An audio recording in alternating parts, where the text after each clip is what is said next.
rescued in Iran, and their story is a story of heroism. Who are they? Who are these people? Donald Trump would have paraded these people out in front of everybody if they actually existed. I don't want to go down a conspiratorial rabbit hole, but we're just not That's actually a supposed to really even good talk point. about it anymore. And now they're That's going to actually a do really a good point. Hollywood He propaganda definitely movie would have done when that they said that there were if these it's two actually F-15 true. pilots who were saved, and they 100 were I actually nowhere agree near with the this. Isfahan nuclear facility, but they ended And up I'm not right a by the conspiracy Isfahan nuclear theorist facility. type And of then the person U.S. at had to all, create a but I actually airfield, agree and with this. hundreds, if not thousands, of special forces were there to rescue them. Okay, that story makes no sense at all. As I've said before, it's possible that F-15E pilots were shot down, and then that was used as a pretext by the CIA and our intelligence committee to try to go and enter Isfahan, the nuclear facilities, to try to extract the enriched uranium there. Or I'm maybe not. the entire story is made up. I mean, it's arguably possible the story is still true, but I just want to say, where are those pilots? And so, as How I is mentioned, Wolf there's a still so number of expensive, by other the way? very serious developments. So we I'd see like this to know. massive AIS spoofing activity occurring right now over the Persian Gulf. AIS is Automatic Identification System, and it's these AIS signals are the tracking systems required on most commercial What is vessels. this lag, bro? And one of the major warnings of imminent conflict are these AIS spoofing activities. These patterns have repeatedly appeared across the Persian Gulf, particularly northwest of Dubai. People are pointing out over the past year, major ghost vessel Bro, I literally have surges like no in liquids Persian right now. Gulf tracking data have coincided with or preceded ship attacks, projectile incidents, and military I have like operations. zero liquids, And we Unc. know that we see these Wait, that AIS sounds a bit spoofings sus. to mask vessel movements, create Oh my confusion in god. maritime Oh my god, traffic, Inquis. Oh my god, obscure oh my god, oh my god. operational Oh my god, positioning, oh my god. complicate attribution and monitoring. We're seeing that all throughout last night taking place. And that preceded the last invasion by Trump and Netanyahu of Iran. So Oh, I we're got paying nothing. attention to GG's. that. And then earlier in the day Hey, love your yesterday, stream and like to be Iran a announced its fan and friend. Persian Add me Gulf up on Strait, Discord. well, it's newly announced Persian What? Gulf Strait Authority said Why that would I it have to add you on established a Discord to become a controlled fan? maritime zone in the Strait of Hormuz. Yo, I'll show these you its bots is getting controlled crazy. maritime zone right here. And they published, look, the Islamic Republic of Iran has defined the regulatory jurisdiction for the Uh-oh. management of the Hormuz Strait as Mm-hmm. follows. And then it has the line connecting, and it just lists the areas. This is our Oh territory. my. And then Give me they the die. worked No. on this with Oman as well. And they're just further formalizing their control over the Strait of Hormuz. And so anybody who says, oh, Iran's going to agree to give up control over the Strait of Hormuz and give up its nuclear material, How do I they're even not. get They're my not. Iran crown? believes it won the I war won one because it bill on did this win the crown, but war. that's gonna One of actually Donald take so Trump's long. I think that's objectives too were achieved, Dianas. which usually It's means you definitely not lose. gonna happen And this when one. Iran gains something, i.e. the Strait of Hormuz, that means you're on top. Right, 1-0 Iran. That's just Wait, is one could actually argue Diana the score throughout is the even entire higher Saturday? than that I right didn't know there. that. And just if you I take a guess that's look good, right? across the globe right now, how other countries perceive Donald Trump, especially after that pathetic and weak trip he took to China. That Mind was you, so bad. his trip to He's not China wrong. was He's right preceded on by this. Foreign Minister Aragchi, who went to China first, and then Vladimir Putin, who was in China right after Donald Trump. Wait, And that trip Putin to and Xi China didn't Jinping even actually do signed anything. documents and had a joint statement. There was They no it joint literally statement did at all nothing. between Donald Trump and Xi Jinping. And then you had Aragchi and Like, it China was so hyped up issue kind by of joint statements, if you Republicans, but will, it didn't about even their do anything. support for each other. It just shows you that Iran, China, Russia, North Korea, they're all coordinating while Donald Trump's out there talking about golden ballrooms and reflecting pools, and Donald Trump wants his ballroom to be an empire drone army, a drone army empire, whatever the hell he's talking about.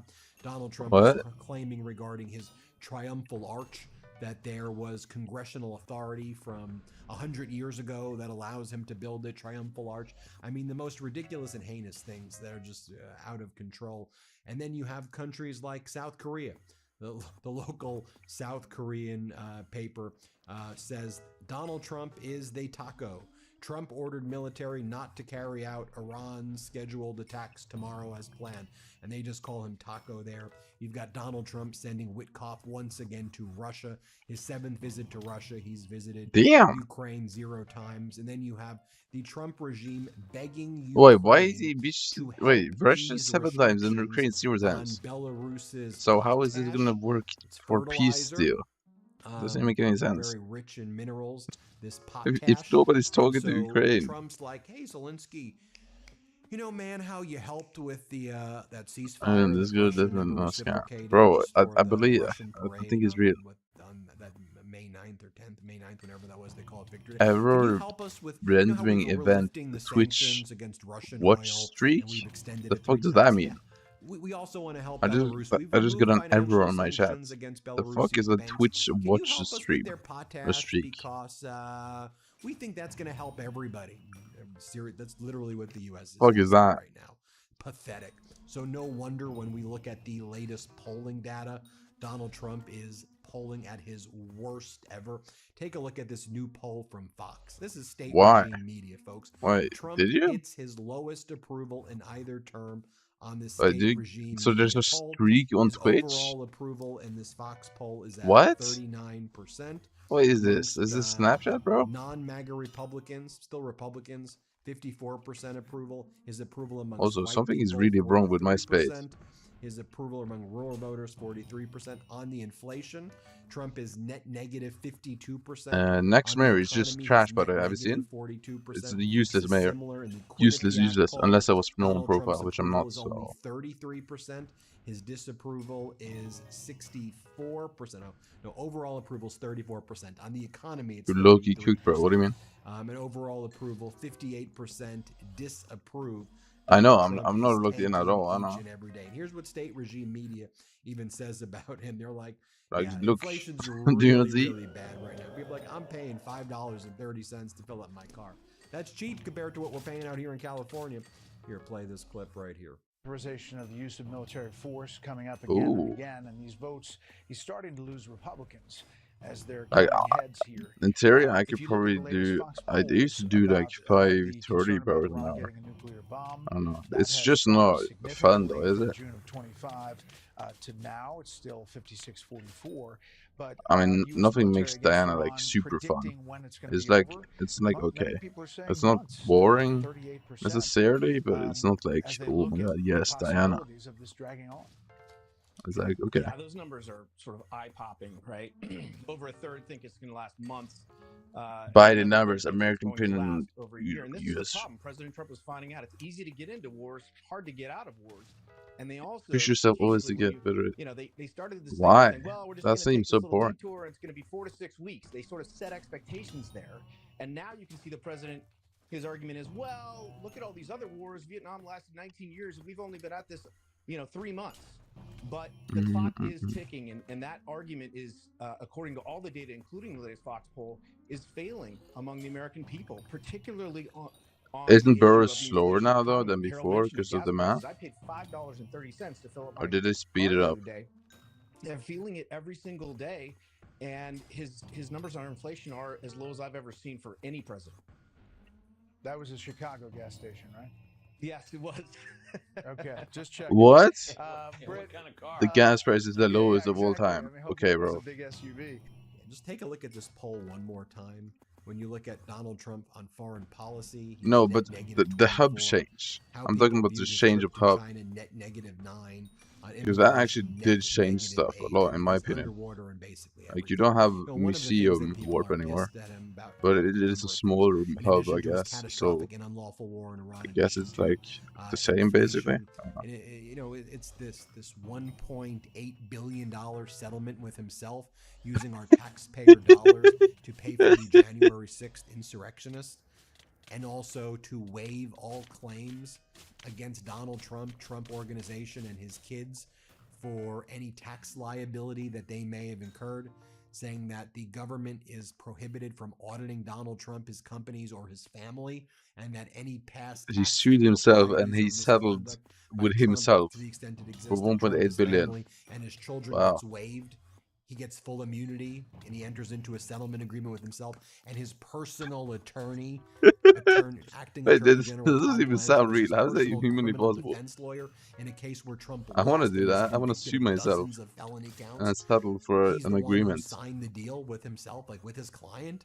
I mean, this is what's going on. And then he goes on CNN and he has the audacity to say this. Of course it's play fraud. this clip of what Blanche said. It's so utterly disgusting. Play this clip.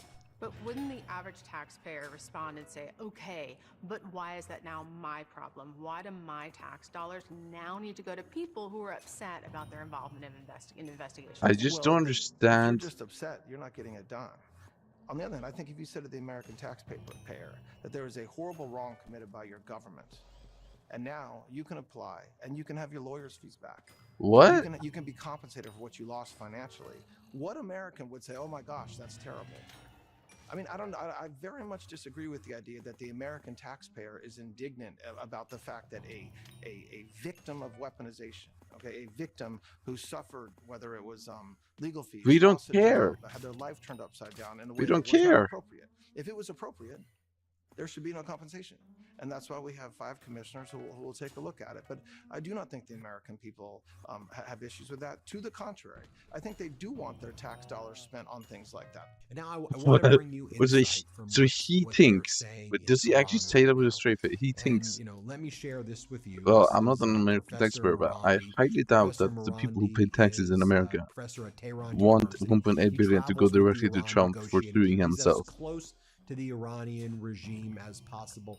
And here he talks about Donald Trump kind of underestimating. I highly doubt that. There's no way people Trump is believe that, right? manipulating the markets. Right now, they're speaking of some sort of agreement, which is Basically, so far, what there's he's no saying is, indication of us yeah, moving in everyone that wants a direction. billionaire to get another But even 1.8 these billion. manipulations, at the end of the day, George, they're going to make things worse, because when you artificially bring down the price of, let's say, oil, even though it's And paper they're oil, getting it directly from it's not taxes. the spot market, but you are That's crazy. increasing demand. You are preventing. Also, can I get a camera? especially I when he keeps actually at saying one that this point is going during to this end Diana soon. had a 22 camera rate, Companies who want to 22%. invest or increase production, then It's they're kind of going fell to off. refrain from doing so. So in a sense, in the long run, what he's doing is he's going to make the crisis even worse when the manipulation no longer works. But I think it's quite clear that if there is war, that it means that he is not in charge. And I think everyone across the world sees him as a weak president. We saw when he went to Beijing, there was no joint statement. We saw the Russians and the Chinese had a joint statement. We saw all of his claims about what President Xi said in private to be false. The Chinese did not confirm any of the claims made by the Americans. Things are Hit not me, going well baby, one more at time. any level. And George, I think that what they do not understand, or maybe what's up? they I do hope this guy understand, that but followed you this is a doesn't sort of a trauma final dump like roll he of the did on a dice. different streamer. What? They may not comprehend Trauma that dump? the Iranians are What? What are you talking about? suffer. The Iranians are prepared to accept the pain and the hardship of this starvation siege because they know that this is a fight for their survival. And then he talks about this disastrous trip that Donald Trump took to China. This is how they feel about him in Iran. I mean, this guy started yapping is that as he wanted close as you offensive, but he get didn't to do it MD because Ghalibaf, Skyblock. the main negotiator What? for Iran, and Aragchi. He's with their crew. And here he is on George Galloway's podcast. Let's play this clip. Right after the Iranian foreign minister's trip, and then right before the Russian president's trip, I think says a great deal. First of all, it shows that the power has transitioned already to Asia. Yeah. And that well, you don't want to offer on, yeah, Trump is sure, clearly but not the equal of the Chinese president. But second, I might need a bit of help, I guess. I don't know. The Chinese are in full coordination, or at least they're highly coordinating their efforts and their positions with the Iranians and the Russians. And that should be something. I mean, if it was only one message, then I don't think it's that deep. Unless it was he was yapping and yapping about the same shit. Is losing ground, and if they start another war, it is going to get much worse, and it's going to get much worse, much faster than before. George, if the United States attacks Iran again, Iran will be relentless. And if the United States runs out of ammunition, they shouldn't expect Iran to stop fighting.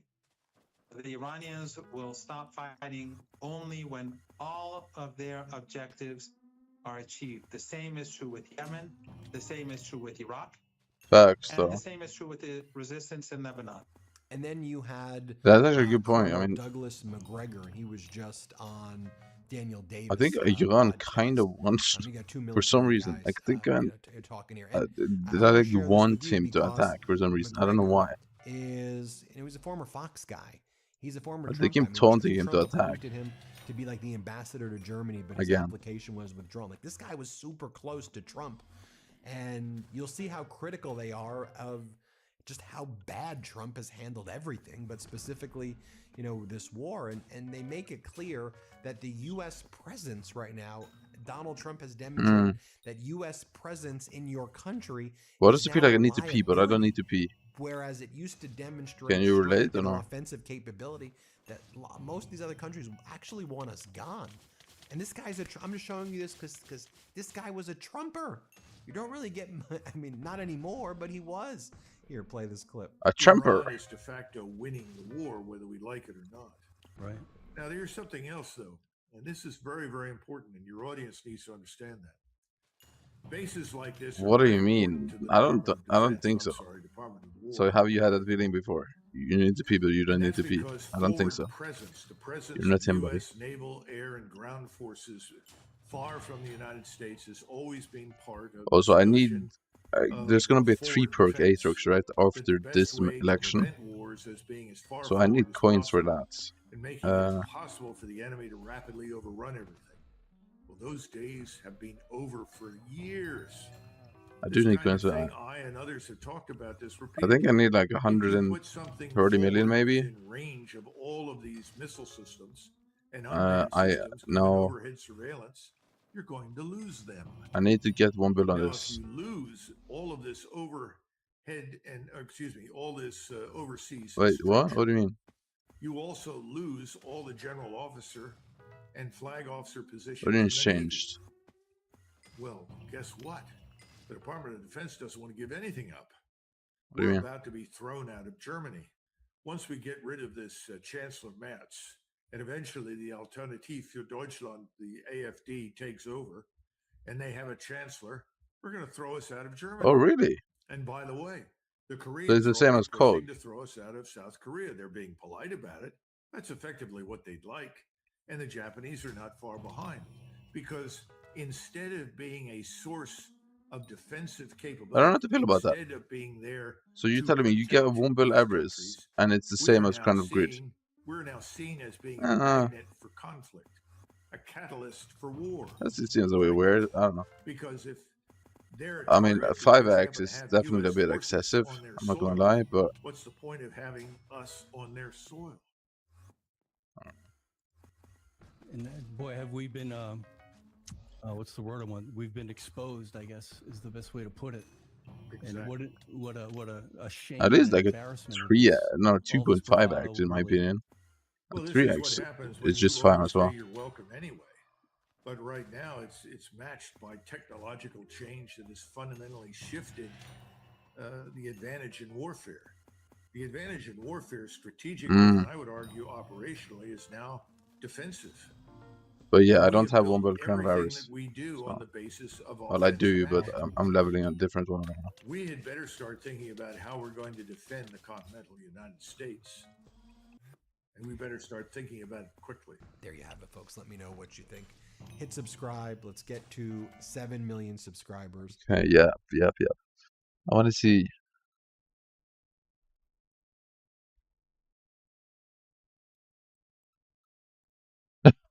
Rating my viewers awful plants. Bro, why does he like plants so much?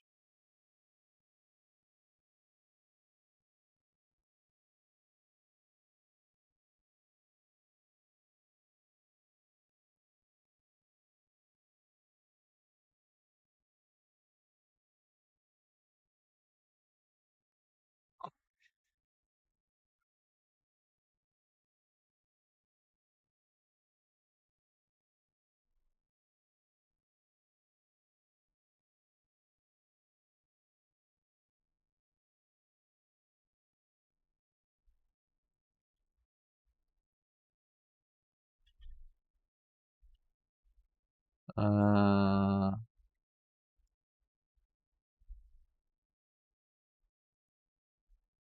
uh, uh, uh, uh.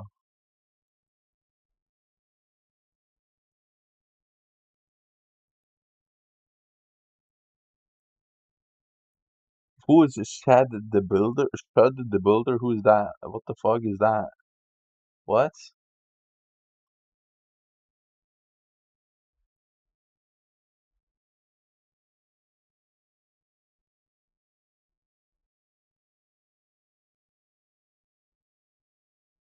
What?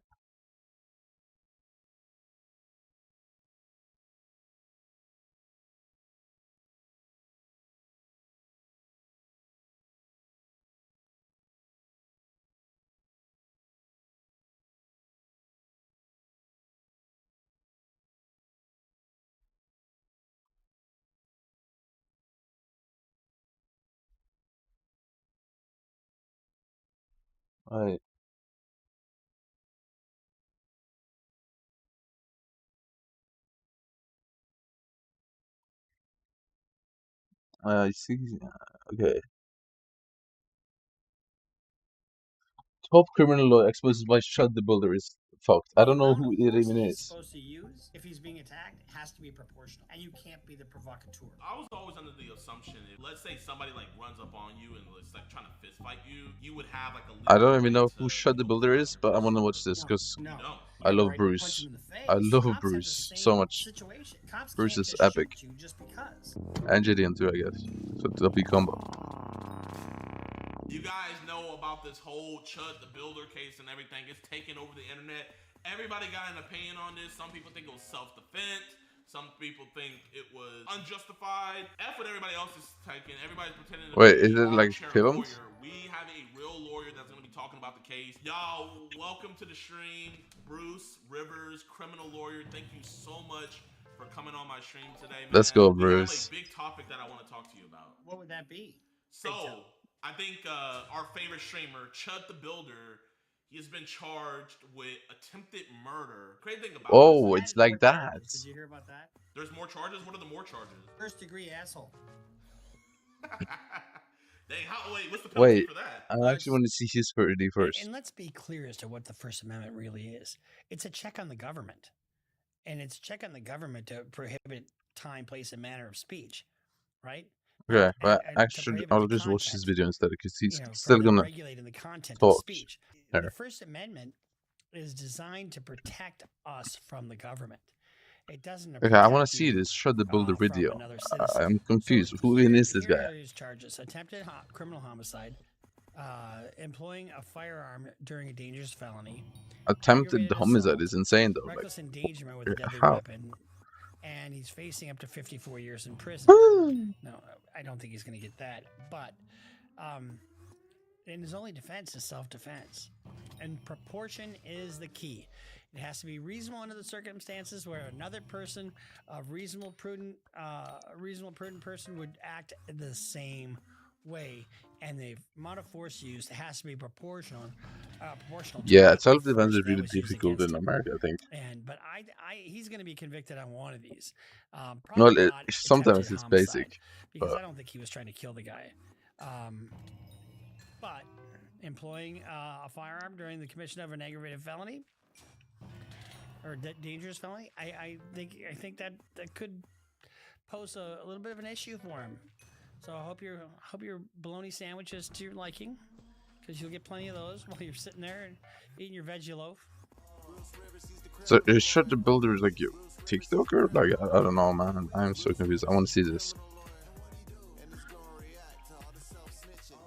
because I don't even have a TikTok, so I don't even know. Welcome to another episode of Criminal Lawyer Reacts. I legit don't have TikTok. Your board-certified criminal defense lawyer, coming to you with my pearl handle pistol cufflinks, so graciously gifted to me by our former content genius Michael Rivers. God rest his soul. Rest in peace, Michael, man. Shad the Builder, and this brings up a lot of issues. It brings up race, it brings up self-defense, and it brings up whether you're just a shitbag for running out on a bill. But before we get to this is brought to you by AskALawyer.com. Now, Chud, I deeply, deeply, deeply think you should have gone to askalawyer.com. Because they would have told you don't run out on your bill and don't do the shit you're doing, and you won't have to answer to the man. AskALawyer.com is a good mix of AI because it's trained on all the 50 states, but you get that along with Oh, a living. just show the video. Show the video. I want to see When this. you talk to a lawyer, it's privileged information if it's reasonably calculated to for litigation purposes. Basically, if you are talking to a lawyer to get legal advice, it's privileged. You go to askalawyer.com. What the fuck does that mean? It's privileged. They're not going to represent you in court necessarily, but they will get you to where you need to go. And they have an AI component trained in all the 50 states, so you've got the best of both worlds. If you just use AI by itself, guess what happens? You're screwed. Because you get these ghost cases, and they don't. That's a good point, yeah. Of what you're doing. But so every state in America has different rules. So go to That's actually so weird. For $49, you can't beat it. If That's you so have weird to issue me. with your landlord, if you have an issue with a contract, any kind of civil or even criminal issue, go to askalawyer.com. Actually, if you have a criminal issue, call me. So like one state you can have guns on, another you Same can't. people who brought you E-Form E-Sign, good folks, really staunch supporters of the channel. That's so weird. AskALawyer.com. Okay, Chud the Builder. Who is It's America. Well, Chud the Builder is a race baiter. He goes up and he says the N-word to people. We can say whatever we want. Well, I can say whatever I want. Exactly. And what is it? We can say we want. Well, I'm gonna tell you something. I don't agree with that. Oh, these boomers. I got blacks in my family. It's okay. Blacks. He's on pump.fun. Well, that's pretty concerning. You heard me. I'm all for getting your clout if it doesn't mean you don't hurt somebody else. And if this So guy all he gets does his is say the fucking N-word ass to kicked people. Why? because he's calling people names and really offend. And a lot of the people that I know He's so stupid. are a little tougher than that, and they don't give the word the power that it used to have at one point. But still, you don't. And wanna he do got that. popular from this? I just don't understand it. So let's watch. He walked out on some bill, and here let's just take a look at what he's being accused of. You seem kind of upset. No, you guys streaming now? Yeah. We can leave. Hey, Pajit, calm down. Why don't you go shit in the street? Why don't you go poop in the street? What? Hey, man, don't get aggressive with me. We'll get up and leave. Thanks for the free food. Hey, Bob's Steakhouse. Oh, no, we're not paying shit. The fuck? Y'all are kicking me out, or are we staying? No, you're paying. Oh, you think? For what you got, yeah. Buddy. So you can't accept services from whoever and just not pay them. That's a service. And you go into What a the restaurant, fuck? You order food, you eat the food, you gotta pay. Buddy, I didn't get to enjoy my meal. You're kicking me out. I'm not paying for shit. Just go ahead. What? Yeah. Meanwhile, he puts this all on camera. Bob's Steakhouse. Check your Google reviews, little midget guy. Wow, so funny. You're not welcome back, We okay? poop in the toilets already. How does this lead to him shooting someone? And if you didn't have a Ah, man, stream he's already- going, it wouldn't be worth anything, right? I mean, you don't see me streaming everything I do. Right? We like to comment, and be relevant and entertain and inform. I have a life. You're not gonna see me chewing my steak. You want to see me chew my steak? Nobody wants to see that. Dude, I kind of want to see it one time. One time. Okay, so how does this lead to shooting? And where's the self-defense here? Chud the Builder. Love you. Well, I would not eat here if I were you. Because they just kicked us out because apparently my content things. Chud the Builder. Now, Chud the Builder sounds really almost like a Chomo name, really.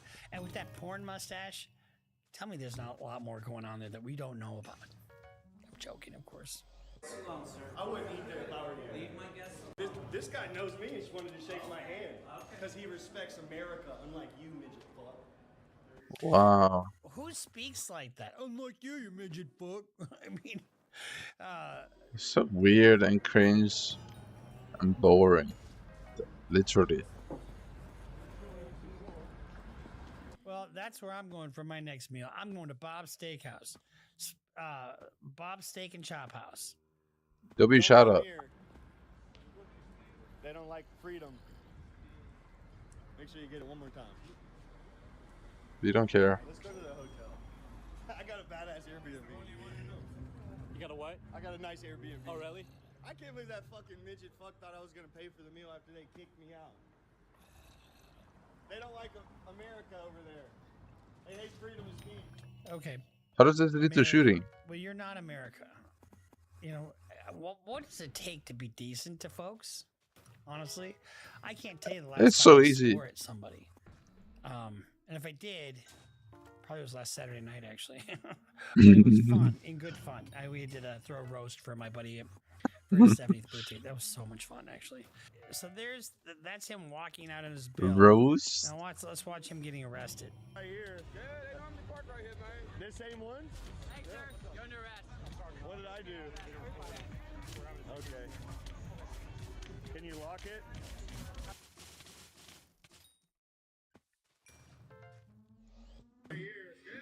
You walked out on a bill. I mean, are you surprised that you got arrested? That was him getting arrested for walking out. Okay. On a cab. You can't do that.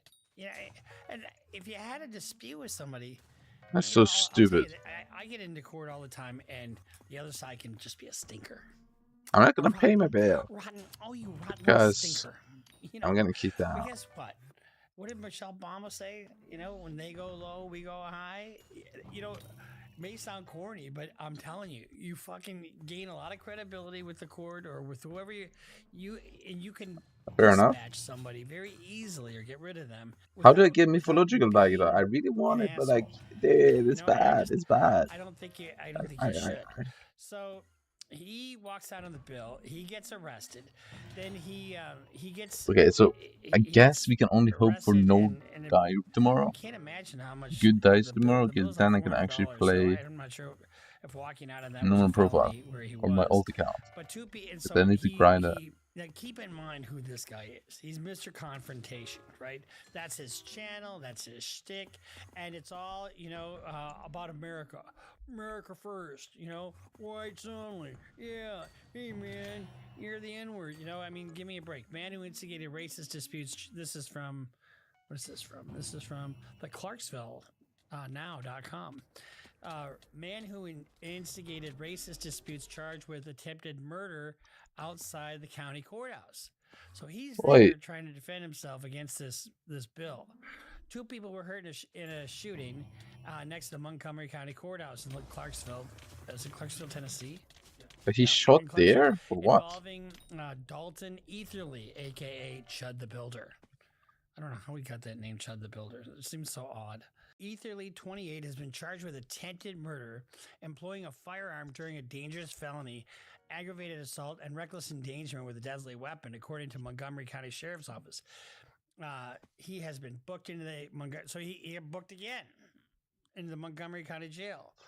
So it's unfortunate that incidents like this are happening in our community. Wait, but is there no video? I want to see if the self-defense. Those are who are responsible. This doesn't sound like the self-defense at all. Okay. At all, by the way. So they're putting Chud the Builder now. Supposedly, what he did was he got sucker punched outside the courthouse, and he whipped out his gun and he shot, and he accidentally shot himself. I mean, more. He shot himself. Leaving. So here's him on a stretcher. Poor me, woe is me. And so this raises a bunch of issues.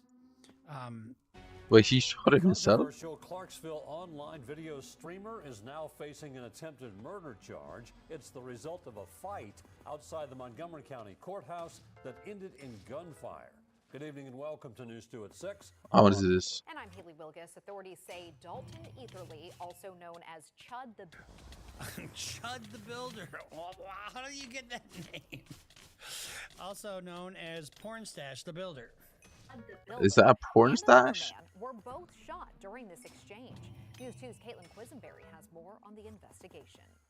Controversial So he streamer shot Dalton himself. Eagerly, known online as Chud the Builder, is accused of shooting a man outside the Montgomery County Courthouse. The sheriff's office says both Eatherly and another man were taken to the hospital for medical treatment. After the shooting, Eatherly appeared to keep live streaming for several minutes. In the video, Eatherly can be heard saying, quote, "Man, I just pray that dude is going to be all right. I tried to walk away from him." Court records show Eatherly was scheduled for a civil debt appearance that morning in Montgomery County. In Eatherly's stream, he claimed the incident started after a man laughed at him. Eatherly claims he walked away after interacting with the man. The man followed him, and a fight broke out. That's when Eatherly drew his weapon. The Montgomery County Sheriff's Office is pursuing charges against Eatherly for criminal attempted murder, aggravated assault. So But is when it? you are So there's no video. or a rage baiter, whatever you want to call it, you're gonna invite this kind of shit on yourself. 100%. And I'm shocked that he's shocked. Assault and reckless endangerment with a deadly weapon. Eatherly is also facing a separate criminal case in Nashville. He's accused of refusing to pay a $400 bill to Bob's Steak and Chop House downtown and screaming racial slurs. Eatherly has over 226,000 followers on X. I'll do. Wow, 226,000. That's a lot. Here's the thing: when you're sitting there, I mean, you go out to dinner. What is this? Have you ever had a bad meal or bad service, or the waiter? So is there no video of this event? There has to be video of it. Well, you don't just walk out. You pay your bill. You don't leave a tip, and you never come back. That's how you handle it. You don't call him a little midget prick, or you don't sit there and basically try to fight him. He's not American. Blah blah blah. But you got to have it for your fans, right? Because if it's not on your fans, you got to be more outrageous than the time before. Because if you're not outrageous, then you're not going to get the views. You're not going to get the clout. No, I want to see the video though. Like the fuck. Where he's shown in places like Broadway, Clarksville, and Gatlinburg, insulting and calling people racial slurs. In a Give Send Go post, Eatherly writes, "I've shared mild jokes, unfiltered thoughts, and yes, sometimes I've used the N-word in what I thought was edgy, harmless humor." Okay, I want you to go up to the biggest black guy you can and the baddest ass you can, and you just mildly use the N-word and see what the fuck happens. Give me a break. What? Okay, I thought it was edgy and harmless humor. Using the N-word is not hard. You never hear me even in jest use that word. I know it's controversial, but it's my right to speak freely. Eatherly is booked into the Montgomery County Jail. So what a lame guy, bro. He will have his arraignment and bond hearing on What Friday. a lame guy. Sure, I mean, I'm not gonna stop you from saying slurs and everything. Like, I mean, you can go ahead and do that. Buy your own company. But like, and now you can go to prison. Why are you saying it to other people? Why? You're just harassing people and because being you mean. gotta know what the rules are. Why? But, right after the shooting, he was. And it's all just for content. We call this self-snitching. They're pointing at me. Walked past him. He was sitting on the corner. I walked up to him because they're pointing at me. They're laughing. They're pointing at me, and I said, "What's up, guys? How y'all doing?" I said, "Y'all like the new suit?" He said, "Walk away from me." I walked away from him. He came back up to me. He literally said, "I have PTSD. I feel like I'm in." He said, "You start saying all that chimp out shit to me, I'm gonna hit you." He hit me. Started wailing on me, even after I had to defend myself by shooting him. So this is self-snitching. I mean, he admits it. So what? I think sometimes the easiest cases are the ones where there's no question as to what happened. And in this case, there's no question that he shot the guy. Yeah. What's the issue then for the jury? Is it self-defense? It's a word that starts with the letter R. Reasonable. Was it reasonable? No, absolutely not. Let's just go into the Highly elements of doubt it. self-defense. So, first of all, you cannot start the fight. Okay? You can't provoke a fight. You start a fight, you can no longer avail yourself of self-defense. So it's not available to you. Second of all, there has to be imminent danger. And in this case, there probably was. Before you can use lethal force, you have to reasonably believe that you were in danger and that a reasonable person in the same situation would have believed the same and acted But the didn't same. he cause it to And start? here's the other part of it. You have to use proportional force. 100%. You can't just, okay, you just slap me in the face, I shoot you. It doesn't work that way. The force used to defend yourself must match the severity of the threat. Deadly force is generally only justified if you reasonably fear death or great bodily harm. And this guy looks like he's put together. You know, I mean, why did you have to shoot the guy? Why didn't you punch him yourself? You know, and in some cases, That's a good point. You should have just punched him. Complete a little ignorance because I don't know if I doubt that Yeah, Tennessee what? is a duty to retreat state. It is stand your ground. You know, most of these southern states are stand your ground states, so you don't have a duty to retreat. In Minnesota, What does you have that a duty mean? to retreat if it's reasonably safe to do so. If somebody pointing a gun at you, you don't have to turn around and give them your back. That's not what the law is in Minnesota. In this case, the only real issue was the amount of force that he used reasonable? And I'm going to guess that it wasn't. I don't think it's necessarily an attempted murder case. I just that seems to me maybe it's going a little bit too far. So he shot a guy by the name of Joshua. I feel like he's Ross, gonna get who was cooked a just because the stuff he 31-year-old does. Army veteran. He was shot in the shoulder and the stomach. He's a disabled vet who suffers from PTSD. And Joshua has a long list of criminal offenses, including domestic, where he tried to burn a house down and tried attacking his wife with a screwdriver. Oh, you see that so much, to be honest with you. So Chud, or Dalton, as he's otherwise known, has been doxxed and has gotten death threats. Supposedly someone killed his dog. I mean, here's the thing. It seems to me a while ago we had a check on this stuff. Yeah, facts. Now we don't. Now it's okay to be, white nationalist. Now it's okay to say white pride. Now it's okay to use Yeah, I'm the so N-word. hungry. Please Now give me it's okay food. for somebody to have a channel and have people support it. Where it's all just a race thing. And and I liken it to a traffic accident. What happens in a traffic accident? We have the Gawker slowdown, right? Because let me see, is there a dead body in there? Let me see what's going on. It's the same type of thing. The more outrageous, like Howard Stern, and Howard Stern's mild today compared to some of this other shit. But Who Howard even Stern is that? was a a shock jock and doing all this stuff about sex and whatever. And, and it was just, sex, to no. be outrageous and to be not like anybody else. He's trying to be original, right? Fair enough. But what he didn't do is he didn't hurt people. That's the difference. And here you go up and call somebody the N-word, you're hurting them. It's edgy. You're fucking hurting people. Period. Hard stop. End of story. See you. That's a good point. Later. Yeah. And then you're shocked when you got some unstable dude who's got PTSD from the war, and he decides to take a poke at you, and instead of you poking him back or trying to de-escalate the situation, you shoot him. My guess is his claims to self-defense are not going to hold up. I ordered salad on my index Here's card. what has to happen. There There has to be some evidence of self-defense. You can't provoke it. And so if the judge winds up giving the instruction of self-defense, then it becomes up to the prosecutor to prove that you did not act in self-defense. What? Yes, that is the law. So when it comes time, so it's almost like they have to disprove one of the elements of self-defense. So it's almost that it's presumed that you acted in self-defense, and the state has to prove that you didn't, beyond a reasonable doubt.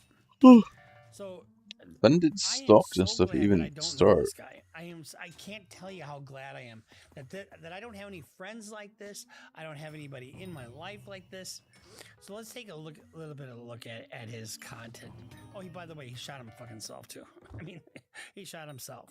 Oh, nice job. Are you on some shrooms or something? What are you on? I told you I'm on your mama's sweet pussy, bitch. You're a bitch, bro. Literally, all you do is talk about your dick. I'm sorry. I'm a nigger. Come back over here. Okay. Let's not over here. Let's not fight. I am. Touch me again. Touch me again. I don't want to get pepper sprayed. I really don't. Go pick up my hat. You heard me. Fuck your shit. All right. That ain't okay. That's assault right there. That is 100% assault. He's provoking this. Touch me again. Touch me again. This is That's legal. what I thought. Thank you. Hey, don't hit me with that shit. I ain't gonna pray you. That motherfucker wants to put his hands on me again. Go home with you. Let's go get his ass. Let's go get his ass. What? I mean, who is this guy? Hail Hitler.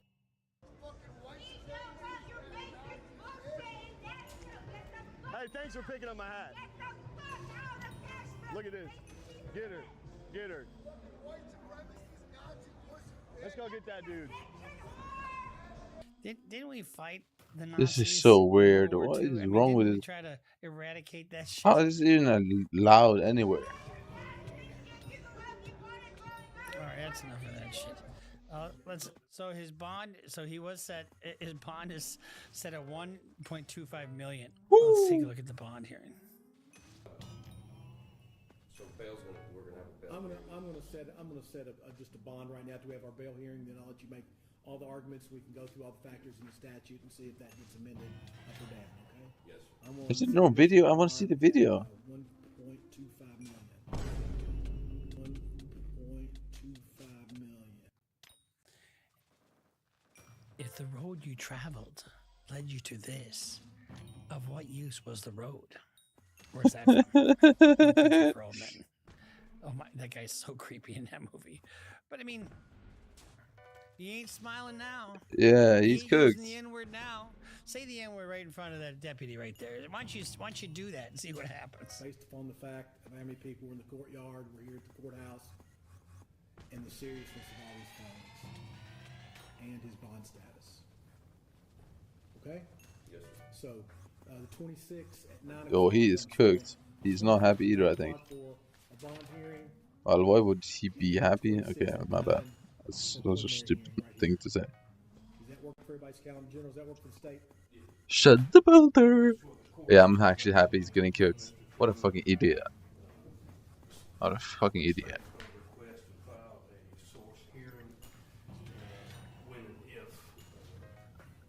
I feel like he's gonna get hit with like the most extreme charges just because he's a nuisance. So what that means is Annoying and weird and mean. to see where you're going to get the money, because if it's from illegal activity, no. Shame on you. Any objection Yo. to us taking all those matters up at the bond hearing on the 21st? Mr. Finley, do you have any? There's no video. Stud. There's no video.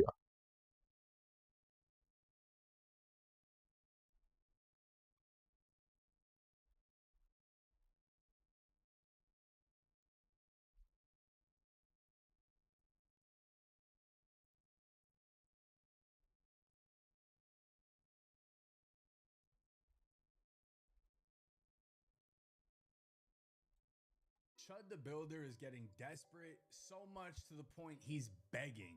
He's begging Aiden Ross to pay the legal fees to get him out of jail because he can't afford it. Over $250,000 was raised in his name, but he can't access it. He's locked out. No one can access his funds. His girlfriend apparently created a new account that people are already donating to, but he's begging Aiden Ross to get him out, saying he'll fight on one of his cards for free. He's facing up to 60 years. He's getting desperate. He's hired one of the best attorneys in Montgomery County, who apparently is like 12-0 in the last 12 cases. And let's jump right into it. Quick pause, because this might actually help you out. If you've ever needed access to your money before payday, there's a banking app called Current that lets you get up to $750 as a paycheck advance once you qualify. So instead of waiting for payday, you can get access to your funds earlier when you actually need them. Well, what happened? Well, why? What were the grounds for appeal? Well, this Becky Hill, oh my God, I don't think she's a court clerk anymore. The justices found that Clerk Becky Hill made inappropriate comments to the jurors. You know, when you have a jury that's deliberating, the court. Paycheck advance is clearly my favorite part, and I'm sure will be yours too. But if you're trying to build your credit or just want your direct deposit sooner, it handles all of that in one app. If you scan the QR code, it'll take you straight to the sign up page where you can create an account. Just go through the normal sign up steps, enter your information, and order your current card. After you complete those steps, you'll see the option to enter my promo code Jake1090, which unlocks the $75 bonus. If you ever feel like managing money is stressful or tight sometimes, it's definitely worth just checking it out, because that's literally what it's designed for, helping people like you stay more on top of their finances. Listen, Aiden, it's Dalton, Chud, if you can get me out, help with the bond. I cannot access my funds until I get out of here because no one has access to any of my Gifts and Go or my crypto wallets, etc. I have to get out of here so that I can get verification processes to get into all of these funds. I will fight for free.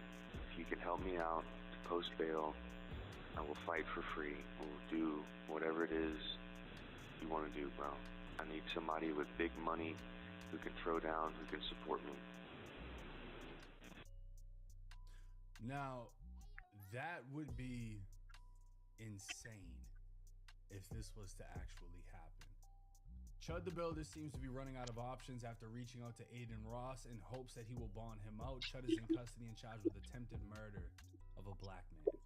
Whack 100 says he should go bail him. It's a great play. Y'all know Whack doesn't give a fuck about nothing. Whack is about his bag. And I'm going to be honest with you. The amount of money Aiden would be able to get if he could secure this. The thing is this, though. If they get him out, you don't know what type of restrictions he's going to be on. You don't know if he's going to be on house arrest. You don't know if he's going to be allowed to leave Montgomery County. Just because he got him out doesn't mean he's going to be able to just fight in an event. There's a lot more to it. And then he could get out and just not even fight in the event, because it ain't like he can sign a contract saying it's going to happen before he's actually released. But the amount of money, if he's already raised over $250,000, how many people do you think would pay to watch him fight and donate towards the fights? It would be insane. But the thing is, all money ain't good money. Now, King Yellow would say, he gonna get him. We the only one that don't help each other out. I don't necessarily agree with that. I think Aiden understands the blowback and how bad for business that would be. Then again, Aiden had Gypsy Crusader fight on his card, and that was very controversial because when Gypsy won, everyone called out the judges and said everything was rigged. It got bad. Apparently, certain people aren't allowed to come back to the events anymore because of what happened, and it made the Florida Commission, the boxing commission, look bad, and they picked who won. That's what it is. Their word is law. So people went against him because nobody wanted Gypsy Crusader to win because he had those cracker bolts when he was fighting. You know, he proudly displays who he is, and he's unapologetic, much like Chud the Builder. But that doesn't mean it's right. But Aiden Ross would respond saying, hell no, after clip of Chud the Builder asking to pay his bond goes viral. You bet on Chud the Chud guy? What's his name again? Yo. Holy shit. So he is on here. Can you pay his bail? Imagine the clips. Dude, fuck no. Absolutely fucking not. What the hell? Are you retarded? Can you bet on Chud the Chud? Immediately he shuts that down. He's not going for it. And, you know, shout out to Aiden. That's a good move. All money ain't good money. And the thing that I'm so surprised by is how many people are coming to Chud's defense. Even some people that I know, that I've done YouTube shit with, whatever. And the thing is like, all right, well, if everybody's a millionaire, right? How come nobody's paying this shit? If it's only 10%, 1.25 million, why ain't nobody throwing up the 125,000 if everybody feels so strongly about freedom of speech and this and that and whatever? You know, that's what I'm wondering. But let's look at how much money's actually been raised. This is the Give, Send, Go that was created by Dalton Etherly, aka Chud the Builder himself. The goal was 100,000. It now sits at $264,000.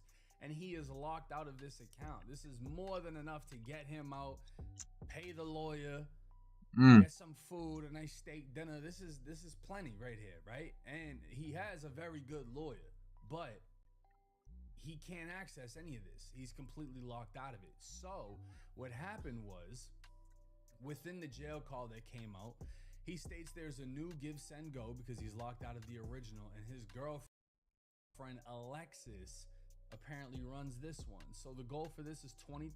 They've already raised 16,000. This was created by Alexis Williams. And Why? You're people giving money. Bring Dalton home. This campaign was created out of urgent necessity. Dalton's previous fundraiser is connected to a bank account that was mysteriously closed without explanation following his arrest. While incarcerated, he has no access to those funds. The donations raised here are needed immediately to cover his attorney's upfront fees. This will allow his legal team to begin building a strong defense and pursue bond reduction right away. The other campaign will only disperse funds later for long-term trial expenses. This one addresses the critical time-sensitive costs that cannot wait. Dalton Etherly is a generous, loving, and creative soul with a quick wit that brightens everyone. I heard him. He's thoughtful, deep, loyal, and the kind of man who would give you the shirt off his back unless you're black. A devoted Christian and proud patriot, Dalton is not a violent man, nor is he a criminal. Dalton has walked a long, heartbreaking road few could ever imagine. For months, Dalton and our family have endured relentless harassment, vicious death threats, and cruel intimidation simply for his beliefs. I wonder why. And she says, and for speaking the truth. This is the thing. If you're such a truth speaker, Alexis, why don't you come out and show face and show people who you are? Why is it that threats you become scared, but what you do puts other people in awkward positions? What he does puts other people in awkward positions. Facts. When you walk up and just decide to disrespect somebody, throw out slurs, say all type of crazy shit, and then act like you're gonna pull a gun out when that person becomes confrontational, why do you expect anything else aside from threats? Like, what do you honestly think would be the outcome? What reaction were you expecting? Despite reporting these threats to authorities, we received little to no protection. The persecution has cost him his job, preventing him from safely seeing his son, driven him from his church, and brought the heartbreaking loss of his beloved dog Sandy, who was brutally killed. Through it all, Dalton has remained steadfast in his faith in Christ and his commitment to truth and free speech. On May 13th, outside the Montgomery County Courthouse in Clarksville, yada, yada, yada, we already know the rest. So, as far as this goes, I mean, he even got a $10,000 2 days ago from Chud the Poacher. Now, apparently that's this guy, Alex Rosen. Why? Fight for Kids, and he's one of those people that go after, like, predators, and they catch them talking to kids online, whatever. That's a great cause, bro. Fully support that, but then you do some shit like this. And Alex is posting basically all of Chud's videos where he's saying all the crazy racist things that he says. So it's like, what? Now, Alexis, I don't believe anybody knows who that is. And just typing in the name out of Isn't he friends with Gideon? What? Right here. And I'm going to clarify. I do not know if this is her. This is from 2023. 23-year-old Alexis Tara Williams is charged with domestic assault of her ex-boyfriend Justin Diaz. Damn. At the scene, Diaz was able to provide a video of the altercation, which showed Alexis assaulting him by punching and kicking him in the face. Officers documented a black eye on the victim's face and took Alexis into custody. Honking out. Now, the thing is, like I said, I don't know if this is her. If it is her, I wouldn't be surprised. But we don't know. And I don't think that whoever Chud's girlfriend is wants to show face. And that's the thing. You know, it's weird because a lot of people don't know this, right? I don't even know if I can talk about them on YouTube without getting demonetized. So that old group of people that used to wear hoods on their heads, it's 3 letters. They're not even respected in the prison system. And I'll tell you why. The Nazis, those guys, they tattoo that shit everywhere, right?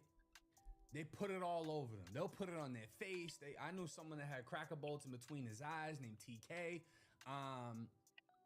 They blast it everywhere and let it be known. Versus the 3-letter group, they hide behind hoods. Facts. And the Nazis, I don't want to say the real one because I think I'll get the video boomed. But the Nazis don't respect the other group because they hide their face. They're not standing on shit.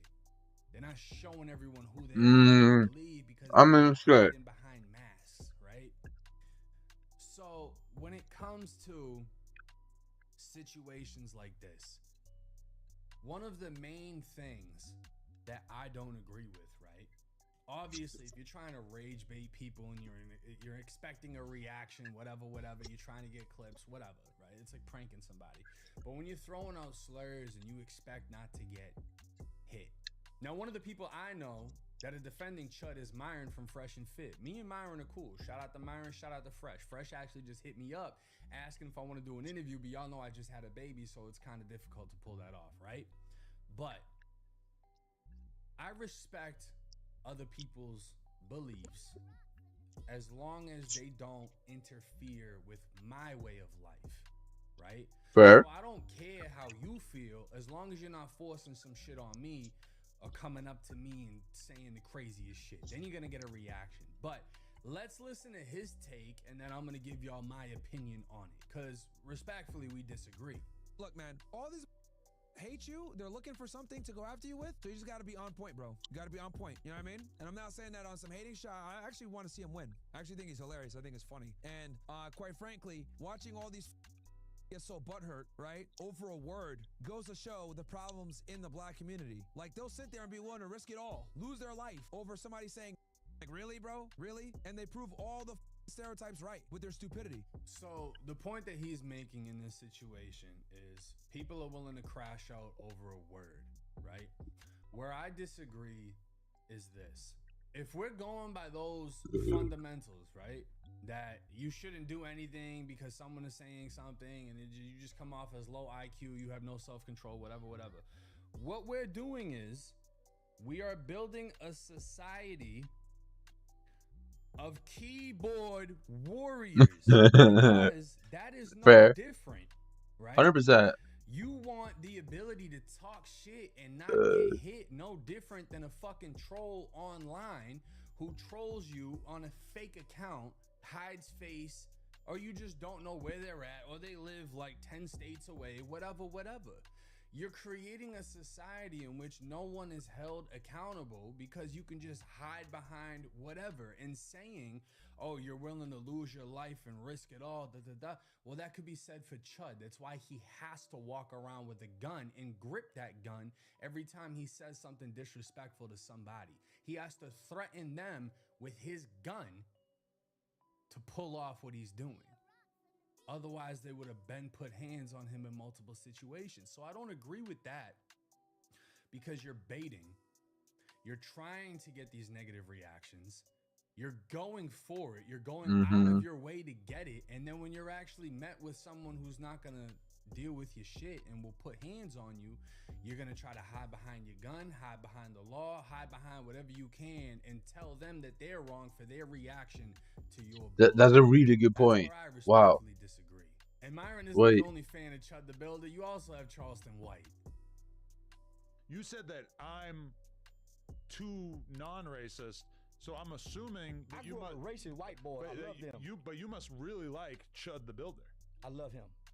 Explain why. I love his kind, because I'm that kind. I was taught you mistreat that. Like he was taught, mistreat that. But he's mistreating your people.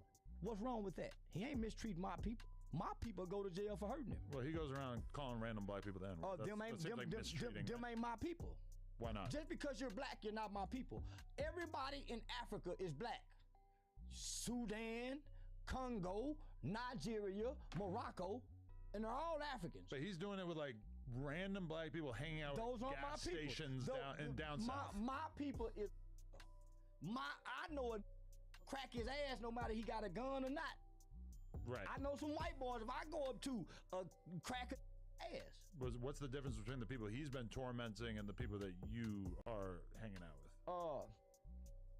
The ones I'm hanging out with don't just walk up and randomly bother black people. They're real racist. They don't want nothing to do with you. They stay over here. Like real racist. Right. A real racist white boy ain't going in the cell with a black person. Right. He not going in there. He'll go to the shoe first. Like most white people, and like the version of being a white supremacist that we kind of respect is white people who are, you know what, I so don't like multiculturalism that I'm gonna just live off in my own spot and just. Well, you know what? That's actually a good point that Charleston White just made, and especially in the prison system, yeah, like being around, eating with, working out, etc. Like that's all a no-go. So to see Chud actively pursuing a certain community is a whole nother element, because if you really hated a group and didn't want to be around a group, why are you actively going after them? But then again, he's doing so to make money off of them. He's doing so to make money off of the people that he's agitating, rage baiting, etc. But there's a lot more to talk about. I don't want to do it all in just this video. I'm going to keep them coming. It's 1090J. Let me know what y'all think. Would y'all actually want to see Chud the Builder fight? Or would you rather just see him fight his case? I'm rocking with y'all, y'all rocking with me. Till next time.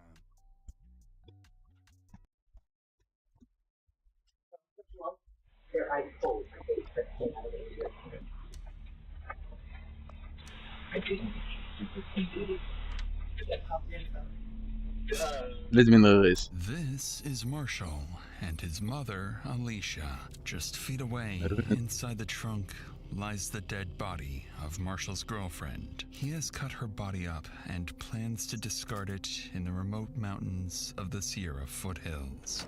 Over the next several weeks, a series of small mistakes in Marshall's cover-up would bring him face to face with local police and the FBI. Watching detectives unknowingly walk past his murder scene and slowly discovering the monster he truly is. You got it where she may be. Brother, I'm gonna keep it a buck with you. I don't know. Have you guys thought about maybe she was trafficked? Yep. Ugly PD, come out with your hands up! It's approximately 6:30 p.m. in Antioch, California, when 24-year-old Alexis Gabe is seen at a Chevron gas station. While filling up her car, she receives a message from her boyfriend. "Are you still coming over?" She replies, "I can only come by for a bit." After paying, Alexis gets back on the road, and by 6:37 p.m., she's seen arriving at her boyfriend's house. He doesn't know it yet, but she's there to break up with him. A decision that will carry far greater consequences than she expects. 2 hours pass. Then Alexis's car is seen leaving Marshall's house, but something isn't right. The vehicle takes an unusual route, one Alexis never uses to get home, and just 12 minutes later, roughly 6 miles away, it pulls into a quiet residential neighborhood. A masked figure steps out of the car, noticeably larger than Alexis. Moments later, her phone pings, "Did you make it home?" And as the figure disappears into the distance, Alexis is never seen or heard from again. Sheriff's Department. File a missing person report. Is this a family member or friend? Family member. Sister. And how long ago did you last talk to her? No one's heard from her since she went to see her ex-boyfriend last night at 8:30. And she's not answering her phone or anything? No, it's going straight to voicemail. On the line is Alexis Gabe's sister. Her tone is urgent as she insists on filing a missing persons report immediately. To better understand the situation, dispatch sends Officer Rod Coutney to the family's home. And that's where he learns why Alexis's family is already fearing the worst. Good morning. How you doing? I'm a detective with the police department. I'm gonna get some info from you guys, and I'm gonna start looking for Alexis. That's okay. Okay. She ever make any like sort of statements? No. Okay. Huh? Is she generally pretty happy? Yeah. Okay. She's always out.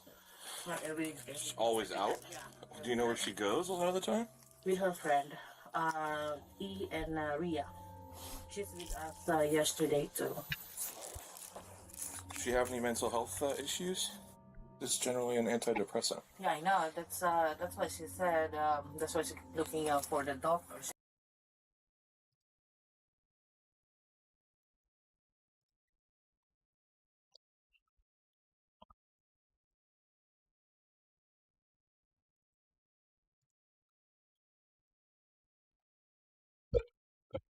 Ugh.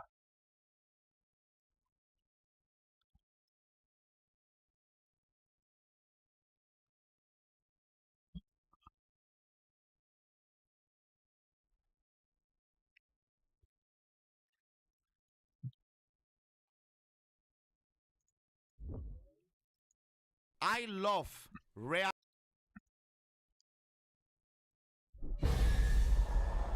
This is the story of the infamous Zodiac Killer, a mysterious serial murderer who made himself larger than life. I like killing people. Hey, well, we're this week's Drax Looks Alive Reddit video. Here we are back on.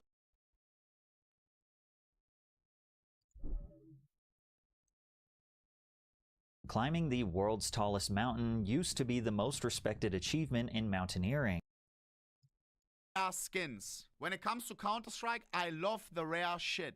When it comes to Yu-Gi-Oh! Pokemon, I love the rare shit. I don't care about prices, and I mean that. I mean that. And now there's this one girl who uploaded a video which shook up the whole plant collecting scene.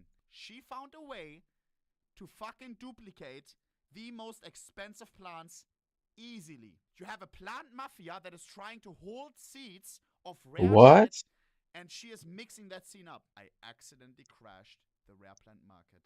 Watch this. 2 months ago, I purchased this plant for $125, and I cloned it from a leaf sample using a process called tissue culture. It's 60 days later, and I currently have 50 clones of that plant that I started with. That's over $6,000 worth of plants, all in exchange for about 2 hours of hands-on work. Plant tissue culture is a process that is simple enough to do at home in your kitchen, and that is a big problem for rare plant collectors because It gets really exciting because she as well goes into, there's some really weird shenanigans going on in the plant scene. Wait for it. moment you can mass produce something, it's no longer rare. Today I want to talk about how tissue culture is absolutely Look at this. The picture of the Reddit. Rare houseplants subreddit. I think this is an anthurium, the one that I just showed you. And this is a trait that people like a lot, like the white veins, dark velvet color. I want to talk about how tissue culture is absolutely destroying the rare plant market and also the role I may or may not have played in its demise. Before we get into it, please remember to like this video and subscribe if you're not. Also, I have a website, plantsandjars.shop, where I sell supplies for doing tissue culture at home. The most popular item for beginners Do I start duping? Do I start duping?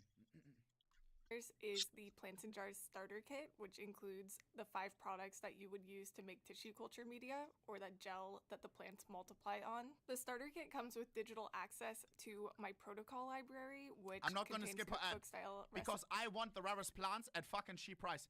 I was trying to buy one of these cool fucking night phoenixes, and I couldn't find it because the guys, they're gatekeeping the seed, and then they sell the mother plant for $5,000. Are you taking the piss? Recipes for cloning all sorts of different types of plants. I actually cloned that super expensive begonia that I just showed following the Plants and Jars begonia protocol. Right now I'm running a Black Friday sale, so the starter kit is 10% off, merch is 15% off, and plant growth regulators are 25% off. Everything will be linked below, including a beginner, no experience needed tutorial for how to use the starter kit. Okay, let's get into it. There is a whole subculture of people who collect plants. It's kind of like Magic the Gathering cards, sneakers, or expensive watches. People like to... She didn't mention Counter-Strike, bro. We still got a long way to go, boys. We still got a long way to go. Look at this. Forget Labubu's consumer experts have just named rare houseplants the must-have collectible for 2026. collect things that are perceived as rare. Huh? By the way, chat question. I'm not gonna pause a lot. Kappa. But look at this. Is this, in your opinion, too much? Call me crazy. Am I weird, bro? I wouldn't mind if my living room looks like this, bro. Am I weird? I'm a nature child. I'm a nature child. I don't know, bro. This is kind of nice. This is kind of nice. But I would be scared. I would be scared. I read some horror stories, bro. How, imagine there, you get a fucking infestant. Like, you get, like, a fucking insect that starts spreading. You know how sometimes it gets, like, infested with some motherfucking, like, small-ass motherfucker, and then all of a sudden there's, like, 1,000 of them? Imagine you have that in your house. I saw horror stories where they have that shit in the house if they have plants, like, on this scale. GG. And then the Reddit comments were saying, yo, buy some ladybugs, and then you can buy like 1,000 ladybugs that come in a bag to you, and you just let them free, and then they start eating like, bro, it's like, what the hell? I don't know if I want 1,000 ladybugs while chilling in my living room. It's kind of like Magic the Gathering cards, sneakers, or expensive watches. People like to collect things that are perceived as rare and therefore valuable.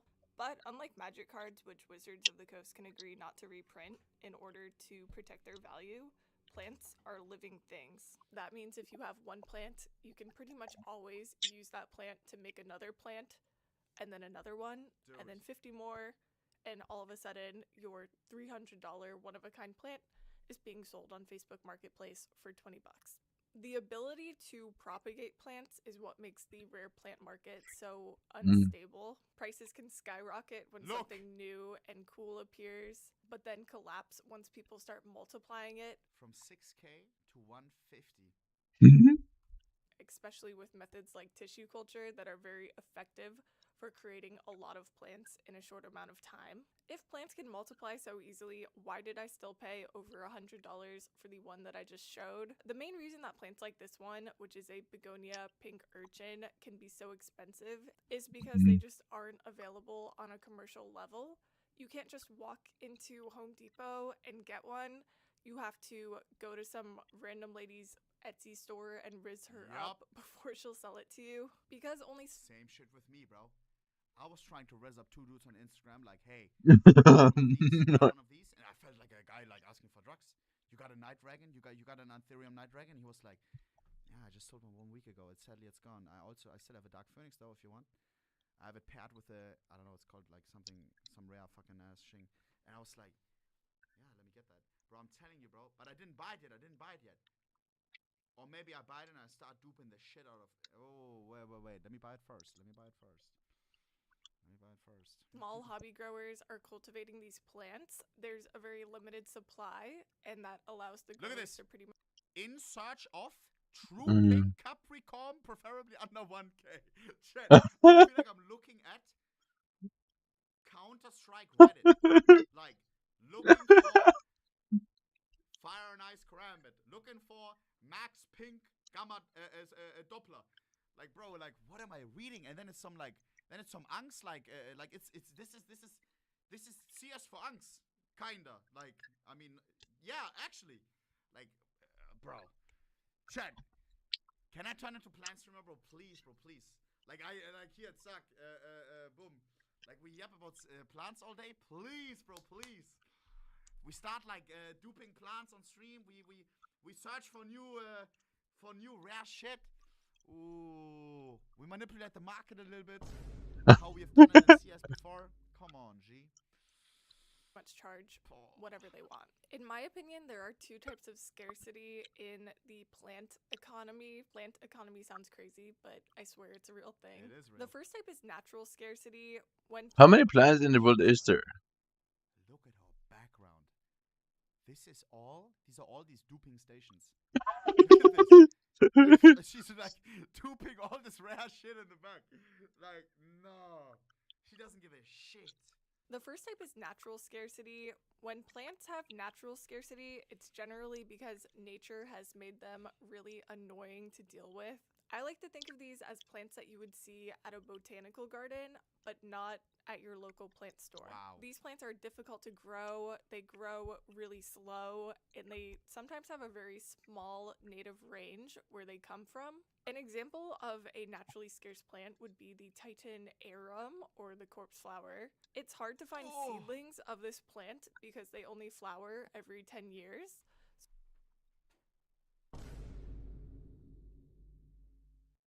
I shouldn't watch this video. This may change my life, scheiße. When I get into something, I really nerd out about it.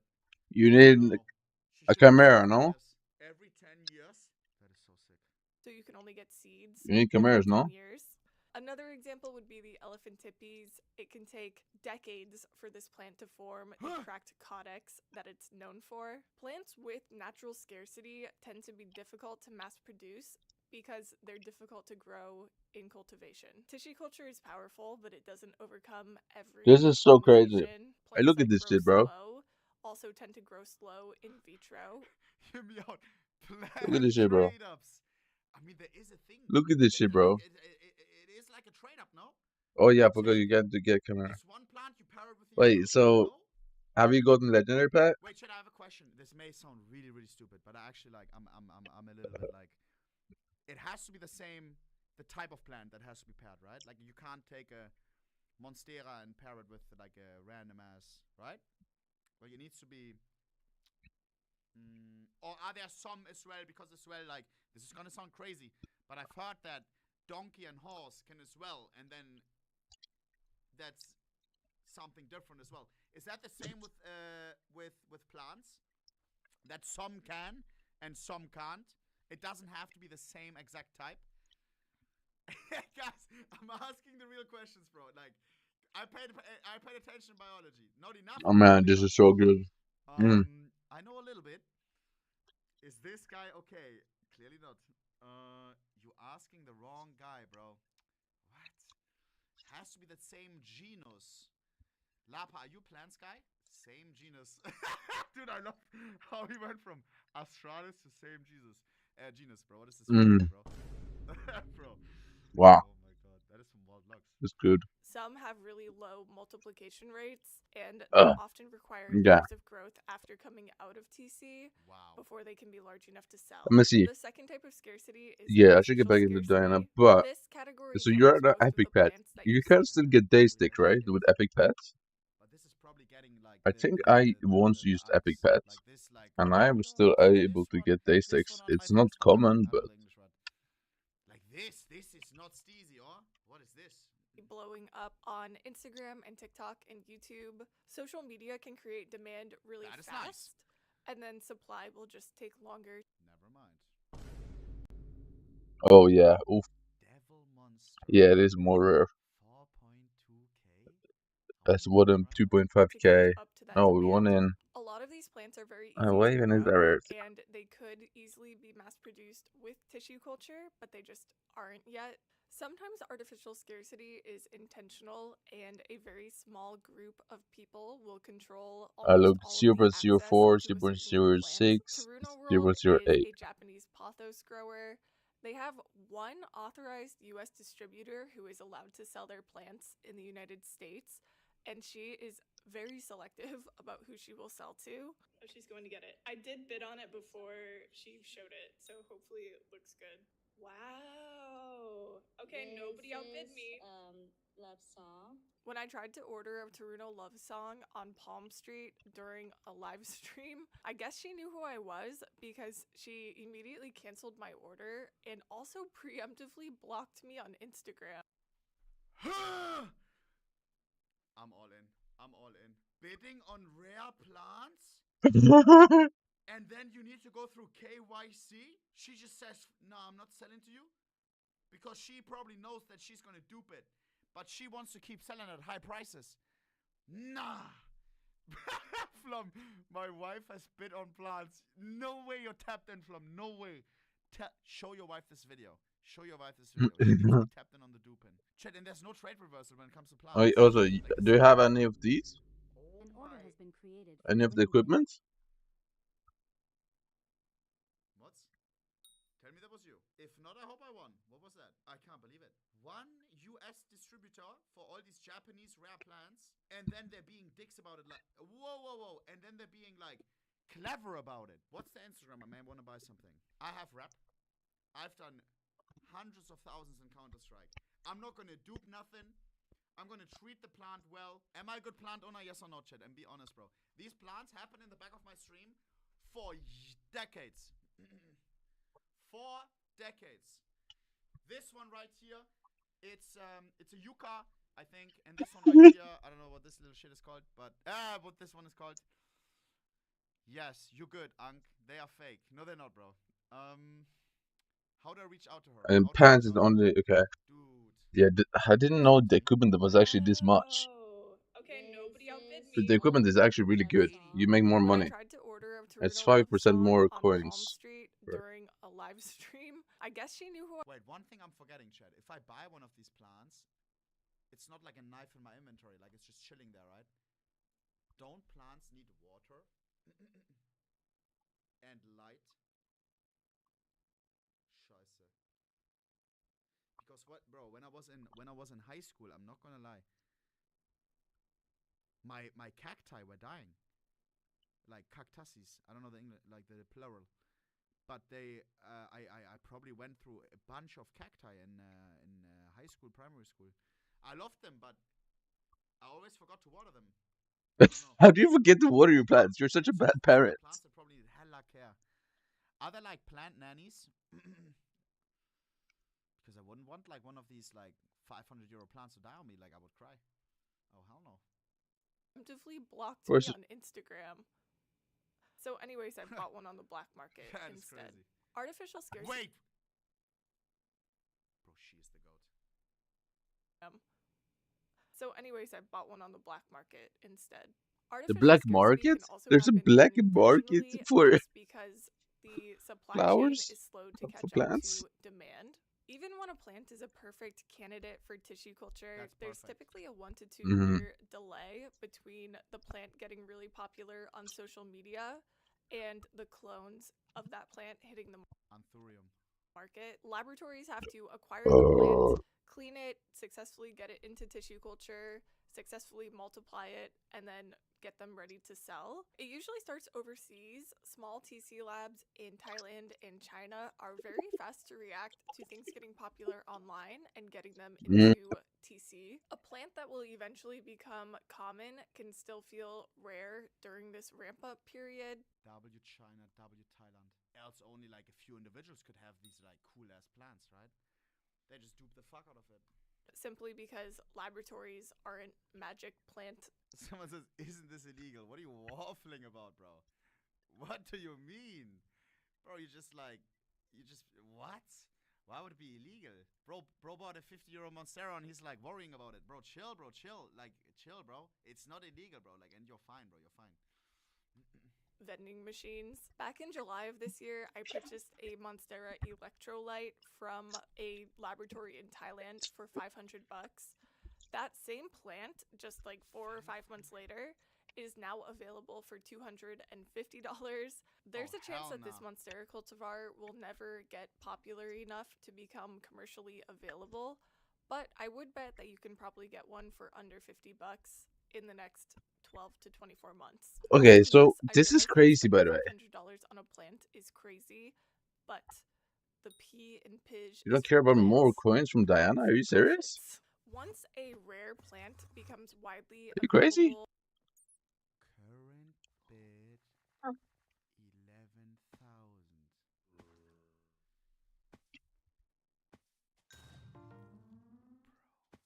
You can get a butterfly sapphire for that, and get a fucking glove in power with that.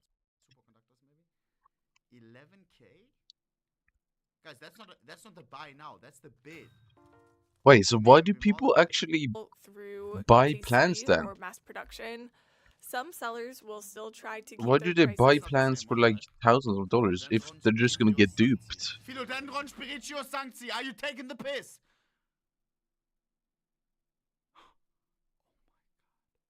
He got duped. She got duped on. Some sellers will still try to keep their prices artificially high. When prices were dropping for the Spiritus Sancti a few years ago, some sellers started advertising their plants as seed grown to try to position them as more valuable than clones. Today I wanted Wait. That's like that's so weird. Not traded up. Okay, talk about some of the issues. so I don't understand this with plants. I'm kind of confused. So like, every single plant can be duplicated. You'll notice how we with just one. A radial growth pattern. Now, So why are people spending thousands of dollars on one plant? Like, it's a bad investment. You can't even flip it. As you can tell, it has all the features that you're looking for. You got balding in the front, party in the back. We call that a skullet. That's the key feature that you're looking for with Spiritus Sancti. You can only get this out of a seed-grown Spiritus. You can't get that out of tissue culture. A lot of people have very strong emotions about tissue culture plants versus seed-grown plants. She is the goat. Guys, I've never been like, what? Look at her The main background, by the difference is way. that tissue culture plants are all clones of each other, so they're all Look at the essentially background, by the exact way. same plant. Seed-grown plants can look a little bit different from each other because seeds are a result of sexual reproduction, which mixes the DNA of the plant in unique ways each time. The marketing around seed-grown plants is very similar to the marketing around mined diamonds. True. The diamond industry has tried to convince people that mined diamonds are superior to lab-made diamonds, even though they are chemically exact. Quick PSA for everybody who is still clueless. The diamond mafia may get me, but I got you, boys. Diamonds are a scam. Unless you want one for your like wedding ring, blah blah blah blah blah. But diamonds, it is a. I mean, it's What? not a scam, but it's like it's full artificial artificial intelligence, full artificial scarcity. It is one company who bought all the mines back in the day for diamonds, like all the reservoirs, blah blah blah. And What? they could be pushing out diamonds where the prices would be at the complete floor, like fucking $100 a diamond, blah blah blah blah. I don't know, just an example, right? Like it would be completely crushed. The supply is so fucking high, but they bottleneck the supply, so it's always like, okay, we can sell at these prices, $1,000 per carat, blah blah blah, whatever it is. Like they push it out What? so slow, so few, and they just close the mines. They just close the mines. They operate on this one, push out a few diamonds, push out a few. Wait, I did not know Always this about keep the price diamonds. and the desire high, because once it's not rare, nobody cares, right? Like, oh, wedding ring, oh my god, this red diamond, wow, precious stone. It is not a rare. It is not rare. It is not rare. It is what it is. It is what it is. It's one company inflating. Yo, do we eat auspicious reproach or what? And as lab. It's still cool though, of course, but it comes with a side taste. I don't know. De Beers, yes, De Beers. Wait, is it a Dutch company? Wait, I have to look it up. I can't trust chat on this. I have to check. De Beers Group, South African British Corporation. Check. De Beers Group, while a major player is owned 85%. Blah blah blah. All right, check. Diamonds became more popular, prices for mined diamonds have actually fallen as a result. Not because mined diamonds have Brain gotten food. worse, but just because there's a cheaper, That actually took so equally many. good 82 alternative available to sphinx. people. Sphinx. Personally, I don't really care whether a plant in my collection came from Same. tissue culture or was grown from seed. Or no, I don't care. I don't care. I don't care if it. Do I? With diamonds, it's a little bit different. Or diamond is kind of cooler if it's natural, because then it's like that is different. But if it's a plant, I don't think it matters at all. I don't know. Like a diamond, it feels kind of cool, but it comes from the earth. Mother Nature did this. But the plant, Mother Nature also did it. Like it's even if it's tissue culture, like it's duplicated or not, like it's still a living being. It's not like something then it's actually like indistinguishable.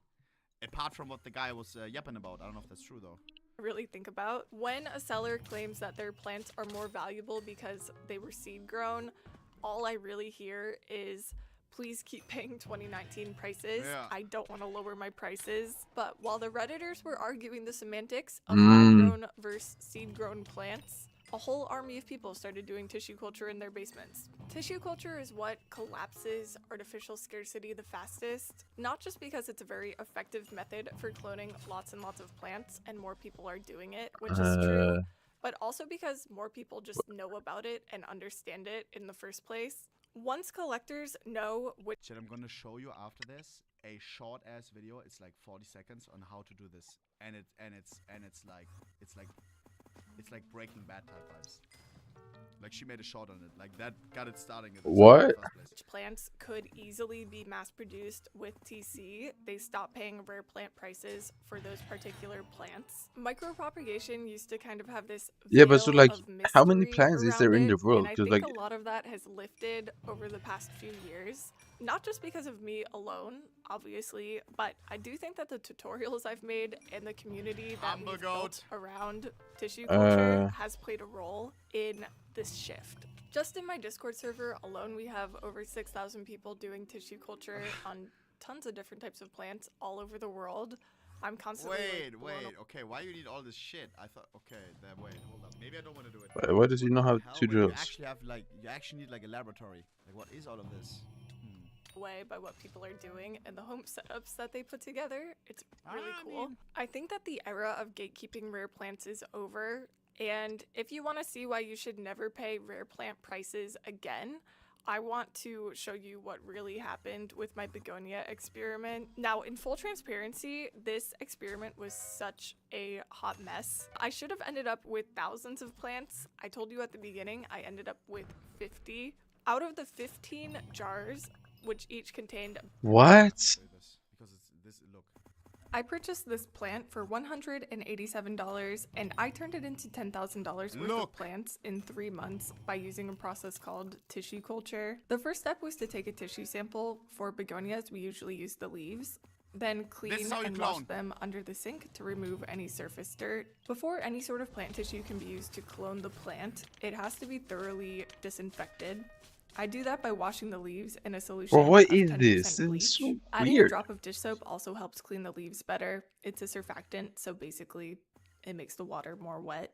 After the leaves are clean, I rinse them in sterile water. Then I cut each leaf into many... Chat. You buy a plant for $1,000 and you clone it into 5,000 of them. That's what she's trying to do. Like, what did she say? Like 1,000 of them. Brother, do the math. Many smaller pieces. Wait, what did she say? Water wet? The water more wet. After the leaves are clean, it's a surfactant, so basically it makes the water more wet. After the leaves are clean, I rinse them in sterile water. Then I cut each leaf into many smaller pieces using a scalpel and a pair of forceps. Each of these smaller pieces of tissue is called an explant. I set up about 15 containers in total. Each container had about, I don't know, 5 to 10 explants. This is me a month Wait, later how much looking gold do I through have all of right my now? And this is the growing, like... I have 212 million, and 100 mil plus is from Diana. It grows That's crazy. super fast. Like, it's got like... This is like...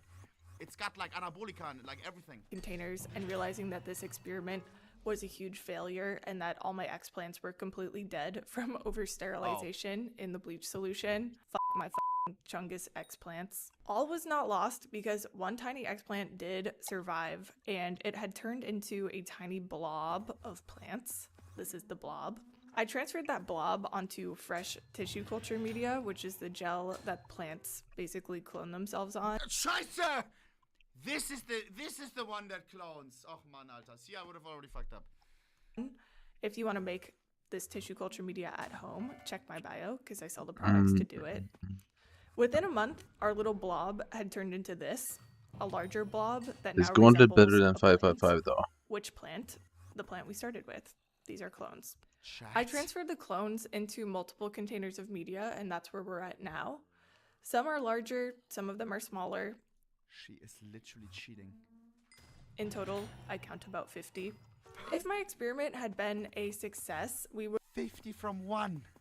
Well, you don't have One any plant you paid parts. 500 for. You understand? would have ended up with way more. These unks are getting scammed. They see, oh my god, pink flower. Oh my god, rare. They spent $500. Look at this. Look at this. Plants, probably over 1,000.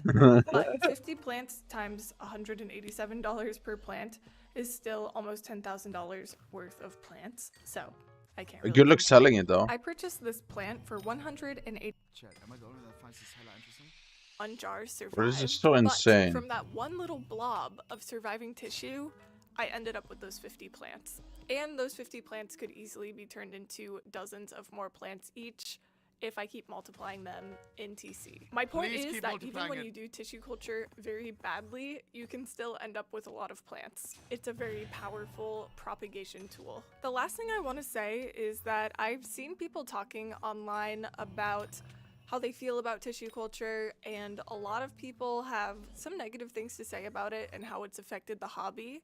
So my Sorry for question for you laughing. guys in the comments is, has tissue culture ruined the magic of collecting for you, Bruh. or do you think it improves the hobby for the better? Again, please remember to like and subscribe, and I will see you guys in the next video. Bye. Of course, I would be fucking mad if I was looking at my botanical garden outside of my house, and I had all these fucking rare ass plants, and then I see like Making the 1,000 water in more her wet is fucking a weird way to basement express on a weird some effect. tissue. Of course. Shit, you're I not was just wrong. looking into the scene. But yeah, I see this some sounds a fucking bit plants that are weird rare and shit, and I'm trying to because, get one. All of a sudden, bro, all of a sudden I see the price tag 5K. I think it All would of have a been sudden I super see, cool oh, if wow, tissue culture for this wasn't guy that you thing have to go actually. to China. This one is only available in Japan. Bro, come on, G. Duplicate that shit. Make that shit. It's a plant, bro. It's a plant. If something looks cool, come on, man. Why only like have it for like some, you know? Come on, man. I think it's cool because you can have literally super expensive plants. Actually, chat. I hope you found it as. But at the same interesting. I time, know this is a big fucking different type of video to watch, but I recently got into this plant thing, like very recently. And then all of a sudden but also, I must admit, I think tissue culture is also good because it makes plants affordable for everyone. Bro, And it's not being held hostage for the profit. whole hobby is being shaken up for the better, in my opinion. I don't know. I mean, hey, I don't know anything yet. I'm happy if I get them cheaper. And some Like more people can afford it, a plant, if it gets duplicated, because yeah, why not? You are the goat, So milady. You are the goat. I thought it was really interesting. I don't know. I think it's good. I think in general it's good because the more people who can afford stuff that they want, the better, in my opinion.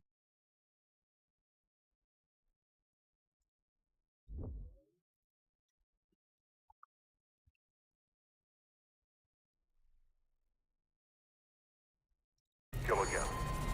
And was never caught. David is getting ready to go out with his girlfriend, Betty Lou. It's a special occasion. What is The two this? teenagers met earlier this year.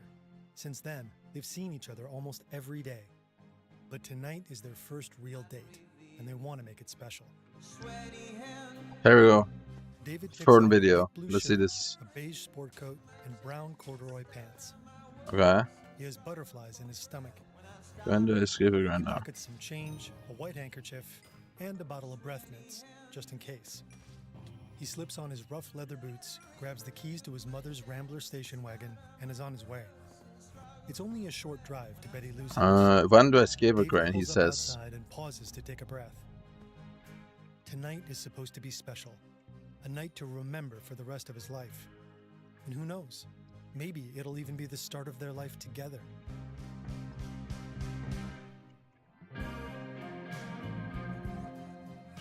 When David sees Betty Lou, Okay. the world stops for a moment. He even forgets how nervous he is. He helps her into the car, and the pair drive off. Their parents think they're going to a Christmas concert, but they're actually headed somewhere else. To a quiet turnout just off Lake Herman Road. The spot is popular with young couples in Vallejo. It's a secluded space to enjoy some quality time away from their parents and siblings. Damn, that's an old ass picture. Okay, Betty that's an Lou old leans case. against David's shoulder. Or old guy, or whatever. Tonight belongs only to them. Okay. This is crazy. About an hour later, a pair of bright headlights cut through the darkness. Uh-oh. A second vehicle is slowly rolling toward them. Vehicle. It pulls up right next to the ramp. I hate when people say that. Suddenly, shots It's are probably... fired straight into David's car. What? In a panic, the teenagers scramble out the passenger side door. What? David only makes it as far as the passenger seat. Aren't they just attacker vibing, reaches through bro? the open driver's side window, aims at a spot behind David's left ear, and pulls the trigger. Betty Lou has made it several meters away from the car. She's running, hurried and desperate, and her breathing is shallow and frantic. The stranger is right behind her. There's no way she can escape him. She screams, piercing the quiet night air. Then, 5 shots ring out. What the fuck is happening? They strike Betty Lou in the back, shattering the future she and David might have had. What the By now, fuck? It's 11:14 p.m. Betty Lou should have Why? returned home long ago. And what? But neither Ooh. her nor David ever will. This is the first time the Zodiac Killer strikes. It's also the beginning of an exhausting Alright. manhunt that will never Good truly luck, end. man. The police will I didn't know it was basically Strange old Saturday, psychics so will I'll offer be their playing a help, lot on Saturday. and some of America's most renowned authorities will be stumped by relatively easy riddles. A hunt that will inspire numerous films, series, books, podcasts, and videos like this one. There will be copycat killers, some real, some only alleged. And obsessive amateur detectives and online communities dead set on finding the Zodiac Killer. Some will even think they have him. The search for Zodiac still captivates people to this day. Mm-hmm. There's a It lot of also shows Saturday that grind. Stories only get as big as we allow them to. Wait, I just ate food and I really need to take a shit again. Oh my god, oh my stomach is going nuts right now. Largely based on the book Hold on, I Zodiac need to by limbo Robert this bad. Smith. As always, you'll find the link and all our sources in the description. I thought also it would end Friday, but yeah, it's a lot of Saturday, dude. I kind of forgot that Newsroom of the San Francisco Diana Chronicle asked is for buzzing with 5 days and The then Chronicle is extra one of the hours as largest well. and most influential. I keep forgetting that part. Okay. I need to. Okay, anyways.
official newspapers in the entire West Coast. Color TV has been around for a while, but most people still start their day with their local morning paper. These thousands of readers expect their front page to feature breaking stories and the most important news. The Bay Area wants to be informed, surprised, maybe even a little shocked. No one in the Chronicle's office knows that the paper itself is about to become part of a shocking story, that it will become an active player in a deadly game. This is the story of the Zodiac Killer, and this is Mona, our producer. Oh, hi Don. You might know this story from the David Fincher film. Mona, you've seen it, right? She's obsessed with film. I love watching movies, working with and on movies, and actually, even bringing them home with me. She even has a poster of our award-winning documentary, which she produced. Nice work, Mona. Thanks, Don. Do you actually know about today's sponsor already? No, but I'm sure you'll tell me about it now. Display hooked me up with these amazing metal posters, and I immediately went for my favorite childhood films. And they have some incredible official licenses, like with these prints from Edward Scissorhands, E.T., Jurassic Park, or Back to the Future. And you can also make your own custom displays with your own pictures and designs, like we did. Oh, okay. That's actually pretty cool, but... Okay, Don, you're wondering about the setup, right? It's super simple. Stick the protective leaf to your wall, add the magnet, and the poster snaps into place. Secure and perfectly straight. Since it's magnetic, swapping designs takes seconds. Crazy. I see now that they have over 2 million artworks with original pieces and officially licensed designs from movies and video games. That's insane. It truly is.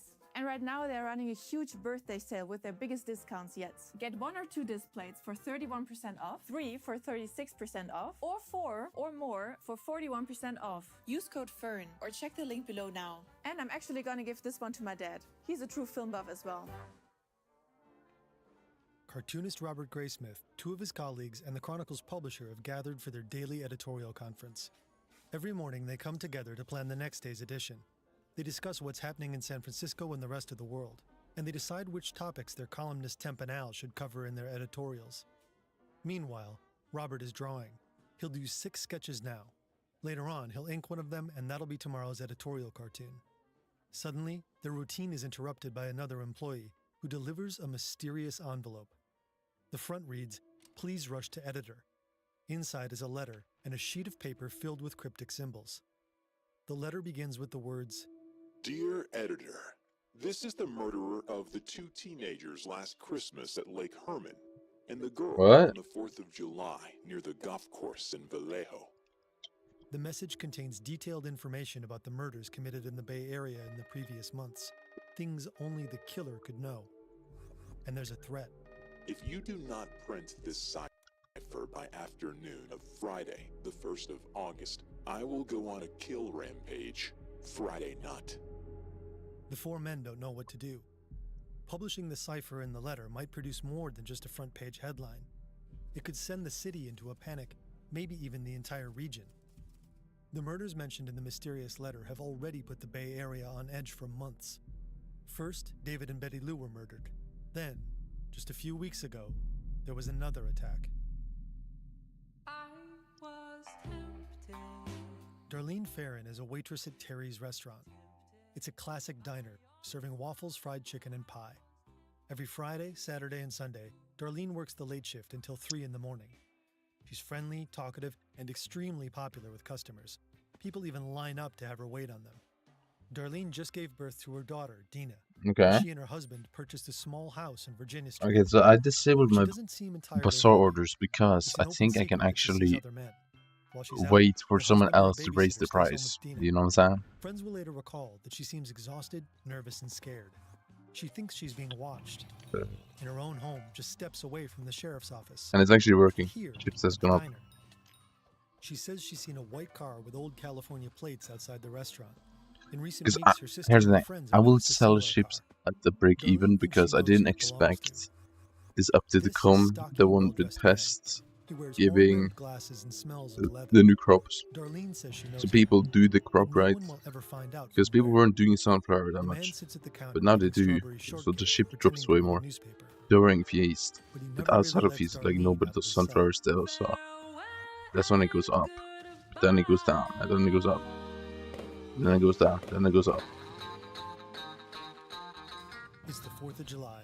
America The thing is, I kind of want to sell at a break even or even a minuscule loss, because then I can actually start Despite not having a investing in driver's it in smaller Mike and his twin amounts, brother at like Terry's Diner. 1,000 at a Over time, time, the three became friends. and the they can twins make became like rivals almost for 2x Darlene's money each affection. time. It's crazy. They would fight over driving her to work or doing her washing. At some point, So that's Darlene and kind of the Mike noticed plan, them but being I have closely way too followed. many ships right now, The so I other don't know car what to do. looks like it could be a Ford Falcon. Darlene keeps Yeah, trying to shake that's it, that. but she can't. The car gets closer and closer. Finally, it All I forces know is that I Darlene's need car into money. a parking lot near a golf course in the outskirts of town. I don't know how Then it much speeds a off. Rose Dragon is. For a brief moment, Darlene and Mike think they're safe. Let me see. But just minutes later, the Falcon returns. Let's see if I can Driver message seems to have someone. changed his mind. Mike and Darlene are hit by a Who can I blinding light. message? A man gets out of the FL3. car and walks toward them. He's holding a large flashlight in his hands. Mike thinks the man is police. Maybe Darlene knows him. After all, she's been seeing men who work at the sheriff's office. But before he can even pull out his ID, the roar of a gunshot fills his ears. He feels blood running down his face. Darlene collapses onto the steering wheel. 2 bullets hit her right arm. 2 more hit her left. Then 5 more hit her in the back, piercing her lung and the left ventricle of her heart. Frantic, Mike claws open the door and topples out of the car. Later on, the police will find him here, bleeding from the neck and cheek, his jaw shattered and a hole ripped through his tongue. A concerned neighbor reports the gunshots to the police, and officers Rust and Lynch are sent to the scene shortly after. The 2 men take their time. Rust doesn't see any urgency. It's the 4th of July and there's kids out there shooting firecrackers. But he's wrong. Not Yeah, everyone what is called radio the safe. auction price right now? If they had, the shooter FL4. probably would have driven right by them. No, I'm not going into floor for you Shortly fucking after, knobheads. A man places a call to the Vallejo Police Department. His voice is even and consistent. His words sound rehearsed. I want to report a double murder. If you go 1 mile east Damn. of Columbus Parkway to the public park, you'll find kids in a brown car. They were shot with a 9mm Luger. I What? also killed those kids last year. Bro, why is he acting like he's in a movie, bro? Can we stop this? Stop the guy. Telephone will later trace the No? call to a public payphone. The booth Can you is stop located him? right in front of the Vallejo Sheriff's Office. It's also within sight of Darlene's little green house. Darlene's friends and family also report having received strange calls that night. All they could hear was deep, heavy breathing. At the hospital, Darlene is declared dead on arrival. Damn. Light pulls through, and it won't be Nice. long until the killer strikes again.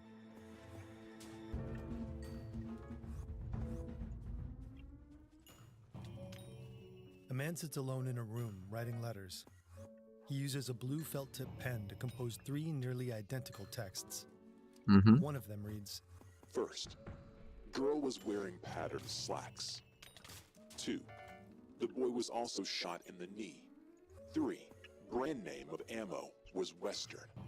To prove I killed them, I shall state some facts only I and the police know.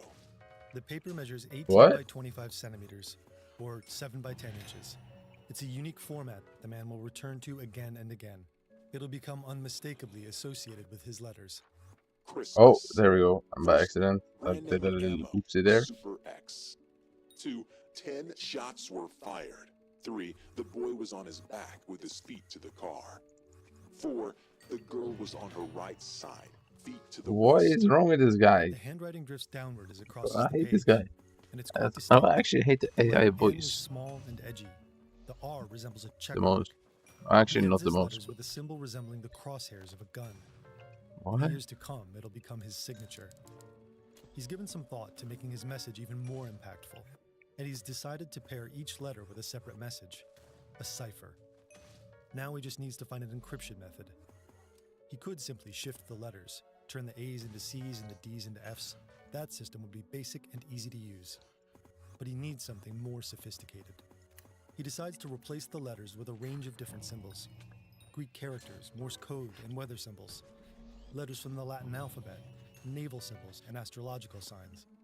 Then he adds another layer of complexity by encoding his message homophonically. Each letter can be represented by multiple symbols. That makes it essentially impossible to decode the text through frequency analysis. You can't just count how often certain symbols appear and match that to typical letter frequencies. A psycholinguistics expert will later claim that whoever composed the cipher must have at least been trained in elementary cryptography.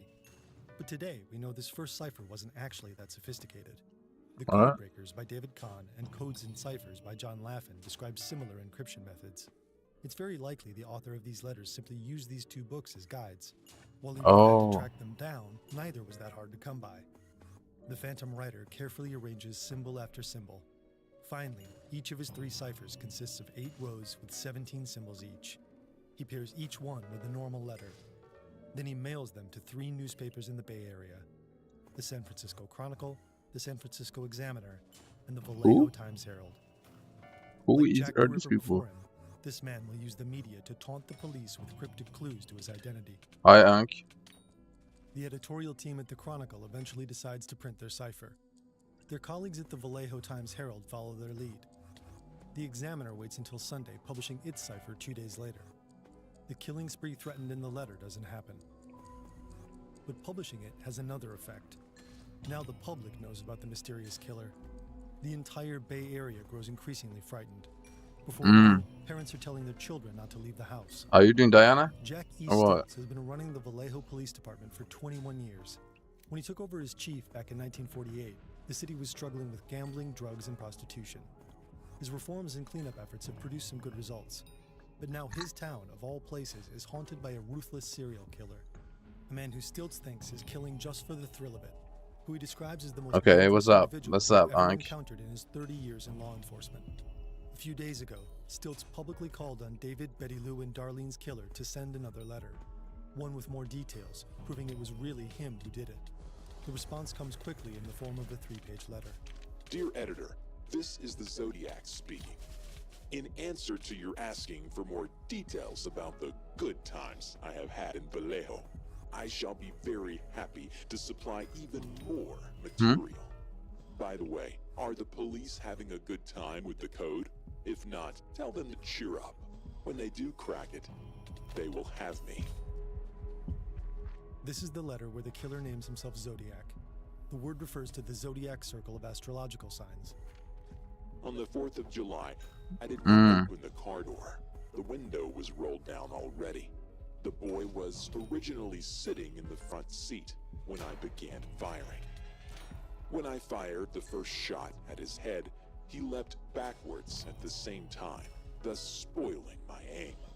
He ended up on the back seat, then the floor in the back, thrashing out very violently with his legs. That's how I shot him in the knee. I did not leave the scene of the killing with squealing tires and racing engine as described What is in happening? the Vallejo papers. I drove away slowly, so as not to draw attention to my car. Stiltz admits the letter includes details that haven't been made public, but he's still not convinced. He thinks that knowledge could have been obtained from witnesses at the crime scenes. But soon, there will be even more victims. Wait, so they have not yet Brian Hartnell and Cecilia even Shepard realized were that close this is friends since real? college. Today they're They driving don't up to even Lake think it's Berryessa. real yet? It's a beautiful spot surrounded by rolling hills. I'm confused. On a small peninsula, they lay down a picnic blanket and revel in the stillness. Okay. And here he Water, comes. The land drops off abruptly, hiding the shoreline. From Brian and Cecilia's perspective, it's impossible to see anyone approaching from that direction until they're already very close. And right now, someone is. A tall, powerfully built man emerges. He's wearing a black executioner's hood that looks almost medieval. What the On fuck? his tunic, a white cross cuts across a circle. It's the symbol the Zodiac Killer uses to sign his letters. The man is carrying a knife with a 30-centimeter blade. With it, he stabs Brian and then Cecilia. Again and again. A total of 24 times. About an hour later, the phone Who rings is this at Napa guy? Police Department. A calm and controlled voice says, I want to report a murder. No, a double murder. The caller doesn't seem to know that Brian, though severely injured, survived the assault. Oh Police shit. believe the attacker must have left the scene right away, but not before leaving a message on the door of Brian's car. The dates Betty Lou, David, and Darlene were murdered, and today's date. Crime lab technicians will later discover some less obvious clues. Tracks suggesting the attacker's vehicle has heavily worn tires and very deep footprints. The suspect must weigh at least 95 kilos or 200 pounds. A police officer with that exact weight walking alongside wait, the tracks 40,000 more doesn't sink down damage? as deeply as the unknown individual. The footprints reveal Uh. another lead too. They're most likely from a Chukka-type boot called the Wing Walker. As part of a government contract, over 1 million pairs of this model were produced. The investigators will never be able to trace them all. In most murder cases, you'll find a motive. But of course this guy is just a killer, a mad killer, and you have no motive. This is Captain Don Townsend of the Napa County Sheriff's Office. He'll speak to the press again later to announce what he believes is a possible motive. He thinks the murderer can't be anyone but a mentally ill person who derives sexual gratification from the act of killing. This guy is a pathological where's the crown? psycho killer. There's no doubt about it. The psychology professor supports that assessment. The Zodiac killer probably experiences sexual satisfaction through the deliberate mutilation of certain body parts. Oh, here's Captain your Townsend issue. is convinced that Zodiac hates women. I found the issue. In all known cases, the female victims are assaulted far more brutally than the men. He stabs Cecilia once in each breast, once between the legs, and once in the abdomen. And across his 3 attacks on couples, twice the man has survived. The woman has always died. The assaulted Cecilia also marks a shift. It's the first time the Zodiac killer uses a knife. I've identified the issue. Later explain that if you wanted to go out and kill for the sheer sake of killing, you could use a high-powered rifle and kill it 200, 300 yards. But by plunging a knife into someone, it's the most intimate contact you can have with a victim. an intimacy that experts think people like the Zodiac killer are incapable of forming in their normal lives. His propensity to violence and misogyny are all over his ciphers, too. Just weeks ago, the first one was cracked. So basically, the thing with Crown of Everest, the reason why it's so good is because it scales with attributes. Donald and Betty Harden are both school teachers. On any other Which Warhammer just doesn't. So you not having all the damage attributes, you're just throwing damage. Published in the Examiner 2 days earlier. They clear the dining room table and gather some sharp pencils, a ruler, and an eraser. Then they're back at it. Betty has a theory. The killer is such an egomaniac that he probably begins his messages with I. The Hardens also suspect he'll use the word kill repeatedly, so they look for recurrent 4-symbol patterns that could represent it. Their theory holds up. I like killing people because it's so much fun. It is more fun than killing wild game in the forest, because man is the most dangerous animal of all. Betty and Donald also spot the traps Zodiac built into the cipher. 15 times he uses a backwards Q. Well, all the damage attributes, I guess, yeah, ideally. The most commonly used letter in English, E. But 7 different signs are used to encode that letter. Also, At I the same time, think appears to have made multiple it mistakes. basically, The application so of his it own scales code is with sloppy and MP, several it words scales with everything. At this point, Like all of neither your of America's most renowned magical investigative power, everything. institutions, the FBI and the It scales CIA, with everything you have. managed to solve the cipher. As they decode the final And piece, and because your MP is kind of low, and you're missing some good attributes, it's underperforming. And obviously you're missing 1 Bitcoins, but that's not the main issue. Reborn in paradise, and all the lone or stray people I have killed will become my slaves. I will not give you my name because you will try to slow Basically, down the more or stop damage you my deal, the more collecting of slaves for damage the helmet will do. The more damage you have on without it, After the more you Cecilia's deal murder, with it. Captain Townsend explicitly warns Napa County residents to avoid isolated areas and not go out alone after dark. People get the message. Local restaurants and drive-ins that are usually packed until late at night are now deserted. Across the Bay Area, the authorities are on full alert. Since the murders occurred in 3 different jurisdictions, 3 separate police departments are working on the case. Based on witness descriptions, all of them are searching for the same suspect. A stocky man, mid-20s to mid-30s, with glasses and dark wavy hair. But from the very beginning, the investigation moves slowly. Each department works its own leads, often without knowing what the others are doing. Decoding Why? the letters frequently requires coordinating with experts from other cities. Why would That it not be process is often so? complicated Should I and say the time-consuming, banana go for? slowing down the investigation. One officer No, you should go admits for to the press talismans. The afterward fuck. Our knowledge of each other's crimes was not as sharp as it might be. If you want damage, you should upgrade your talismans Police make a ASAP. grave mistake, one with serious consequences. Paul Stein's taxi is stuck in late-night San Francisco traffic. As he inches forward, Paul curses. The traffic is frustrating, but he's just months away from a PhD in English, and the taxi pays his tuition. On the sidewalk, a stocky man steps out from under an awning and waves him down. Paul picks him up. About 15 minutes later, they reach the man's destination, an upscale neighborhood in northern San Francisco. But the passenger asks Paul for 2000s, I guess. But of course, that's gonna be expensive. So just get as much as possible. At the What do you mean? second-story window, teenagers look out over the wet pavement below. Normally, Paul would stop the meter and ask for the fare. But suddenly, the passenger's left arm is clenched tightly around Paul's neck. A gun presses up against his right cheek. Then the man pulls the trigger. At exactly 9:58 p.m., a police officer logs a call. The teenagers across the street couldn't see exactly what was going on inside the cab, but they know they witnessed something terrible. They say the suspect is a man wearing dark clothing. But when the APB goes out, patrol units are told to look for a black man. On their way to the scene, the officers see a stocky man lumbering along in the fog. He seems to match the description perfectly, but he isn't black. The officers shout to him, asking if he's seen another man. The man points them in a direction and the patrol car drives off. The two policemen don't realize they probably just spoke to the killer himself. But later on, they publicly admit to their mistake. Back at the crime scene, detectives assume a robbery has gone terribly wrong. San Francisco has recently seen a series of attacks on taxi drivers. This one must have been. Who is this guy, bro? And why has he not been caught yet? Did they just suck the ambush back in 1970? And the killer left the scene dripping in blood. Like, even I could have solved this case at this point. Two experts from the crime lab arrive at the scene. They immediately look for latent fingerprints that may have been transferred to surfaces by sweat or the skin's natural oils. To render them visible, the experts need to dust the taxi's surfaces with gray or black powder. Once a print becomes visible, they carefully lift it with transparent tape to preserve it for analysis. Their meticulousness pays off. On the door, they find bloody prints from a right hand.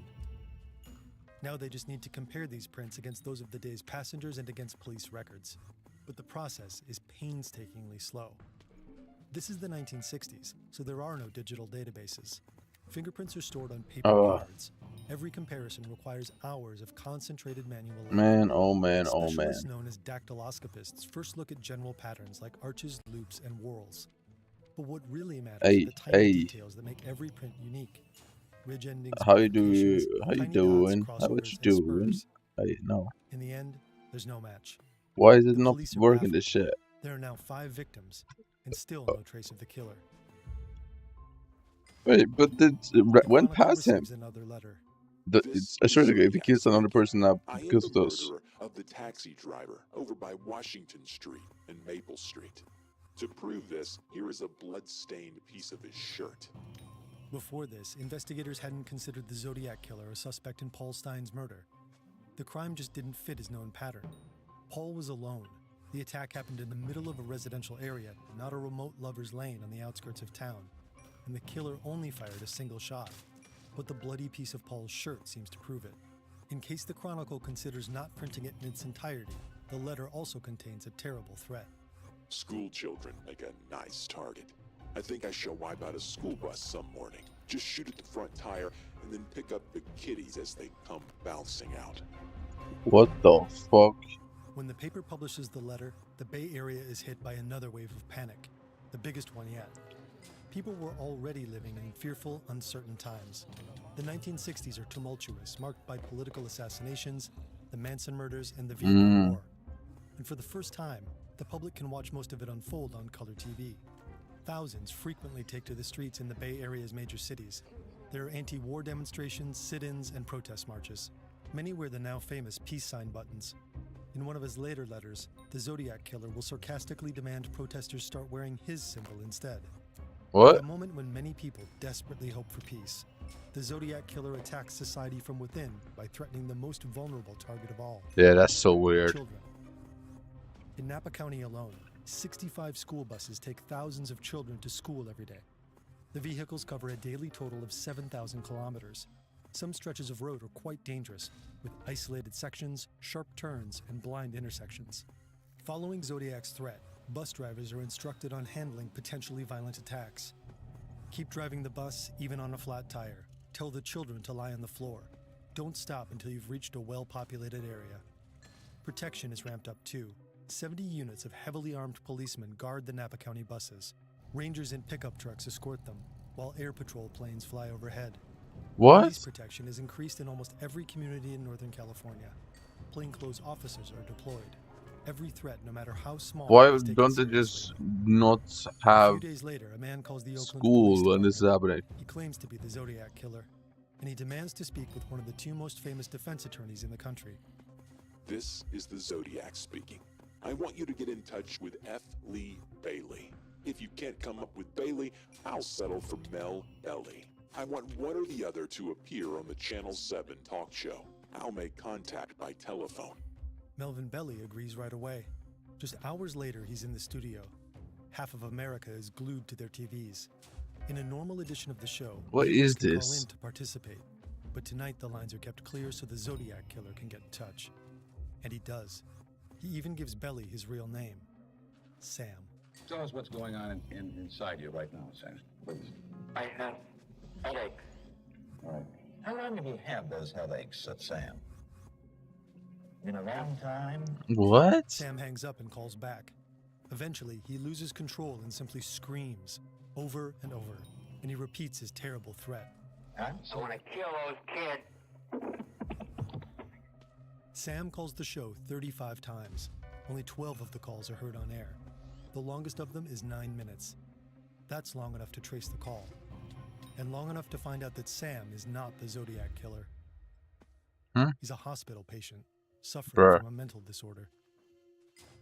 Shortly after, the Chronicle receives 2 new letters from the real Zodiac.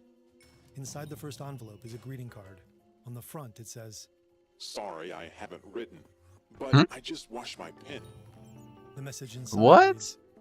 I thought you would need a good laugh before Hey, you bro. hear the bad news. You won't get the news for a while yet. Fuck this guy. Could you print I hate this him. cipher in your front page? I get awfully lonely when I am ignored. So lonely, I could do my thing. What do you mean by that? Cipher is his most Hey, complex yo. yet. It's composed of 340 characters, and it won't be solved for 5 decades. What a low life. What a waste of December sperm. 3, 2020. 3 men sit at their computers on different sides of the planet. American software developer David Aranachak, Belgian computer programmer Jarl van Eyck, and Australian mathematician Sam Blake. For years, they've been collaboratively obsessing over the same mystery, the 340-character cipher the Zodiac Killer sent to the San Francisco Chronicle following the TV show. With his first riddle solved within a week, Zodiac must have made a bigger effort. His second cipher was almost certainly created with pen and paper too, but it proved complex enough to I remain don't know unbroken how to for do 51 this. years.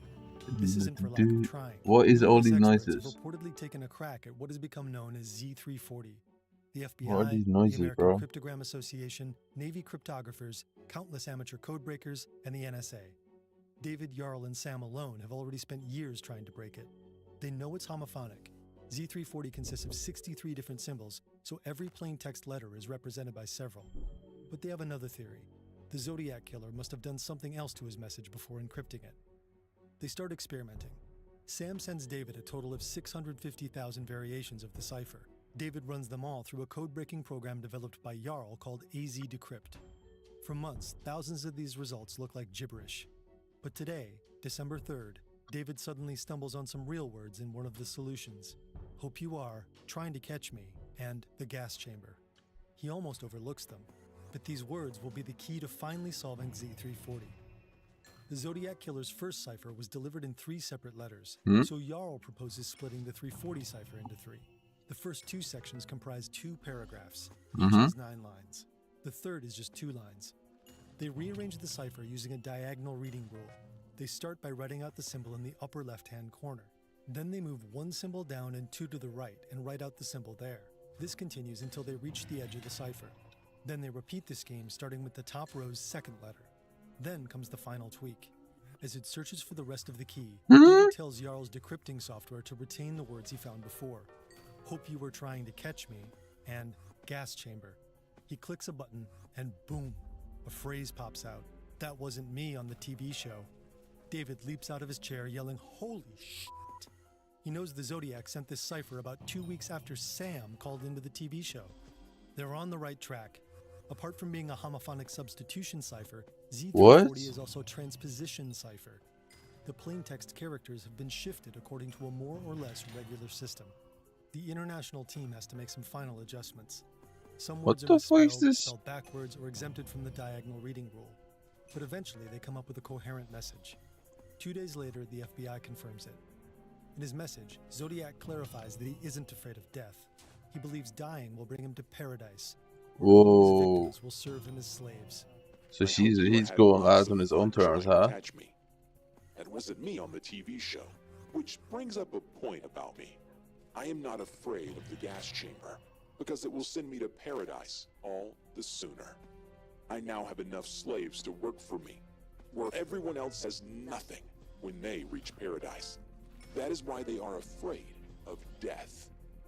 I am not afraid, because I know that my new life will be an easy one in paradise. Cracking the 51-year-old cipher What? is a small sensation among people still fascinated by the case, but it doesn't bring investigators any closer to actually solving it. You're not gonna catch the guy Back though, in right? 1969, detectives turned to the other letter Zodiac sent after the TV show. This one is a 7-page diatribe aimed at the police. The killer mockingly refers to the officers as blue pigs and accuses them of making blatant mistakes in the manhunt. The letter also includes a drawing.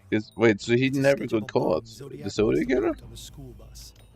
The threat isn't made public, but it stokes fear of a potential school bus attack. Investigators are growing desperate.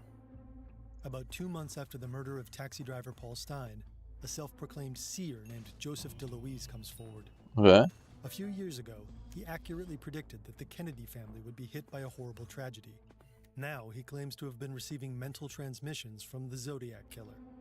He says he's begun to form a mental picture of Zodiac and to receive detailed insight into the killer's personal life. DeLuise feels that Zodiac prefers walking over driving, that he spent time in some kind of reform institution when he was young. He consumes drugs like speed or goofballs before going out to kill. His star sign is either Scorpio or Aquarius. And he has I'm so tired. I don't know why. I don't know why I'm so tired. I don't know what's happening. DeLuise offers to help the police.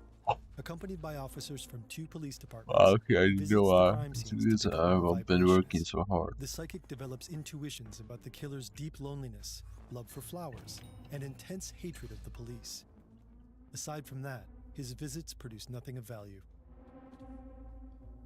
After Paul Stein's death, more and more people begin to actively engage with the case. The Napa County Sheriff's Office receives Oh hundreds man, of leads. please The with the San Francisco logo. PD gets Yeah, almost mate. 1,000.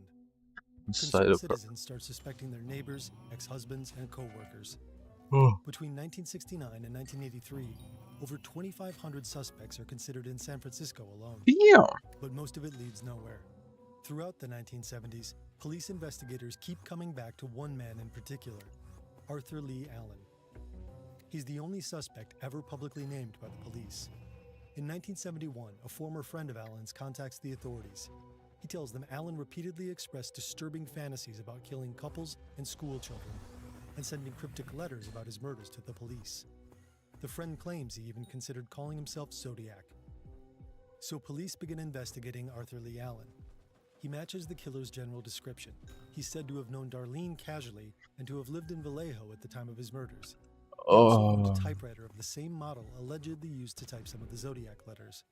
Multiple search warrants are issued for him over the years, but neither Allen's fingerprints nor his handwriting match the existing evidence. Years later, advances in DNA I analysis don't know what's effectively happening ruled him anymore. out as the Zodiac killer, posthumously. Allen dies in 1992 at the age of 58. He was never formally charged with anything. Over time, investigators and amateur sleuths identify numerous potential suspects. But like Allen, none can be conclusively linked to the crimes. The Zodiac remains a ghost. So much so that a 2020 book proposes another wild but highly intriguing theory. What if the Zodiac killer never existed? What if it was all just a hoax? One or possibly even several cipherists claiming multiple unrelated crimes as their own. In The Myth of the Zodiac Killer, American English professor Thomas Horan questions the premise of a single perpetrator. He argues that the murders attributed to the Zodiac killer differ too much in method and circumstances to be the work of one person. He also points to inconsistencies in witness descriptions, composite sketches, and even the letters themselves. Horan even suggests that the individual writing as Zodiac could have claimed responsibility for attacks they never actually committed. I'm a shower. I know I'm literally barely playing at all this. Again, I'm so like that. Attribute a series of unrelated crimes to one fictional character. What if everyone just badly wanted to believe in a bone-chilling serial killer narrative? Several professionals and linguistic experts have questioned Horan's theory. In the end, we'll probably never know. Decades pass, with investigators more or less in the dark. Each year, more and more retire. The case of the Zodiac Killer eventually ends up buried under stacks of other cold and unsolved cases. But somehow it refuses to go away entirely. The evidence collected in Vallejo is re-examined time and again. Investigators and amateur sleuths remain convinced that someday they'll be able to reveal Zodiac's identity. Some even believe they already know it. In 2021, a group of around 40 amateur detectives claims to have identified the real Zodiac Killer. The self-proclaimed case breakers say Zodiac is a former member of the U.S. Air Force. But the police department quickly dismisses leads like this as no more than theories without hard evidence. But alleged breakthroughs keep resurfacing. As it happened, the story dominated newspapers' front pages. Mark had his Broadcast son and bringing television shot a reports body beamed the name into Zodiac and his horrible crimes into living rooms across the nation. Today, it's series, podcasts, movies, online forums, and videos like this one. Apparently, the Zodiac Killer still captivates the public and the media, even today. Even when no one has heard from him in almost half a century. Officially. Just recently, a TikTok video went viral because the young man in it claimed the Zodiac Killer was his grandfather. San Francisco was terrorized in the late 60s and early 70s by a man who called himself the Zodiac Killer.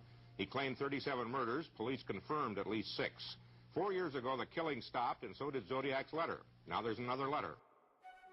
Experts are divided on whether this letter was truly composed by the Zodiac Killer, or if it's just a really good imitation. The news of his supposed return spreads like wildfire. It'll be the last Zodiac-related message to make major headlines. The San Francisco Chronicle's front page headline reads, "Zodiac ends silence." In the letter itself, Zodiac, or a copycat, brags about always having been one step ahead of the police. He might not be entirely wrong. But in many ways, the Zodiac won't go down in history as particularly smart. Today, many experts think he was just a pathetic, deeply lonely man, a misogynist incapable of forming real consensual intimacy, a failure who vastly overestimated himself. He claimed to be responsible for more than 35 murders. Authorities attribute at least 5 homicides to him. He probably wouldn't have approved of these kinds of assessments, though he probably would have liked one thing, the fact that Hollywood made a movie about him, just what he seemed to wish for in his final letter.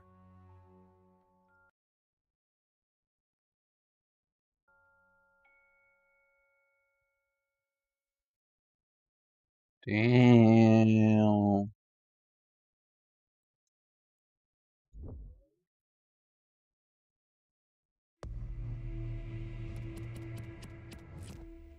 China, 1982.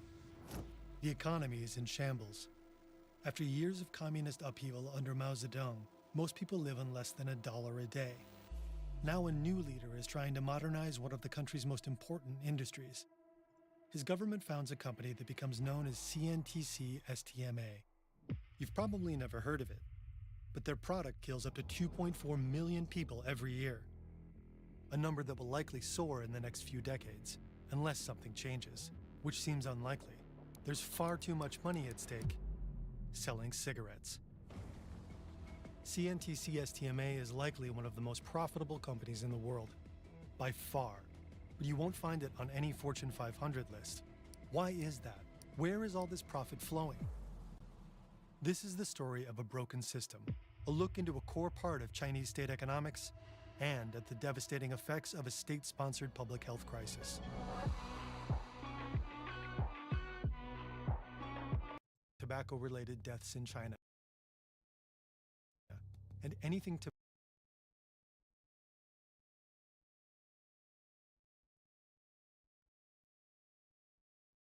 tobacco-related is somehow involved. 68 billion. China, 1982. Hold on. I'm a shower.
The economy is in shambles. After years of communist upheaval under Mao Zedong, most people live on less than $1 a day. Now a new leader is trying to modernize one of the country's most important industries. His government founds a company that becomes known as CNTC STMA. You've probably never heard of it, but their product kills up to 2.4 million people every year. What? A number that will likely soar in the next few decades, unless something changes, which seems unlikely.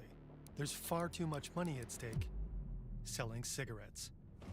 Woo. CNTC STMA is likely one of the most profitable companies in the world, by far. But you won't find it on any Fortune 500 list. Why is that? Where is all this profit flowing? This is the story of a broken system, a look into a core part of Chinese state economics, and at the devastating effects of a state-sponsored public health crisis. Woo.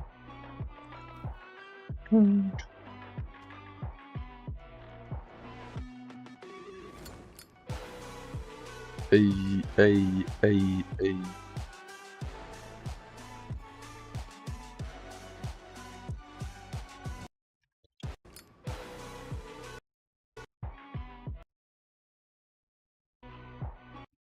Public health crisis.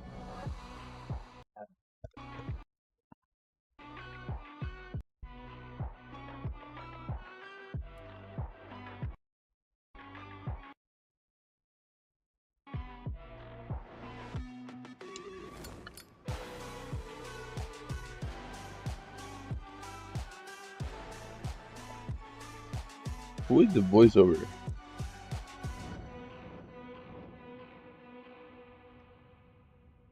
This video was produced in collaboration with journalists from The Examination and is based on their phenomenal original reporting. You'll find links in the description. Durham, North Carolina, 1880. This is the American tobacco tycoon James B. Duke. He's just been informed that the automatic cigarette machine is finally ready. Cigarettes are pretty niche around this time.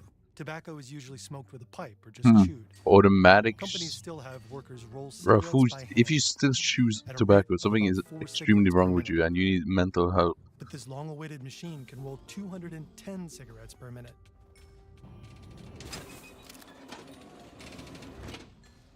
It'll make James Duke cartoonishly rich, and it plays a big role in hooking millions on tobacco.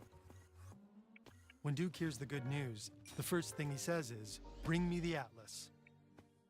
Duke's never been to China, and he'll never visit either. All he cares about is that it has 430 million people.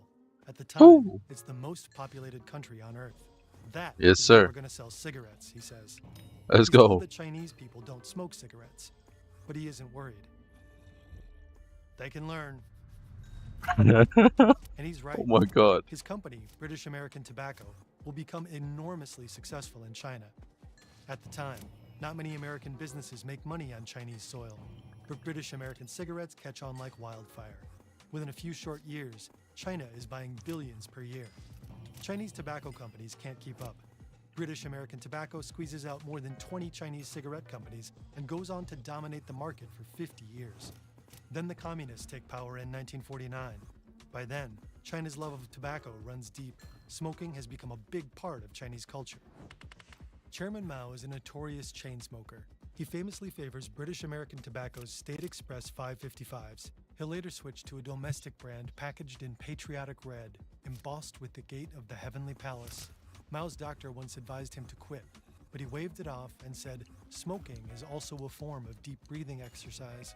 And during the Communist Revolution, my God. Mao knows just how to rally his troops. He promises them food, shelter, and cigarettes. Promise Food, he'll fulfill. food, shelter, and cigarettes. Wow. Tobacco first reached China in the 17th century. Qing dynasty emperors tried to ban the drug. They threatened to behead anyone caught smoking. Whoa. People kept puffing away anyway. So instead, Qing rulers tried to get a monopoly on tobacco, so that only they could use it for diplomatic purposes. Of course. Having failed at that, they eventually allowed the people to cultivate and smoke tobacco, and just taxed it. That brought in tons of money for the imperial court and created a livelihood for millions. In other words, China's been a nation of tobacco lovers for a long time. But smoking habits reach a whole new level after the Communist Revolution, when the new regime successfully nationalizes the tobacco industry. All foreign tobacco companies are banned. Mao places all the remaining private companies under government control. And his successor, Deng Xiaoping, also a chain smoker, consolidates those companies into one state-controlled monopoly. By 1996, 4 decades after the revolution, China is smoking 4 times as many cigarettes, a number that's been growing almost continuously ever since. Speaking of growing numbers, more and more people choose Udu to grow their business. Bro, come on, 15 million man. to be precise. But why? Traditionally, writing an invoice, managing your inventory, doing your accounting, selling on your website, that's 4 pieces of independent software, and none of it talks to each other. But wouldn't it be nice if when you sold something on your site, it was all automated? I sold thing, so thing needs invoice, and inventory goes down and money made goes on the books. Kinda obvious, but it almost never works like that in real life. Well, unless the apps are all made by a single team and available on a single platform.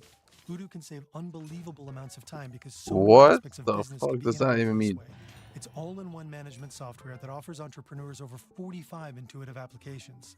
And this goes real deep into things like website building, project management, e-signatures, CRM, email marketing.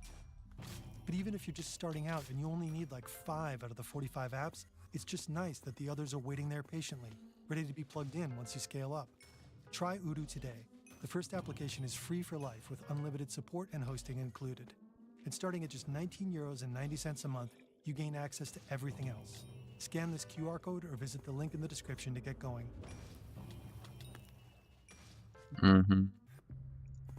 Today, every 5th person in China smokes, over 300 million people.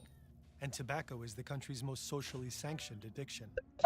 Fancy cigarettes are a go-to gift for formal occasions. Really? When you travel, people expect that you bring home cigarettes from your destination. And if someone offers you a cigarette, a lot of people would judge you if you turned it down. It's still common for doctors and high-profile politicians to smoke. China has about 1/5 the world's population, but buys nearly half of the world's cigarettes, about 2.4 trillion per year. Stacked on top of each other, this year's worth of Chinese cigarettes would reach from your house to the sun, with a few million kilometers to spare. And nearly all of the cigarettes they buy are produced and sold by one company. CNTC STMA, also known as China Tobacco, is the world's largest cigarette manufacturer. Each year, they make more than 4 times as many cigarettes as the next biggest tobacco company, which is Philip Morris, the people who make Marlboro. It's also 100% owned by the Chinese government, and it's part of this super ministry within the Chinese government called the Ministry of Industry and Information Technology. This is Jason McClure. Wait, so the government owns the company? China Tobacco So is a legal the government monopoly in is China, killing and it has the 19 Chinese people? different cigarette-making subsidiaries. It's authorized to control all aspects of production and distribution, from plantation to manufacture to import and export. Together, they control more than 97% of China's cigarette market. This powerful monopoly funneled over $223 billion in profits and taxes into the Chinese treasury in 2024. That's almost $100 billion more than Apple's total profit before taxes in that year. And all of this money flows directly to the government. Oh the my biggest god. tobacco company in the world is the Chinese government. One part of it, at least.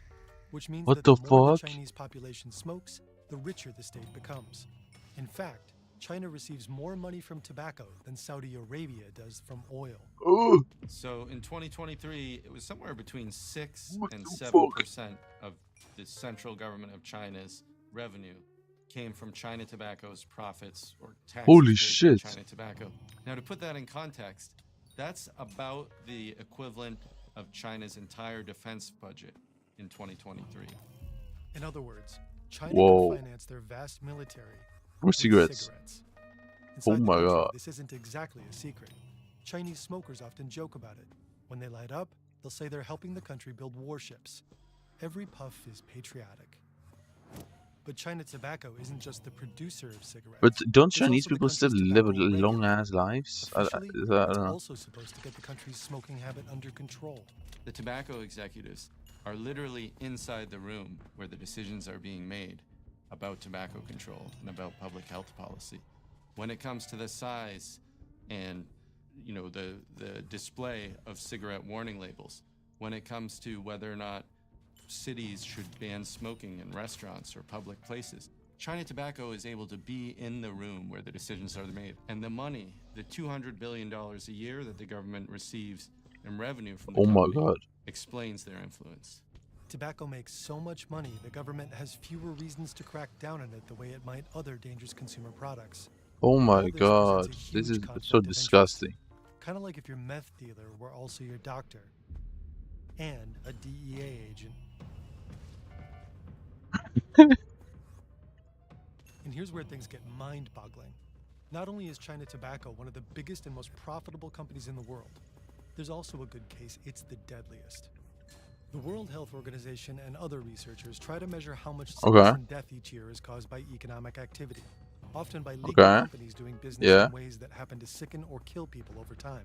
In many countries, there's a huge spike in deaths from diabetes and heart attacks linked to obesity.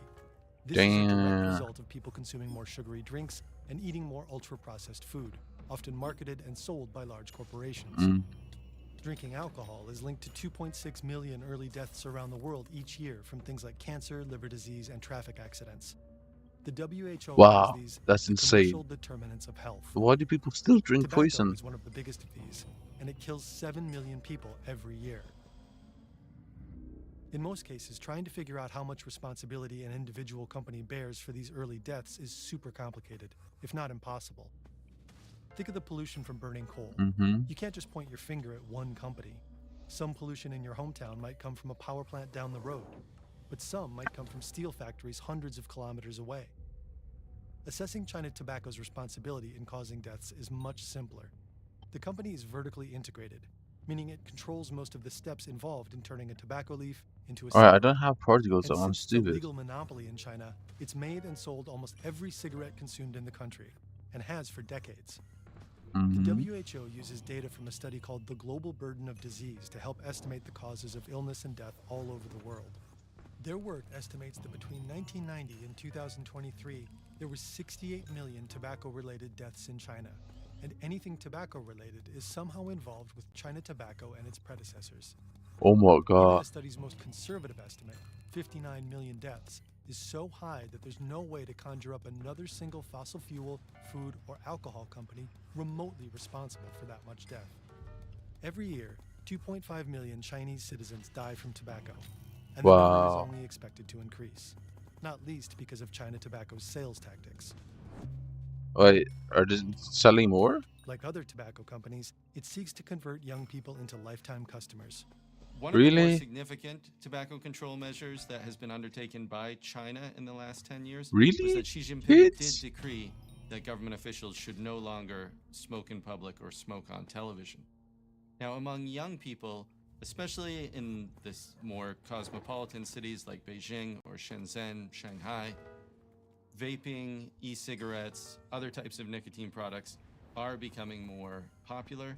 And this is a challenge for China Tobacco for the state cigarette monopoly, because overwhelmingly those products are made by Chinese private companies and not by the state cigarette company. So one of the interesting aspects of China Tobacco, not just being the country's sole cigarette maker, but its tobacco regulator, is that it in turn gets to regulate e-cigarettes and other nicotine products. Now, as you might expect, they've done so in a way that favors their own cigarette business. For instance, if you want to have a lemon or mint flavored cigarette, those are banned in a lot of countries, but not in China. However, if you want to have a lemon or mint flavored vape, that's been banned by China Tobacco. They've said you're not allowed to sell those here. And the reason that we're doing that is because flavors like that attract children. But they sell it to themselves. Lung cancer and heart disease is only growing. It's a state-sponsored public health crisis. A crisis that will cost the country in the long run, but not the state. That's because China's basic health insurance plans only cover a fraction of the cost of treating diseases like lung cancer. The health costs of smoking will have wide ramifications on Chinese society and on the Chinese people, but they won't hit the government's purse in the same way that it has in the West. Good evening. Remember the date, the 20th of June, 1997. It was on this day that the attorneys general of more than 30 states said in Washington that they had finally beaten the tobacco industry into submission. If you look back at one of What? the most important What does that moments mean? in the history of tobacco, it was this lawsuit brought against the tobacco companies, not by the US federal government, but by state attorney generals who banded together to sue the tobacco companies. We had to punish this industry in such a way that everybody in this country and everybody in this world would recognize that they had paid a higher price than any other corporation in history. And the reason state attorney generals sued them is because the state governments were being bankrupted by the health costs of paying for their citizens' health care. Oh. Having long, difficult deaths, essentially, that were very expensive and involved lots of medical. Because if your country In doesn't China, have that's not the healthcare, case. then And so there's no sort of functional cigarettes. financial driver for tobacco control in the same way that there has been in some other countries. Oh, that makes sense. That's why it's like that in Norway. They really don't want you to smoke cigarettes in Norway, I guess, but Up until the end of the 20th century, big tobacco seems unstoppable in the West thanks to mass production of cigarettes and aggressive advertising. Worldwide, cigarettes are associated with glamour, freedom, modernity. Movie stars, athletes, and even doctors are often seen endorsing tobacco. Try Camels yourself, the cigarette so many doctors enjoy. Until the health What the consequences fuck? become undeniable. In 1964, the Surgeon General's report declares that smoking is linked with lung cancer, a fact that big tobacco had been trying to cover up and discredit for years. The landmark report led to Congress requiring warning labels printed on cigarette packaging, and in the decades since, more and more countries have passed more and more anti-smoking measures. In the United States and other countries, high taxes on tobacco and public awareness of its health hazards led to dramatic shifts in attitudes towards smoking and a steady global decrease in consumption. Nice. Now you see more and more countries implementing public smoking bans. If you can't smoke in a restaurant, if you can't smoke Implementing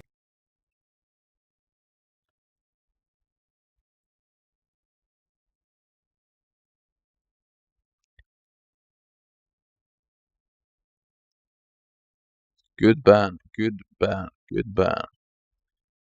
I hate cigarettes, by the way. I hate cigarettes. It's If you disgusting. can't smoke in a restaurant, if you can't smoke in a bar, if you can't smoke in a cafe, all of a sudden, your friends are inside having a good time, eating, drinking. If you're the smoker, you're outside by yourself on a street corner. And effectively, it becomes a habit that's no longer culturally or socially acceptable. And that's what we've seen in many countries around the world. But what happened in China is different.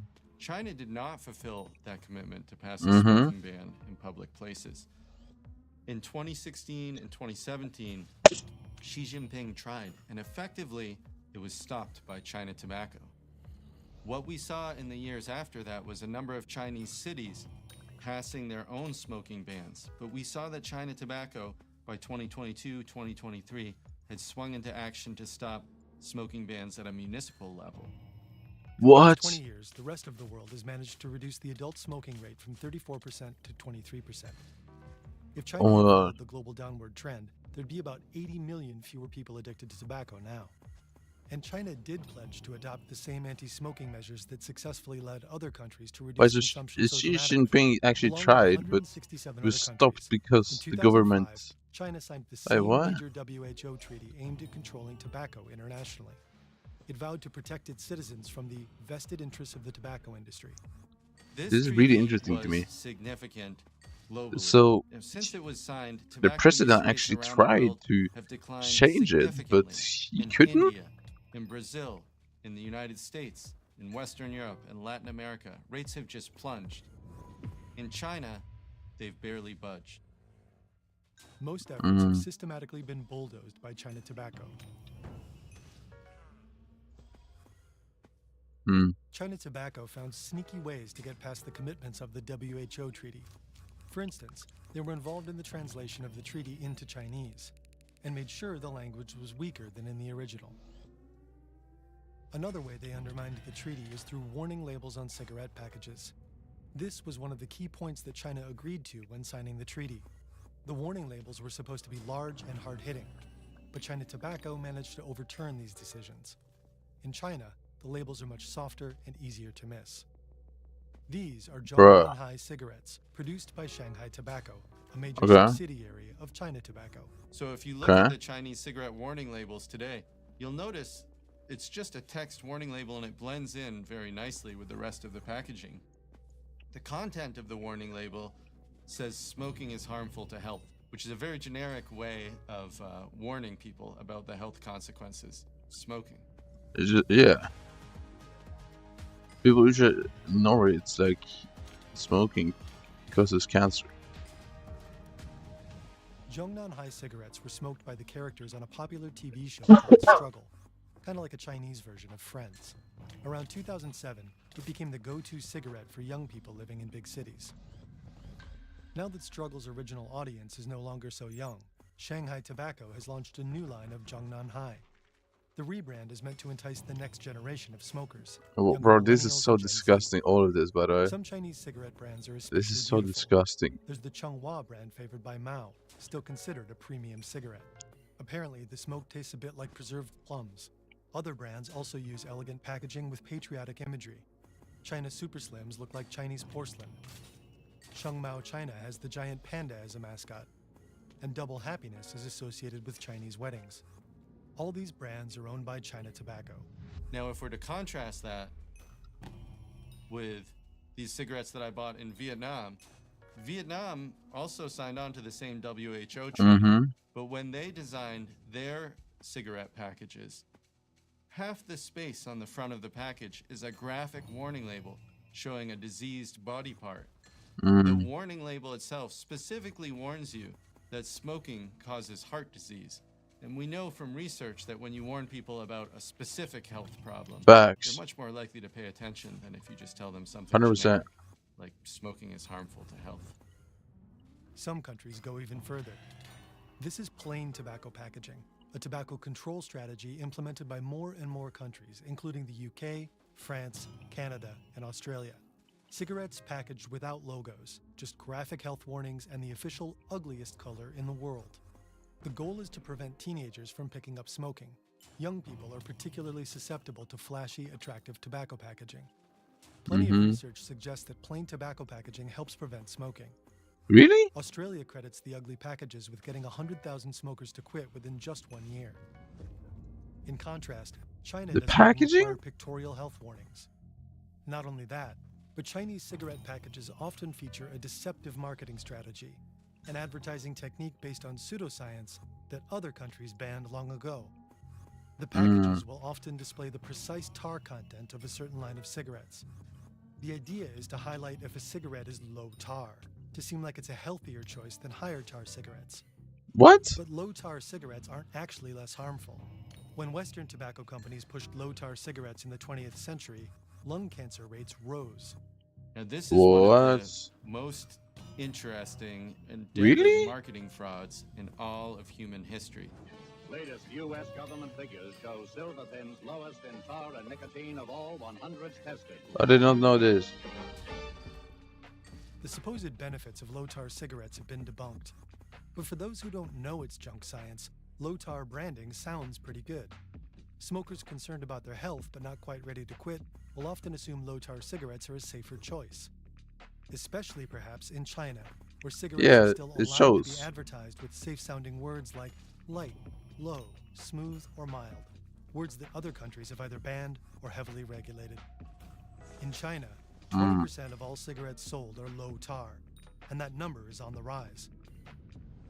China Tobacco keeps finding ways to obstruct prohibitions on advertising, proposals to raise taxes. This is so disgusting. All of it is. All of this. Has used its might, its How is this even humanly possible? I mean, I guess. To block a whole range of tobacco control and public health measures that researchers have known for years are effective at stopping smoking.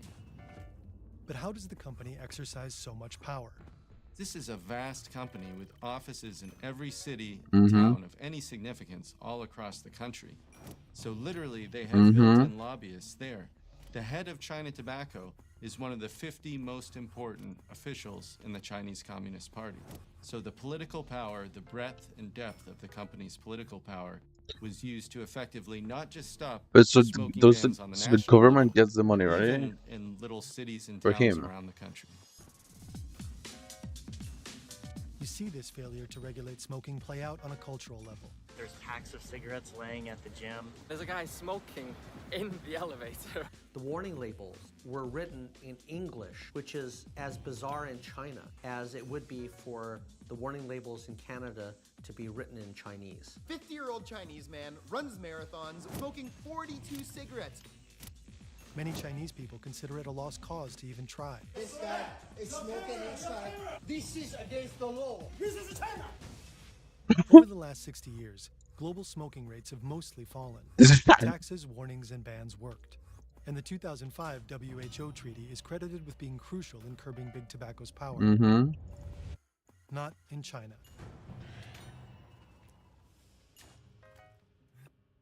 So, It has to end. Or are the health consequences unavoidable if a state is financially dependent on a deadly industry? State involvement in the tobacco industry doesn't necessarily mean that smoking rates will remain high or that tobacco control policies will be undermined. There are more than a dozen other countries around the world where the government still owns a major stake in a tobacco company. And there are plenty of countries where the tobacco industry is entirely in private hands and have smoking rates that are higher than China. That includes Indonesia, Turkey, and some others.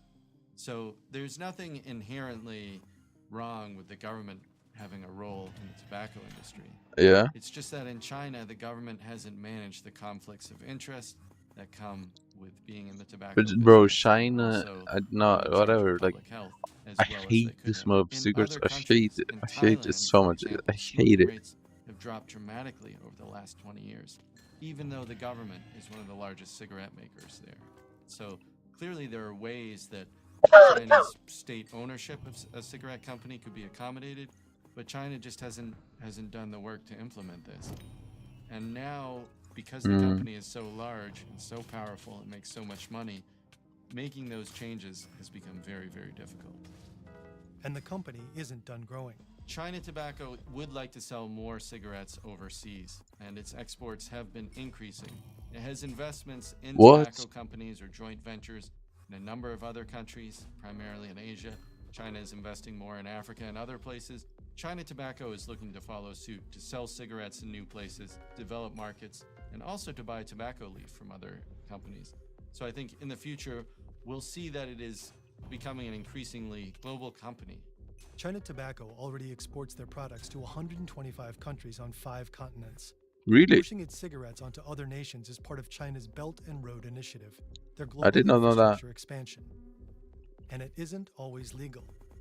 In countries with no legal market for their cigarettes, China Tobacco operates through a convoluted network of subsidiaries. They hire shell companies and often work with smugglers to flood countries with their products. What the fuck? Still, the main market is domestic. No, they China gotta still Tobacco do this. takes great pains to gain favor with the public by investing in social products, like sponsoring elementary schools in rural, low-income provinces. More than 100 tobacco schools are said to exist. Some are explicitly Tobacco named schools? after cigarette brands. It's like sending your kid to Lucky Strike Elementary. Some even have signs on the walls that say, "Genius is from hard work, tobacco helps you excel." What Plenty the of people in fuck? China are outraged by this and other predatory practices of the tobacco industry. But lately, it's become even harder to combat China Tobacco's influence. Starting around 2017, 2018, things started to change. And they didn't just change around tobacco control. China started to become a much more authoritarian place. Xi Jinping, as we know, ended the tradition of staying in power for only 2 terms. And a whole array of sort of civil society functions began to disappear in China. And civil society groups and advocacy groups that were once tolerated, all of a sudden were no longer tolerated. And interestingly, that even happened in tobacco control, an area that Xi think is absolutely non-political. And so where previously you had lawyers taking China Tobacco to court, Wait, you Xi had tobacco Jinping, control groups being very she's outspoken just in the not press gonna and in leave public after forums 2 years. about the Okay. company's Oh, he harmful didn't just role leave in after. Chinese Okay. society. Doesn't that mean All of dictator? a sudden they're silenced. And that is a direct consequence of the rising authoritarianism in China that's taken place over the last 7-8 years. Well, given all of that, Do you see any realistic path for reducing smoking in China? China's government has become so centralized that the one person who could have a significant impact on China's smoking rates right now is only Xi Jinping. However, I think over the course of time, years and decades to come, as China opens up more to the world, as its population becomes more educated, and as habits change, I think 100%. fewer and fewer young people will be smokers. 100%. So 100%. I think there is some reason for optimism that 20 years from now, 30 years from now, smoking will be much less of an issue in China. The problem is that in the short to medium term, the outlook doesn't look very bright. And there aren't effectively civil society organizations or other checks. But I don't on know. the I power feel like of you this should. company within China. You shouldn't require the government to do certain things to make you stop smoking. I feel like if you should just stop smoking. This is Washoe County Courthouse. Inside are Rupert Murdoch, 4 of his children, and a lot of lawyers. According to the New York Times, this is the first time in 2 years they've all been under the same roof. The Murdochs have turned against each other, divided into 2 factions, and now they're at war. They're fighting over the family business, the most powerful media empire the world has ever seen. If Rupert Murdoch is not the most powerful media mogul in the world, he would like very much to be. Donald J. Trump. Trump is at his best when he's sort of slightly tongue-in-cheek like that, I find. He's a very funny guy. These companies control the news for millions of people. What they see, read, and hear every day. Fox News speaks directly to America's conservative voters and to its current president. Rupert Murdoch is now 93 years old, and at this point, he's it's still not 93? clear who will succeed him. Have your dad ever had this conversation with you? Someday you'll run this company. No. My father's focused on, the day-to-day. That's really not an issue that I concern myself with. As I said, other people concern themselves with. That's their business. I've always and will always strive to be qualified and considered for that position. It's not my decision. One side wants to seize control of the family trust. The other wants to stop them at all costs. Whoever wins will have enormous political influence, but their victory will almost certainly tear the family apart for good. Uh-oh. Much of our research for this video draws on reporting from the New York Times, The Atlantic, and other accredited news outlets. Direct quotes attributed to members of the Murdoch family are largely based on this reporting. All sources are listed in the video description. That said, many details and nuances could not be independently verified by us. We also contacted all major Murdoch family members to request statements confirming the main aspects of the story, but none responded. Of course they didn't. It's early Sunday morning, and young Rupert Murdoch is still in bed. He's 21 now. He's always been a bit of a loner, but now, at Oxford, he's coming out of his shell. He's socializing and dabbling in 3 shims a day? even joining the Labour Damn. Party. And I haven't gotten a camera in 30 inquests. I went from literally super good camera rates, like 22%, to now 13%. Cultivates political influence to bypass media regulations. So Keith burns with ambition. He hoped his son would too, but Rupert never did well in school. He preferred to skip class to go gamble on horse racing. W gambler, bro. Rupert has yearned for his father's approval, but now Did they make, how much is high class now? Did they go up in price or not? When my tutor came in, I'm pretty sure they made it more rare. my father had died. Any memory I really have of it is one of complete shock. Yeah, they made high class rarer, I think. Rupert flies back to Australia as fast as he can, Which is kinda but he cooked. misses his father's funeral. Then he finds out that his inheritance is significantly diminished. Sir Keith established family trusts back in the 1930s. Family trusts are commonly used to manage assets and pass on wealth to future generations. But Sir Keith's death is sudden and unexpected, and his estate carries a serious amount of debt. To pay this off, Rupert's mother had to sell off half of his father's estate. Now Rupert is furious. He's been cheated. Uh-oh. Instead of the empire his father was working to build, he inherits just a single local newspaper, The News of Adelaide. He takes it and does what his father never could. He builds a newspaper empire. By the time he's 40, Rupert has gone further than his father could have dreamt. He founded the first national newspaper in Australia, The Australian, and soon he used that I wanna platform to see- catapult a politician into the Prime Minister's office. He's conquered Australia. Next up, the rest of the world.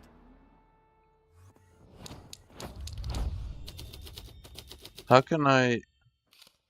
This is Chequers, the British Prime Minister's 600-hectare county estate, located trying 50 to think kilometers here. from London. It's afternoon. Prime Minister Margaret Actually, I'm Thatcher gonna is just do sitting down this. to eat. Thatcher wants to keep this lunch a secret. For the rest of her life, she'll deny it ever happened. But notes in her official archive tell a different story. Sitting across from her is 1.112. Rupert Okay. Murdoch. In a few months, Rupert will turn 50. He's easily one of the most powerful figures in Australian media. His company, News Corp, dominates quite about high. 2/3 of the newspaper market in the country. I'm setting He's at the gone global, 1.2. acquiring newspapers in the UK and the US. Now he sets his sight on a new prize, the Times of London, one of the oldest and most respected newspapers in the world. Did he buy Acquiring that? The Times would give him control over 40% of the British press, a monopoly, according to UK law. That would mean legal scrutiny. Possibly hoping to avoid that scrutiny, Rupert is now having lunch with the Prime Minister. Back in Australia, he established a successful formula.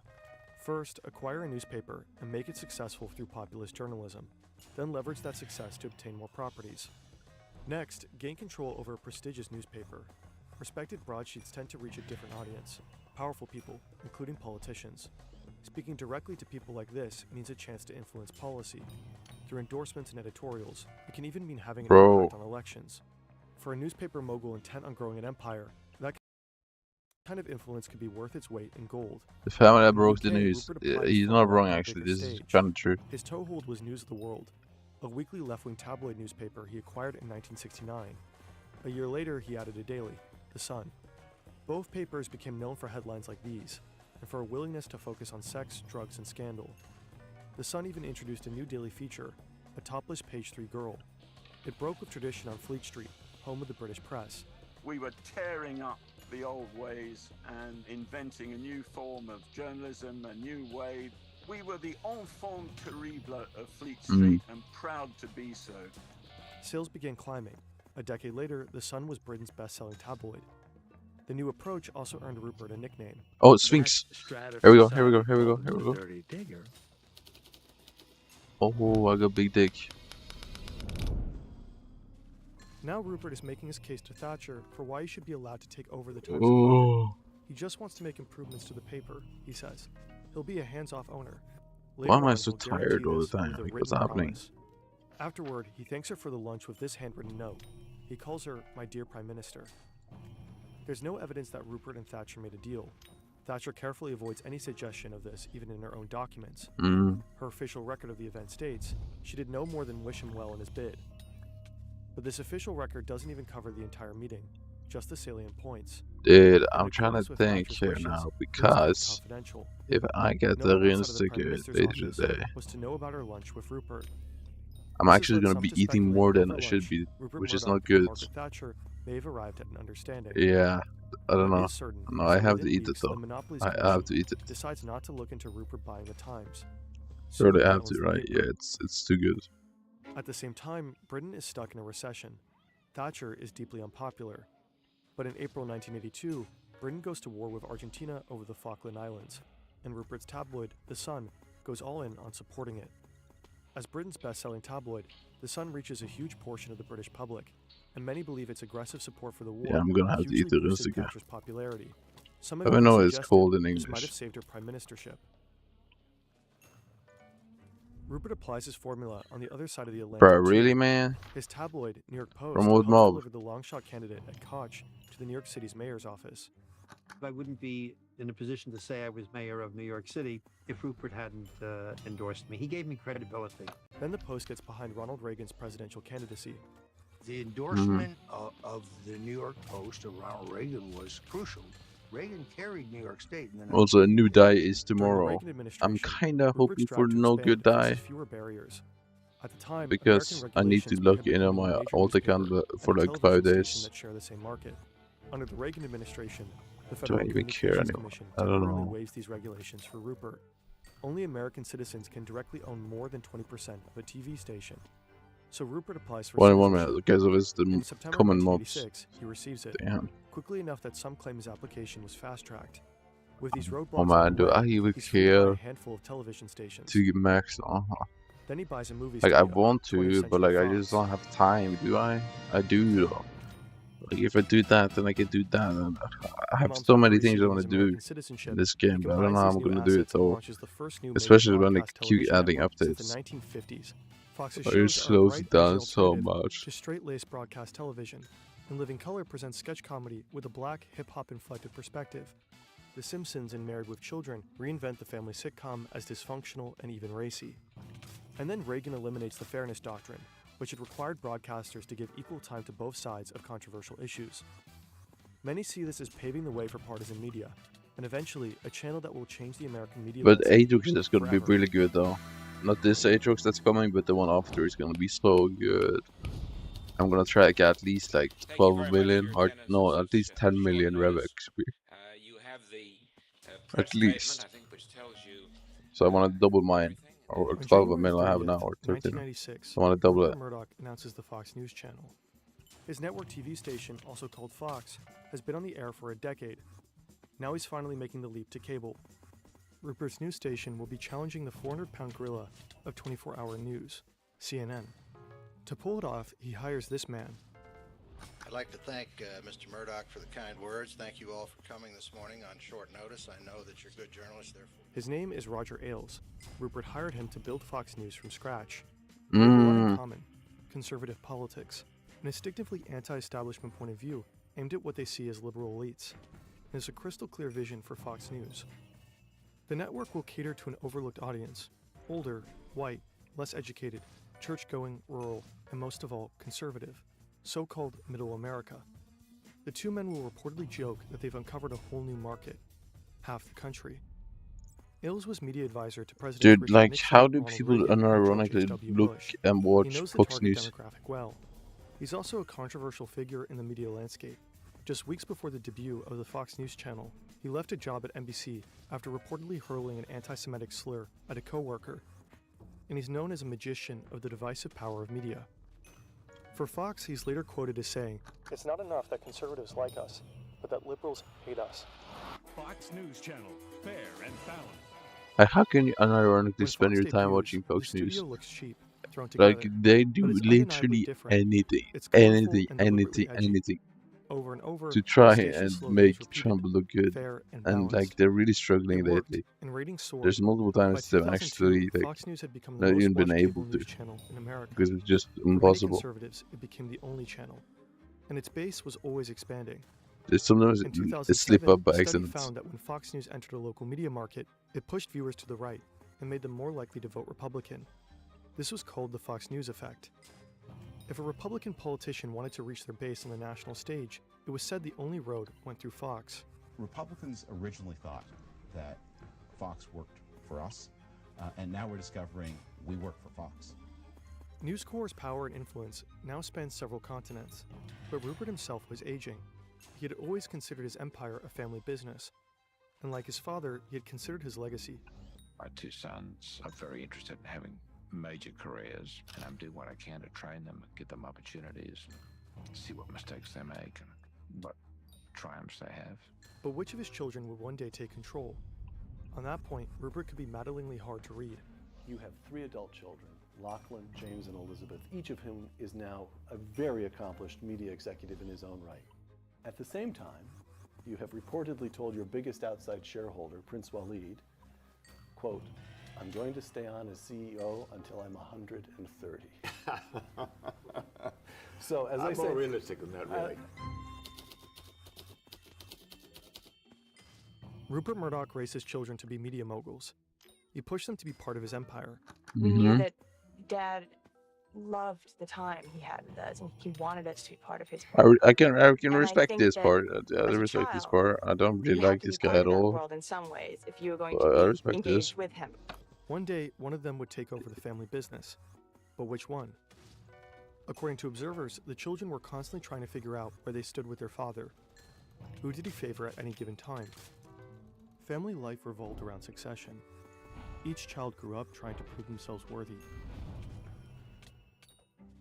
Elizabeth Murdoch is often described as bright, capable, and like her father. With his help, she purchased a pair of television stations in California. About a year later, she sold them for a $12 million profit. Woo! Soon, she'll be climbing the corporate ladder at her father's satellite TV station, B-Sky B. She's tough, ambitious, and has her eye on the top job. I have always and will always strive to be qualified and considered for that position. It's not my decision. But in the race for succession, many believe she has a handicap. It has been said that he's never been a person particularly comfortable with women in senior positions. Did you say you got a quote on that? I haven't got a quote on that. It's been said. As I said. In the I don't think he'd ever actually said. I don't know if that's true. I can think of a number of senior women that he's come to count on and rely on in very, very important positions. I think Dad is traditional in many ways. Lachlan Murdoch is Rupert's eldest son. He's often said to be the apple of his father's eye. He just graduated from Princeton University. Now he's working on his father's newspapers in Australia. He's young, rich, and a budding celebrity. Have your dad ever had this conversation with you? Someday you'll run this company. No. My father's focused on, the day-to-day. Prudence is When did he Rupert's have only his child from his kids? first marriage. Remember, if She's also she's the only 90 Murdoch years sibling old. to avoid the family business. Though her husband works Does for he have News Corp. kids when he's like 60? James Murdoch is often called the family rebel. Dropped out of Harvard to follow the Grateful Dead on tour. Founded a hip-hop label, Raucous Records. Yeah, that's really not an issue that I concern myself with. As I said, Lots of other people concern themselves with. that's their business. Anna Murdoch is Rupert's second wife. Anna's been part of News Corp since she was 18 years old. She met Rupert while interviewing him for one of his Australian newspapers. Anna's on the News Corp board of directors.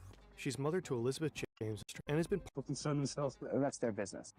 Anna Murdoch is Rupert's second wife. Anna's been part of News 51 Corp years since she old? was Wait, 18 years whoa, old. whoa, whoa, what is She this? met Rupert while interviewing him for Lots of other people concern themselves with. That's their business. Anna Murdoch is Rupert's second wife. Anna's been part of News Corp since she was 18 What years is old. this? She met Rupert while interviewing him for one of his Australian newspapers. Anna's on the News Corp board of directors. She's mother to Elizabeth James and Lachlan, and she helped raise Prudence. As they grow up, Anna worried about what the competition to succeed their father was doing to her children. Your sons, are they planning to go into the newspaper business? I think so, and so is my daughter. I mean, I can see lots of arguments along the way. Why? What will happen? It wasn't always easy. Rupert's work always came first. Newspapers are in his blood. He's a good Australian businessman who's come here. I'm going to show you how to do it. And it never, ever stopped. It is awful sometimes, and it is lonely, and you are cut out of it. But I don't think I'd change it for anything at all. For decades, Anna's been patiently waiting for him to retire so they can enjoy their golden years together. On that day, he would name his successor. Win or lose, the children would all be free of their burden of succession. Anna could enjoy life with her husband, free from the burden of News Corp invading every second of their lives. But instead, in 1998, everything changed. What? By now, Rupert is 67. He still hasn't retired, and he's met someone else. Her name is Wendy Deng. She works at one of Rupert's TV stations in China. She's been acting as his private translator when he visits the region, and she's half his age. Rupert insists nothing is going on, but Anna is sure he's having an affair. Either way, he swiftly cuts Anna out of his personal and professional lives. At first, Rupert and Anna announce that their separation will be amicable. Anna will remain on the News Corp board. But then in News Corp's annual report, Anna reads that she's retiring. Then she claims he gave her a direct order. You get off the board. Damn. But Anna has one last card to play. Legally, she's entitled to half the assets Rupert has created since they've been married. Oh. But she wants something else. Anna sees what competing for succession is doing to her children, and she wants to make sure Rupert can never toss them aside, like he has her. To protect them, she wants to ensure that all four will inherit a share of the family business, so she sacrifices half of what she's entitled to in the divorce. In exchange, Rupert agrees to restructure the family trust. His 4 children will each control a single vote within the trust, while Rupert will control 4. But when he dies, his votes will disappear. Elizabeth, James, Lachlan, and Prudence will control the trust assets equally. Nice. These assets have been valued at more than $7 billion. But there's an even bigger prize. Elizabeth will a single vote within the trust, while Rupert will control 4. But in exchange, Rupert agrees to restructure the family trust. His 4 children will each control a single vote within the trust, while Rupert will control 4. But when he dies, his votes will disappear. Elizabeth, James, Lachlan, and Prudence will control the trust assets equally. These assets have been valued at more than $7 billion. But there's an even bigger prize. They include almost half of the voting stock in two of the most influential media companies in the English-speaking world. The voting power will also belong to Rupert's children equally. These companies decide what millions of people read, hear, and watch on a daily basis. Managing a huge empire is quite the challenge. You don't need to be a Damn. media mogul to know that one of the biggest hassles in any workplace is the chaos of disconnected tools and software platforms. But there's a solution: Odoo. Odoo is a single centralized Oh my platform god. Hey, for no managing way. your entire business. Need to No, track hours, sign documents, manage projects, or I even don't build a know. website. Whatever your needs, Odoo So has she over just 45 apps to ditched choose from. his What's more, they're integrated. long-term Thanks to Odoo, your wife sales, accounting, and inventory management for apps can all update each other, giving you a cohesive, up-to-date overview. Odoo with is this even tailored dumb to your shit location, so no more for wasting some time figuring out local Asians taxes, rates, and he regulations. found in Odoo does it China for you. or Odoo something. grows with you. Start with the apps you need and add Like, more as your bro, business why are you evolves. going around The first dating application again is when free you're for life, 75 with unlimited years old? support and hosting Wasn't included. he like 70 Starting at the time? 19.90 I don't euros know, per man. month, It's so you gain weird to me. access to all I will available never understand when applications. people Click at the that link in the age description to check it out. they start dating again. What's happening? In the early 2000s, the Murdoch Unless empire you was lost your arguably at its wife peak, or something. reaching 5 continents and 3/4 of the world's population. One of the companies controlled by the shares in the Murdoch Family Trust, News Corp, owns media properties all over the world. The other is the most profitable cable news channel in America. In time, it'll become much more.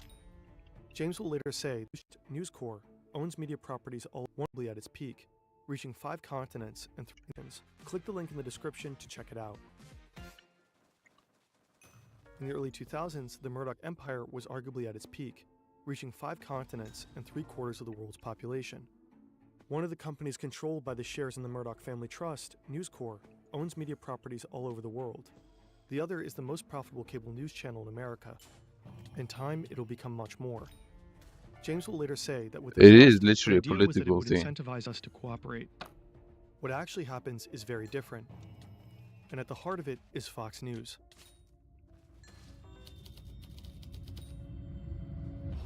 This plane is flying from Sydney to New York. Inside it, Lachlan Murdoch is brooding. A few months from now, Lachlan will describe the events that follow to a reporter for New York Magazine. Our description is largely based on that reporting. Lachlan is now 33 years old.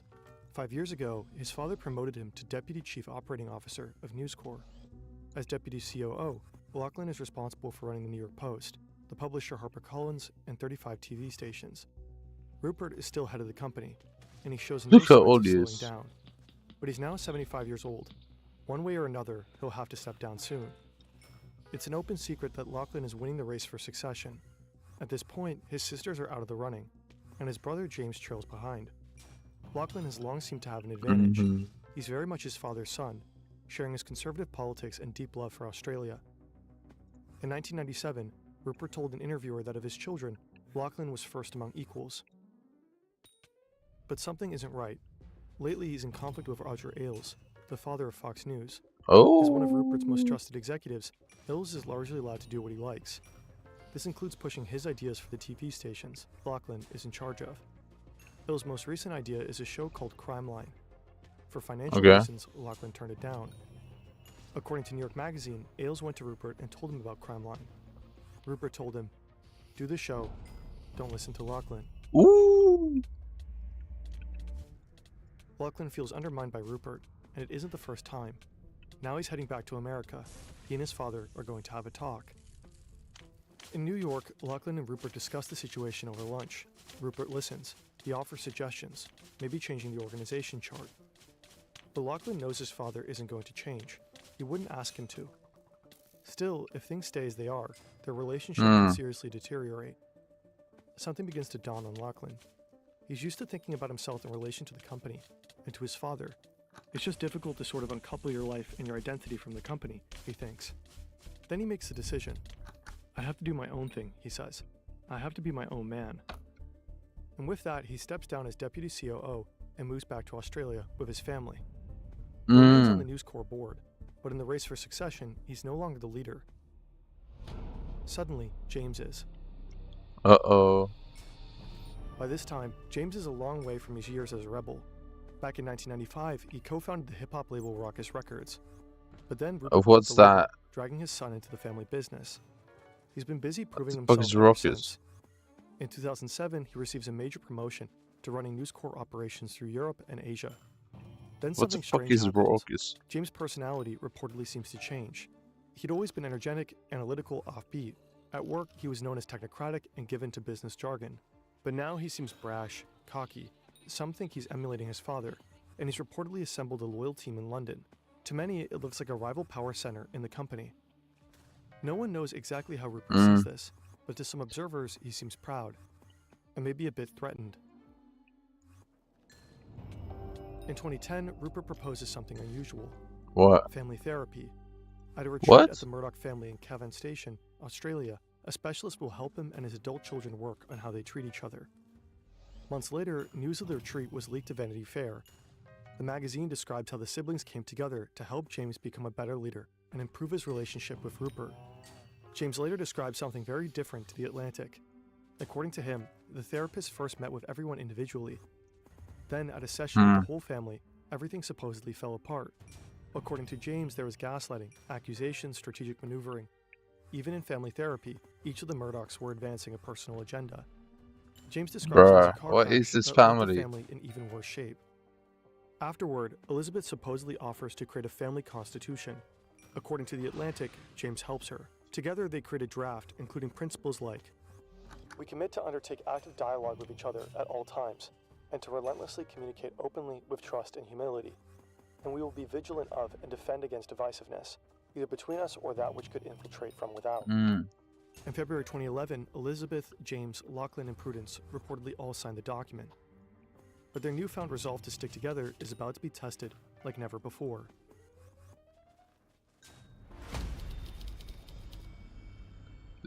Get one more share. This is Rupert Murdoch's war room. Oh, you going? Rupert is Damn, fighting bro. to contain the biggest Can I scandal have in one, News Corp please? history.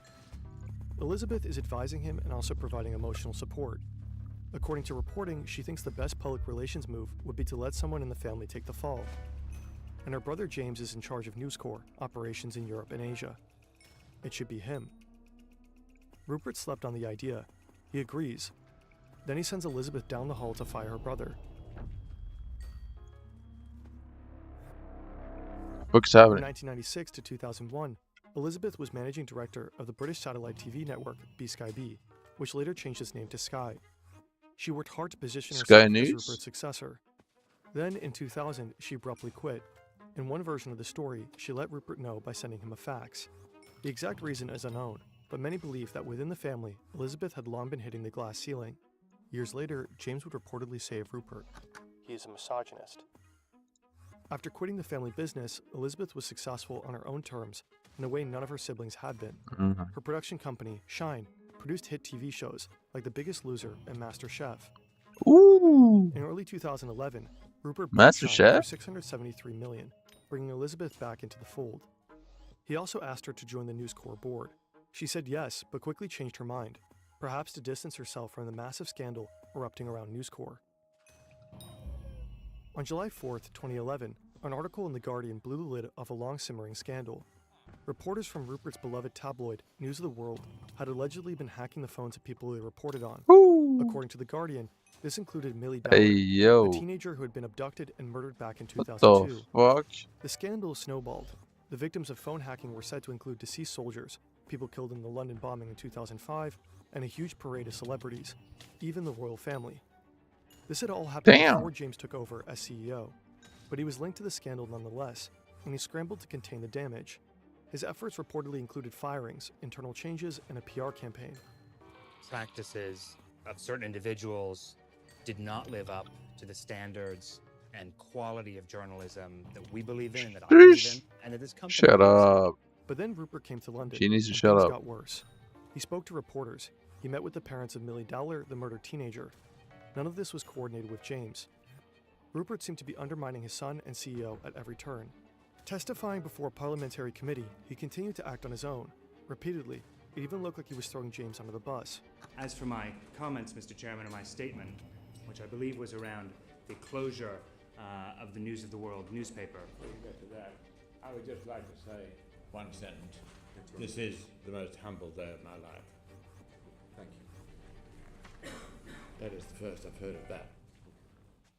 Elizabeth follows her instructions and walks down to James's office. What a She tells him disgusting that both she fucking and her weirdo. father think he should step down. Years later, James will describe his feelings in extended interviews with The Atlantic. He's stunned at Rupert's cowardice. He tells Elizabeth to make their father do the dirty work himself. Elizabeth and James's relationship will never be the same. For years, the two siblings will barely speak. Elizabeth will eventually call the episode one of her life's biggest regrets. James denies knowing the phone hacking had been a widespread problem, but his own employees claim under oath that they told him about it. The parliamentary committee concludes that, at minimum, James has shown an astonishing lack of curiosity. The scandal forces Rupert to shut down News of the World, the tabloid that established him in the UK. To contain the fallout, he also splits his empire in two. Print media remains part of a reconstituted News Corps, while television and film become 21st Century Fox. This one guy here, he owns all the news in the world. Where he's made deputy chief All the operating English-speaking news, officer at of News least. Corps. It spun as a promotion, but James was running operations in Europe and Asia completely on his own. In New York, he reports to the COO. He's back under his father's watchful eye. 4 years pass. Rupert is now 83 years old, and he's still the head of his companies. It's lunchtime in the corporate dining room at Fox News headquarters. Rupert Murdoch is having lunch with Jared Kushner, Ivanka Trump, and her father. Right as their food hits the table, Donald Trump shares his big news. He's running for president. Rupert's eyes reportedly stay on his soup. He says only that Trump will have to be ready to take some hits in the press. The two men have known each other a long time, I didn't know it was this guy, Murdoch, Rupert is close friends with Jared who Kushner. They've even owned it. vacationed together. I know Rupert it's is someone. There politically was one guy, but I didn't know and in that was his 2011, last name. Fox News was the platform for Trump's false birth or I crusade. didn't know his name in which he even was repeatedly claimed Rupert. that President Barack Obama lacked an American birth certificate. But according to an unconfirmed account by author Michael Wolff, who has interviewed Rupert extensively, Rupert supposedly considers Donald Trump, quote, a Rupert. fucking idiot. When the time comes for the first Republican primary debate, New York Magazine claims he instructs the moderator, Megyn Kelly, to make things hard for Trump. You've called women you don't like fat pigs, dogs, slobs, and disgusting animals. But when Fox hosts continue to support other candidates and mock Trump, he skips the Bro, Trump why side did he of do the debate. this one? Trump's Well, base and Fox's actually, core audience are largely the same people. Without him, the second debate on Fox gets about half as many viewers. Trump may be a fucking idiot in Rupert's What? mind, but he seems to be crucial to Fox's ratings. The question is, can Rupert afford not to back him? It's a major turning point for Fox News. Here's where As the Fox could 2016 ruin. Republican presidential primaries wind down, Trump was starting to look inevitable. By now, the support of the Murdoch media had become crucial to Republican candidates. But Trump flipped this around. Thanks to social media, he had his own loyal audience. If Fox didn't support him, they might just go somewhere else. Thanks to alternatives like Breitbart and One American News, Fox was no longer the only conservative media outlet in town. So Rupert seemingly pivoted. Pro-Trump articles began popping up in the editorial section of the Wall Street Journal, a Murdoch paper. The covers of the New York Post began celebrating Trump's politically incorrect stances, and Fox News featured hours of pro-Trump programming in its primetime lineup. At Fox, Trump was now the guy. According to at least one Fox anchor, the new rule was, don't bash him. The anchor is quoted saying, "We've thrown in the towel." In November 2016, Trump won the presidency. Right away, Okay, Rupert so begins visiting the what are White they gonna House. do when He's Trump frequently on the is phone dead? with the new president, Like, what's the sometimes news? weekly. What's It's the the news culmination for of Rupert's outsized Fox? ambition. He's I come feel a like long way Trump from his is gonna secret lunch die with around the Margaret same Thatcher. time as Murdoch, He now has a direct the line Rupert to the guy. White House. Over the phone, Trump reportedly Probably says like a to couple him, years. Rupert, you love this shit. Soon, Fox's lineup changes. It seems more closely aligned with Trump's politics, Harris Tucker. with pro-Trump personalities like Tucker Carlson and Sean Hannity filling primetime slots. Trump often gets up early and watches Fox, then seemingly tweets about what he's seen. Commenters begin to notice a feedback loop developing.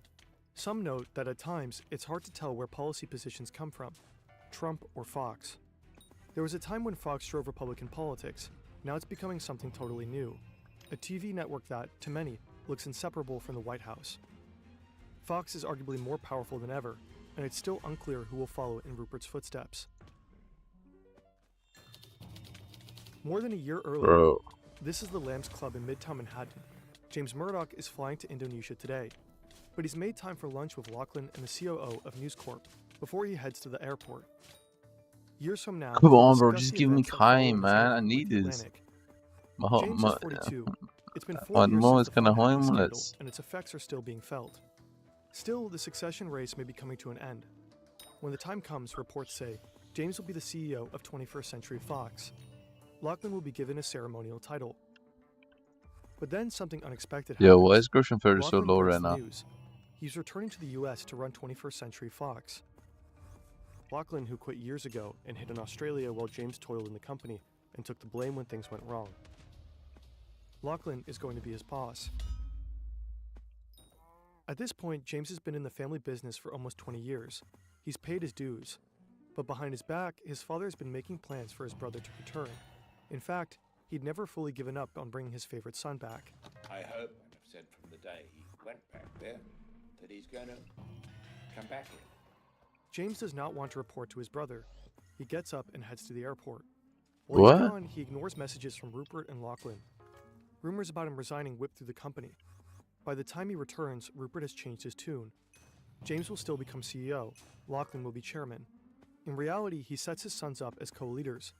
Both are expected to sign off on every major decision. But according to several accounts, the arrangement is a disaster. The brothers are unable to work together.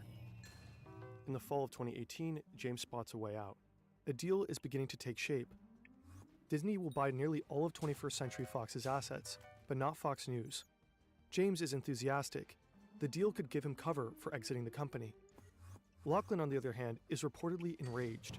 He's relocated his family from Australia to be head of a top-tier media property, and his father wants to sell it out from under him. In his interview with The Atlantic, James describes events coming to a head. Over dinner at the Gramercy Tavern in New York, Lachlan blows up. He rants about the deal, makes threats, and finally storms out. On the way out, he tells Rupert that if the deal goes through, you will not have a son. Then he looks at James, and you won't have a brother. But less than a year later, it happens. Disney buys 21st Century Fox. Rupert's children receive an enormous payout from the family trust, about $2 billion each. James steps down as CEO of 21st Century Fox and exits the family business. Lachlan becomes chief executive of Fox, and along with Rupert, co-executive chairman of Fox and News Corp. The father and his favorite son are left running the family business together. Oh just as my Rupert God. always dreamed. The fight for succession seems to finally be over, but the real battle is about to begin.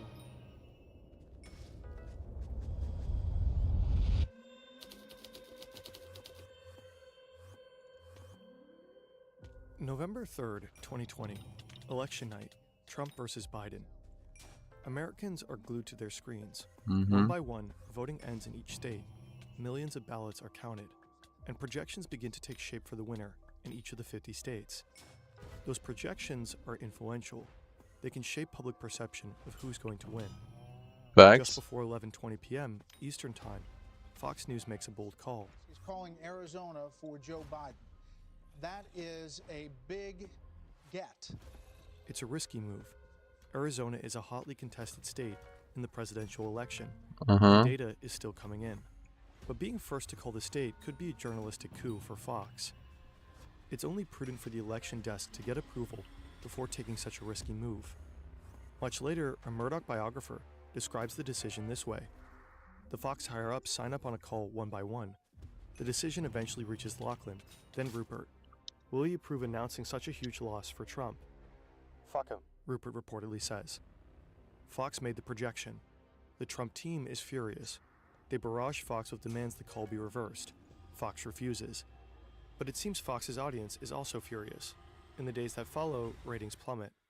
Then Fox pivots. Tonight, every American should be angry, you should be outraged, you should be worried, you should be concerned at what has happened in the election. The Dominion software system has been tagged as one allegedly capable of flipping votes. How, for example, did senile hermit Joe Biden get 15 million more votes than his former boss, rock star crowd surfer Barack Obama? It gets behind Trump's false narrative about the election being stolen. None of the higher-ups at Fox seem to believe those claims. Rupert reportedly calls them really crazy stuff. Still, internal communications show that many inside the network believe that Fox needs to get back in its audience's good graces to recover in the ratings. It's possible that echoing whatever Trump says will do that. But that will both cost Fox and the Murdoch family dearly. After Fox promotes the Stop the Steal narrative, Dominion Voting Systems, a voting machine company, sues the network for defamation. Oh. Fox settles out of court for almost $800 million. The Murdoch empire skews politically conservative. Oh, man. The Murdoch children seem to vary. As Fox News transforms under Trump, experts say their political differences become more stark. Lachlan has long been known as conservative, but according to his brother James, something changes. He now seems more partisan and reactionary, even willing to consider far-right ideas like white nativism. Commentators have long seen Elizabeth and Prue as more liberal than the rest of the family. They've never said so publicly, but as the family business drifts rightward, private communications obtained by journalists seem to indicate a willingness to push back against positions like climate change denial. This is so crazy to me. James's politics have always been harder to pin down, but just before leaving the family business, he begins to give hints of where he stands. Back in 2017, neo-Nazis marched in Charlottesville, Virginia. They carried torches and chanted, "Blood and soil," and Jews will not replace us. There are violent and even deadly clashes with counter-protesters and police. When asked about the events, Trump seems to partially defend the neo-Nazis. Why? Why do you defend the neo-Nazis? They're disgusting. And they ruined... In fairness, this was taken out of context at the time. No. He's talking about other protesters who were supposedly at this rally. In the same speech, Trump explicitly condemns neo-Nazis and white nationalists. In any case, Fox News defended him. I think the president made a strong and clear message. I think neo-Nazi actually ruined American politics. And I don't know how to even that this should happen. It's just crazy to me, bro. Like, I know it's people talking about it's Mustad and shit, bro. Doesn't even make any sense. You can just have the guts and say no. There are no good Nazis. And then James saw this as a nonpartisan matter. He didn't necessarily mind catering to conservative viewers. He did want to at least nudge the company towards accountability and higher editorial standards, but he believed Rupert would never allow him to change the company's direction or decouple it from Trump. The battle for succession seemed resolved. It was Lachlan, but all four siblings still had a vote on the family trust. That made their opinions on Fox's political orientations especially relevant. If James, Elizabeth, and Prudence decided to change Fox's direction, all they had to do was wait for Rupert to pass away. At that point, they would outvote Lachlan. That very prospect would ignite the Murdoch family's final battle. Wow. Black Summer. Hey, yo. Fuck me. It's 2020. This is Australia's Black Summer. Dude, I saw some guy earlier, bro. It's a video on some guy earlier. It's the most pathetic shit ever. 33 people are dead. Have you heard of it? Shud the Builder? He's such a loser, bro. Holy fuck. They call it arson. So let me deal with the issue head on. Does climate change cause these fires? No. So that's the key, the drought. And if the drought can't be blamed on climate change, you can't blame the fires on climate change, especially when so many are deliberately lit. James is still on the News Corps board, but in January he releases a statement. Bro, he's like the most unfunny person of all time. With the ongoing denial among the news outlets in Australia, I'll show you after this. According to James, I'll do a quick breakdown of it just because I already watched it earlier today. And he does. It is so stupid. Except for the trust. It is maybe the weirdest guy ever, and for some reason he has raised $260,000 to get bonded out, but he can't even access the bond money because he's in jail. Will he try to drag the family business towards the political center? According to The Atlantic, around this time, James's wife, Catherine, saw a kind of conspiracy theory begin to take hold between Rupert and Lachlan. Rupert had always been known as conservative, but not particularly partisan. His newspapers had supported Thatcher and Reagan, but also the center-left British Prime Minister Tony Blair. In 2008, he and the rest of the family were even said to have backed Obama. Hey, Obama! But some believe that in the Trump era, he had grown more partisan. If this was true, and if James, Elizabeth, and Prue were planning to drag the network to the left when I love Obama, man. W Obama. This growing mistrust between the Murdochs sent them on and it's basically only because of the trial that followed would be held in secret. Body cams. But that's okay. Body cams is awesome. Including a huge number of private messages between the Murdochs that were introduced as evidence. The direct quotes that follow are based on that reporting. According to The Times, after the Disney deal, Lachlan repeatedly tried to buy his siblings out of their shares of the trust and cement his own control. His attempts failed. During the Black Summer, Rupert sent him a message of encouragement. Been thinking a lot overnight about the deal with James et al. Benefit of getting him out probably outweighs other considerations. Around this time, some observers believe Elizabeth, James, and Prudence were becoming a united front. When Rupert died, they would sort things out. With 3 votes in the trust, they could afford to wait. Soon they would realize just Did you how see that unprepared they were. thing with Thomas Massey? He lost the thing. It's He April lost 9th, the 2023. Succession is playing primary on HBO. election The show in is America. based on the Murdochs. The series is now in its He 4th lost season. The main to character, family patriarch Logan Roy, is modeled on some random so guy far, the show has been heavily based on who real-life was Murdoch endorsed lore. by Trump But in this and episode, was the show diverges given, sharply. I think, $30 million by Major Israel spoilers ahead. Skip until here if you want to avoid to them. campaign against Thomas Massey. Suddenly and unexpectedly, Logan Roy dies, but it happens off-screen. The viewer experiences Logan's death through the reaction of his children, who find out via a phone call. According to the New York Times, Which was the Elizabeth most Murdoch is expensive watching, and she feels primary panic rise election in inside her. American history. Logan Roy's children are completely unprepared. No one is in charge. Chaos reigns, and eventually they lose control of the company. It all hits way too close to home. Elizabeth's father is now old, very old, 92. In 2018, he tripped and fell while on Lachlan's yacht, suffering life-threatening injuries. In 2022, he was hospitalized with COVID. Someday soon, it will just be Elizabeth, James, Lachlan, and Prudence running the family's trust. The fate of the Murdoch companies will be in their hands. But can they work together? Elizabeth is deeply shaken. So is Mark Devereaux, her representative on the family trust. He sees the episode as a grim warning. I thought this is exactly the thing we should be avoiding, because that is chaotic. So Devereaux writes what he calls the succession memo. In it, What's he that? poses questions intended to prepare Elizabeth, James, and Prudence for what's to come. When they have equal say in the direction of the empire, could James accept Fox News as it is? If not, can someone buy him out? On the other hand, if he and Elizabeth and Prudence want to move Fox News to the center, would Lachlan accept it? But Rupert is still very much alive, and he's making plans to stop this very thing.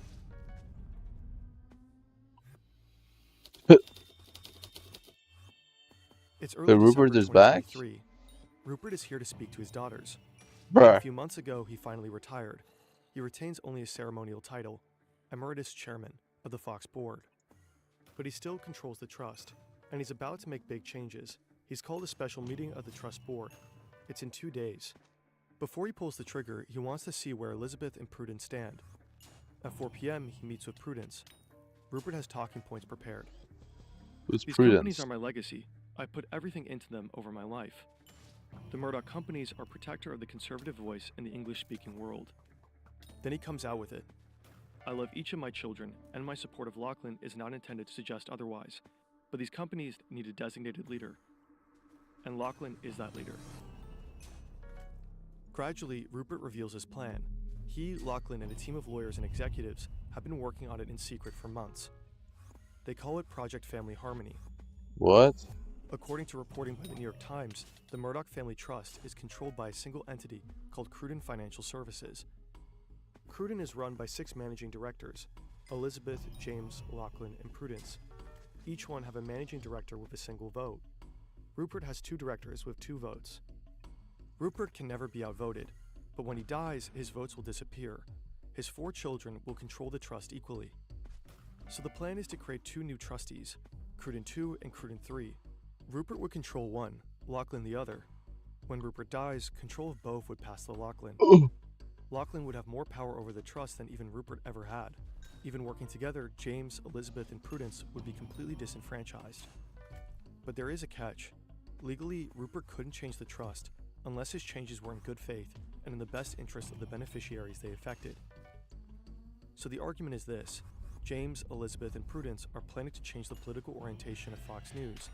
If they did that, ratings would drop, shares would become less profitable, and the trust would suffer. With Lachlan in total control, Fox would remain profitable, benefiting everyone. When her father is finished, Prudence is lost for words. All she can manage is, right. Later he explains the plan to Elizabeth. Her response is more straightforward. You are completely disenfranchising me and my siblings. you've blown a hole in the family. Rupert leaves London without either daughter's support. Later, Elizabeth texted Lachlan that Project Family Harmony was a massive gut punch. Lachlan wrote back, "Hey Liz, I really appreciate your support. Today is about Dad's wishes and confirming all of our support for him and for his wishes. It shouldn't be difficult or controversial. Love you, Lachlan." The special meeting happened over Zoom. Rupert read out the changes from a prepared script. Wait. The next day, he formally But why filed do the they changes to the care? trust. Later on, details would emerge that suggested the changes had a single target, James. In Project Family Harmony documents, he was called a troublesome beneficiary or just troublesome. The real goal was to stop him at all costs. Later, Rupert sent James a copy of his script from the Zoom call. A note said, "James, still time to talk. Love, Dad. P.S. Love to see my grandchildren one day."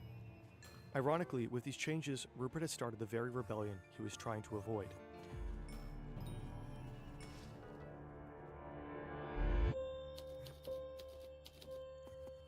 It's September 16th, 2024. Washoe County Courthouse. Immediately after Rupert filed the changes to the trust, Elizabeth, James, and Prudence formally objected. They're inside these SUVs. Half an hour later, the second wave with Rupert and Lachlan arrives. Today is their first day in court. The descriptions that follow are based on records of the trial obtained by the New York Times. Rupert is the first in the family to take the stand. He's 93. His voice is sometimes faint, but he still seems perfectly lucid. He's asked about his motivation in changing the trust. He says if there's uncertainty about the management, the public will feel it. Inside, the company would feel it. Ensuring Lachlan's succession will eliminate this uncertainty. Once and for all, everyone will know where they stand. "I just felt sure, very certain, that if these things weren't settled, there would be trouble, and the trouble would be damaging." The opposition lawyers question him. Isn't Project Family Harmony really about preserving Rupert's legacy by keeping Fox News on the political right? Rupert tells him there's no difference between the two. If Fox changes its political orientation, its audience will rebel again. Lachlan will keep things as they are, ensuring that the network and that the family's trust shares remain valuable. That benefits the whole family. His whole case rests on this argument. The changes are only intended to benefit shareholders. But then he keeps going. Fox News cannot fall into the wrong hands. It will be a disaster if it does. And the one at fault is James. Because of him, Elizabeth and Prudence will have to choose between their brothers if one day they all share control over the trust. After his testimony, Rupert is excused from court due to illness. But James suspects another reason: cowardice. On day 3, Elizabeth takes the stand. Rupert's lawyer paints her, Prudence, and James as spoiled billionaire children determined to thwart the man who had made them wealthy beyond most people's wildest dreams. Hasn't Elizabeth been fortunate to have become a multi-billionaire thanks to her father's enormous generosity? Elizabeth replies, "I wouldn't call it generosity, but his enormous success, yes." She is grateful to her father, though. All her life, he had mentored her in media and business. "I feel like I was taught at the feet of the master." The lawyer hones in on a meeting that took place a year before.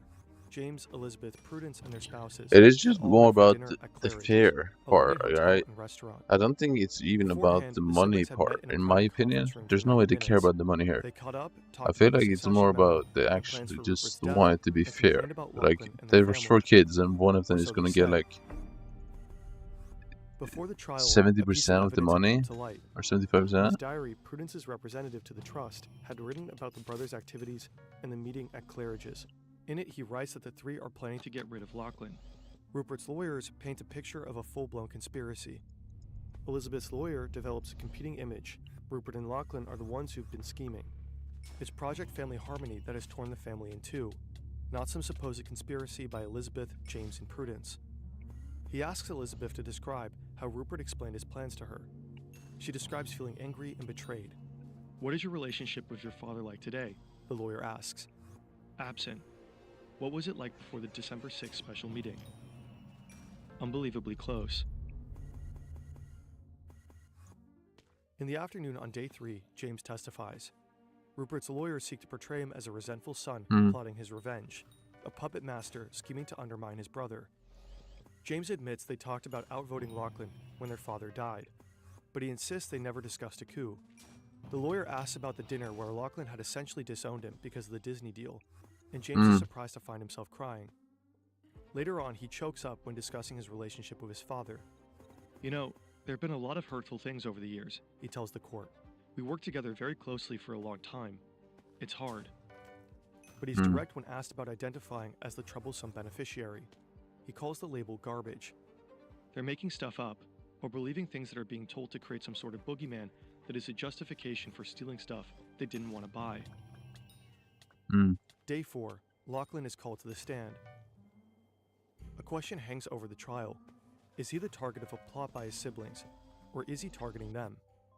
He insists that evidence of a plot against him has been piling up for years. He says thousands of stories in the media have quoted anonymous sources close to James, confirming his plans to oust Lachlan.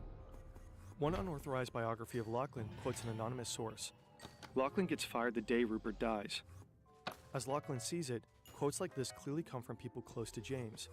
Taken together, they show why Lachlan and Rupert Wait, his had name to is act. actually Lachlan, isn't But that a under YouTuber? cross-examination, cracks begin to appear. Lachlan can't prove that the anonymous sources come from James. In fact, Yeah, of he's course it's a changed his YouTuber. mind. Why am I asking this Now he question? thinks Of they're course it's a people close to YouTuber, right? Elizabeth. And no Lachlan. But it's revealed that the source of the biography quote is much closer So what? to home. It's a friend and advisor of Lachlan's who spoke to the author for more than 14 hours. And Lachlan I had thought approved Lachlan it. was just a gamer name. I I believe didn't some know of this that evidence people of the actually were plot had named come from Lachlan. within his own camp. Lachlan is forced to walk back other things too. And he admits that changing the trust wasn't Rupert's So idea. why is my It was game so his. buggy? On December 7th, the probate court commissioner filed his report. It was unambiguous, even harsh. Rupert and Lachlan had acted in bad faith. Item by item, he dismissed the supposed evidence of a sibling plot. The Claridge's meeting had amounted to no more than a casual and inchoate conversation. Lachlan's testimony had been misleading. Statements he had made about a failed corporate merger were an example of Lachlan Murdoch's lack of candor with the parties and on the witness stand. Ultimately, the changes to the trust were a It carefully was crafted actually wrong charade. with my game. Their motivation was political, to ensure that Rupert's companies continue to be alternative conservative voices in media after he dies. Rupert and Lachlan immediately appealed. According to the New York Times, their chances of success were slim. James, Elizabeth, and Prudence' intentions remained unknown. Time seemed to be on their side, though. When Rupert died, they would have the power to reorient the Murdoch companies. Behind the scenes, things may not have been so cut and dried. According to the reporting by the New York Times, in February 2025, the balance of power seemed to shift. Rupert and Lachlan's appeal nudged forward, with a state judge requesting oral arguments. And The Atlantic published a profile of James. In it, he criticized his father and brother and shared sensitive details of the sealed court case. Rupert and Lachlan's lawyers pounced, requesting sanctions against James and a whole new trial. Outside of the trial, Rupert seemed more powerful than ever in some ways. Trump is once again president. Former Fox employees pepper the administration, including Trump's cabinet. Rupert has resumed his visits to the White House, though his relationship with Trump isn't without turbulence. In July 2025, Trump even sued Rupert and his paper, The Wall Street Journal, for its claims about a bawdy note he allegedly wrote to Jeffrey Epstein. Ooh. As the appeals seemed to progress, the Murdochs headed back to the negotiating table. In September 2025, a deal was announced. Elizabeth, James, and Prudence would sell their shares of their empire for $1.1 billion each. The current Murdoch family trust would be dissolved and a new one created, including Lachlan and Rupert's two daughters, with Wendy Deng, Grace, and Chloe. In a way, both sides could claim victory. Elizabeth, James, and Prudence were finally severing their ties with an empire they increasingly seemed to disagree with politically, and doing so with an impressive payout.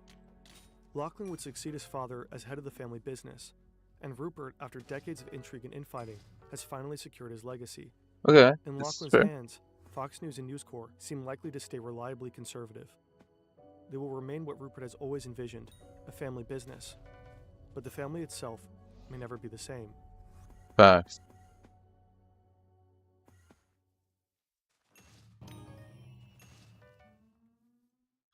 Yo. This What is a the US what Embassy in a Tehran. sad A huge fucking crowd of students is life. gathered outside No, the sad gates. family. They're demanding the Well, not a extradition sad of their life. They host probably Shah, have a lot of Mohammad money. Reza They have a Pahlavi. lot of money, but like, For decades, he what a ruled sad Iran as an family, bro. authoritarian monarch supported by the United States. The students are radical supporters of the leader of the Islamic Revolution, Ayatollah Khomeini. They've been protesting here for weeks. But today is different. Suddenly, they begin to climb the walls. Hundreds storm the embassy grounds. The security guards aren't authorized to fire their weapons. The protesters meet almost no resistance and they quickly break in.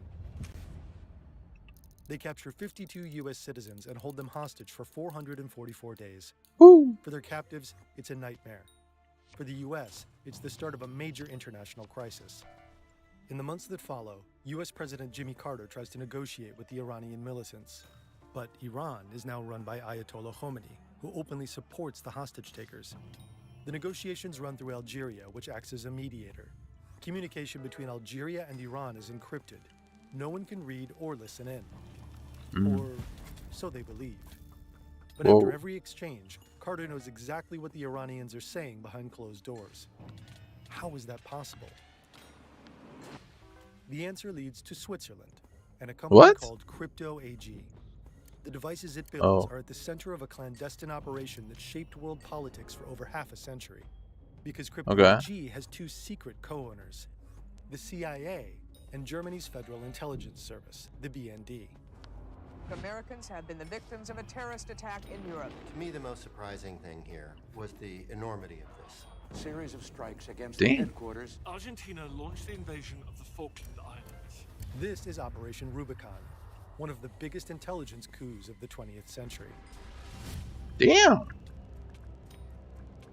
Okay.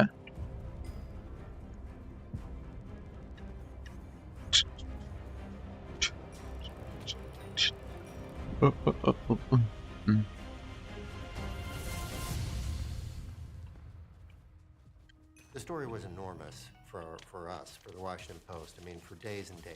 For, I think, almost a week. It was one of the most read stories on our website. The intelligence my coup. interactions with U.S. intelligence people throughout this period were kind of funny. Like But so the CIA I wish you used the machine to catch these communications? How cool. Like, or that's what we do. How? Miller. He's an investigative journalist with the Washington Post. We traveled to London to interview him for this video. Back in 2020, he broke the story that our research for this video is based on, together with the German and Swiss broadcasters ZDF and SRF. Links are in the description. Chapter 1. The Handshake. Operation Rubicon begins with a friendship. Washington, D.C., 1951. Two men meet for dinner at the exclusive, members-only Cosmos Club. This man, William Friedman, is one of the American military's leading cryptologists. The man in front of him is Boris Hagelin, an entrepreneur and inventor from Sweden. Friedman and Hagelin are business partners. More importantly, they're close friends. They write each other frequently and bond over shared background and interests. Both were born in pre-Soviet Russia. Both love tinkering, and both are deeply fascinated by cryptology, the science of encoding and decoding information. Boris Hagelin develops cipher machines, small mechanical devices that allow users to write and read secret messages. His biggest customer is the U.S. military. During World War II, Hagelin sells them the M209, a compact, portable cipher machine that doesn't require electricity. Just bigger than a lunchbox, it comes with a lightweight canvas bag that soldiers can easily attach to their gear. American troops frequently use it in the field to quickly exchange encrypted messages. The U.S. produces more than 140,000 units, and Hagelin becomes a millionaire. But after World War II, business suddenly slows down, so he needs new customers. Friedman realizes Then that what? he wasn't a good enough businessman, that if the United States doesn't act, he's going to start selling cryptological devices to many, many governments around the world, and the United States will not be able to read these communications, will be blind and deaf to what other countries are doing and saying. And so this leads to That's a good point. all these conversations in Washington about what to do about it. Friedman meets Hagelin What my good point is, though, is mythological From now die. on, Hagelin's high-security cipher machines will only be sold to selected countries hand-picked by the Americans. The rest of the world will get older models that are much easier to crack. To compensate for the business he loses, Hagelin is said to have received $700,000. A year later, he moves his Swedish company to a Swiss town called Zug, where he founds Crypto AG. That same year, the company releases the CX52. This new cipher machine How is can so this complex, figure so many fake? believe it's uncrackable. But is it really? Chapter 2. Cool. Crypto. To understand how secret messages are encrypted, we track down a real cipher machine.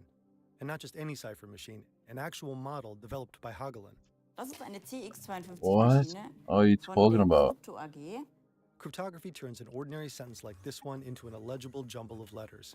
Each letter in a message is replaced by another, seemingly But random. so it's So while crypto? anyone can read the encrypted message, No, they it won't was actually crypto back in understand it unless they have 1950, the right bro. key. There was no Say we want to crypto in send an encrypted 1950. message Are from they Amsterdam stupid? to Berlin. It's The a first thing crypto we like need is the the same thing type from of like machine that programs 2010s and out. Then both sides need to know the Like, daily I key, didn't hear which about is basically bitcoins the before like machine's default setting for the day. 2019, I think. It determines how Or the key wheels in the 2018 revolving maybe. drum are I think configured. 2019. The so-called message key is a short-term setting for each specific message and determines which letter or number is on top of each key wheel. To encrypt a word, you select each of the letters on this disk one at a time. Each time, you pull this crank. This is what it looks like inside the machine. I think the first time I Several heard of wheels start to move. Each Bitcoin time you do was this, the machine generates a new a and Drake seemingly song. random code. But mechanical systems like this one don't produce I think. arbitrary results. They can't. Most follow fixed instructions or algorithms and are designed to eliminate randomness. So no matter how complex the algorithms are, they can usually be reproduced. Inside the machine, each letter is assigned a new letter. A rotating drum prints this new letter onto a strip of paper, which will eventually carry the whole secret message. Why am I actually so tired all the time? Like, what's happening? Does it matter that I don't sleep? I guess it might, right?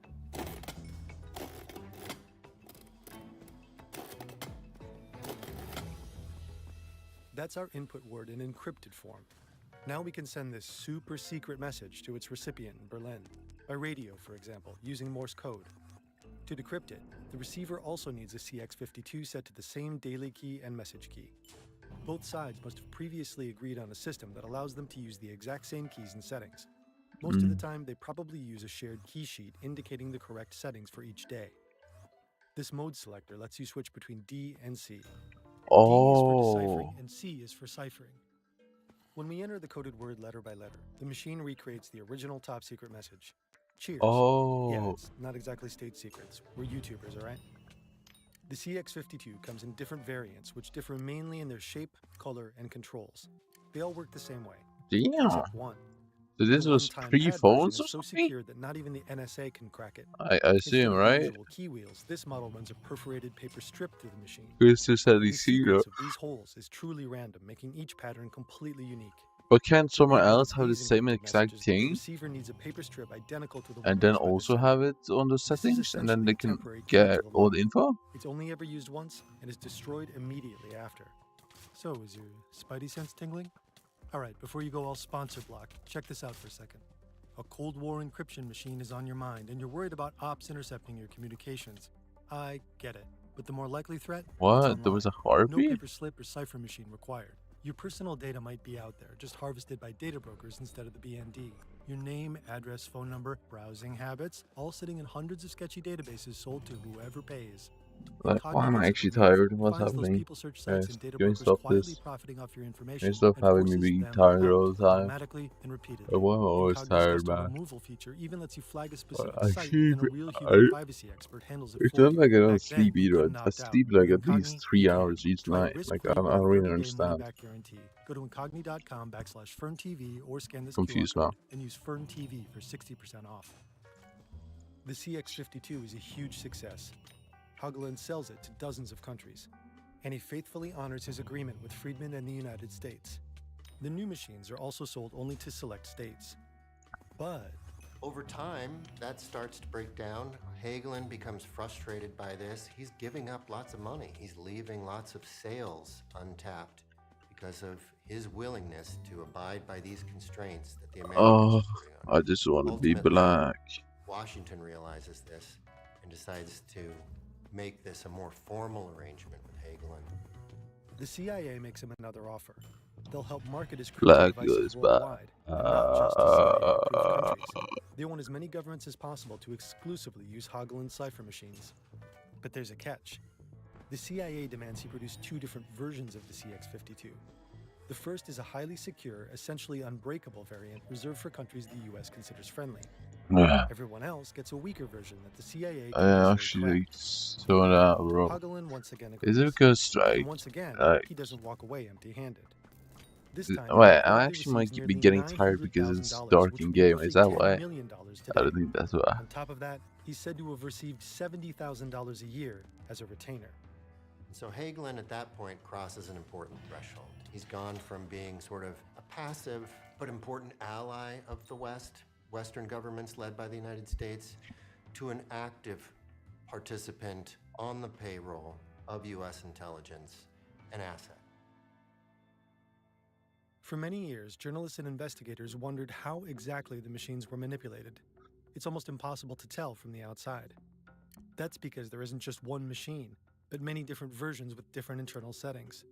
In 2021, Dutch IT expert Bart Wessel compared several CX52s with older C52 models. And he noticed something strange. The bars in the revolving drum have I need tiny some metal water or lugs something. attached to I them. don't know, bro. These Why am I lugs so slide to the tired? left and determine whether or not the key wheels advance. But in older C52 models, 30 of the 32 bars are completely blocked, held in place by 6 metal discs. Only the last 2 slide bars can actually move. The rest are effectively dead. As a result, the C52 produces far simpler and more predictable patterns, and therefore much weaker encryption. So crypto and the CIA either equipped customers with outdated crackable models like the C52, or they gave them modern CX52s secretly configured to behave like older, less secure models. Another way to make the machines less secure is to prevent them from being used properly. The NSA reportedly created different manuals for different customers. Some may have been deliberately rigged. Users believed their machine was operating securely, but they were like locks that clicked but never really snapped shut. Our machine is one of these less secure variants. Our message from Amsterdam to Berlin probably would have been decrypted quickly. By the late 1960s, Boris Hagelin is almost 80 years old. Crypto AG has grown to 180 employees. Hagelin is looking to get out of his business. He's getting Allt med older. He tre. wants to retire. He wants to secure the future of this company. Only one of Hur his old children for is me? interested in cryptography. His youngest son, Bo Det tål Hagelin Jr. äta lånebok Bo sen works får at så 3 Crypto and dagar. is actively involved in developing new machines. He also handles the company's business in North and South America.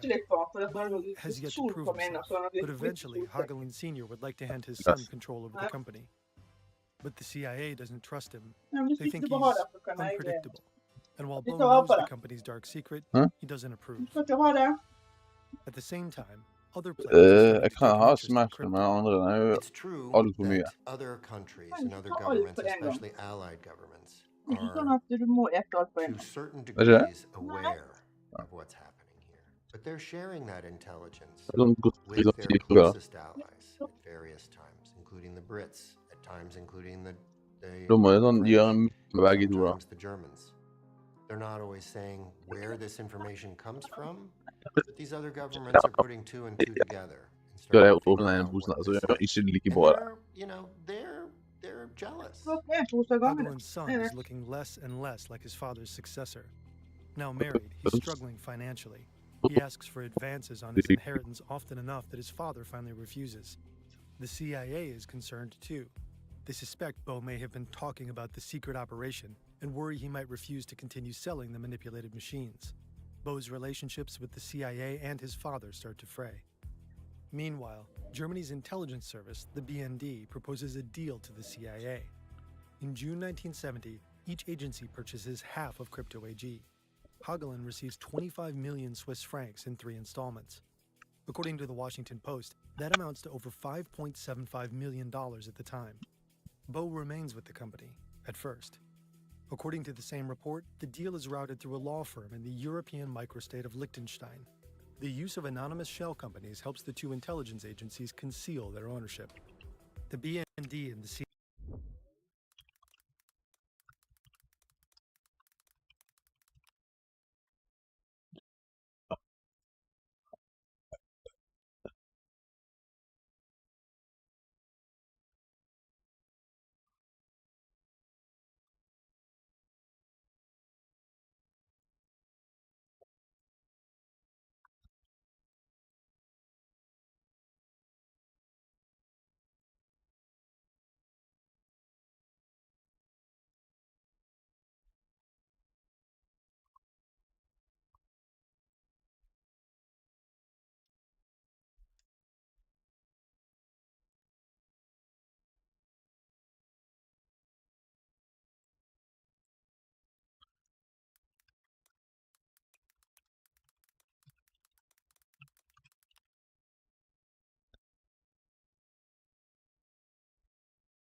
What do you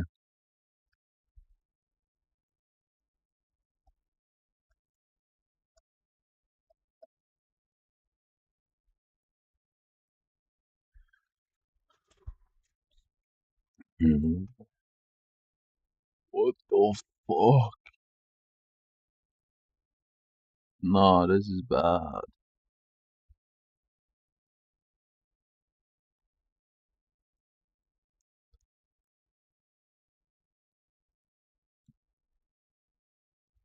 No, I'm just tired.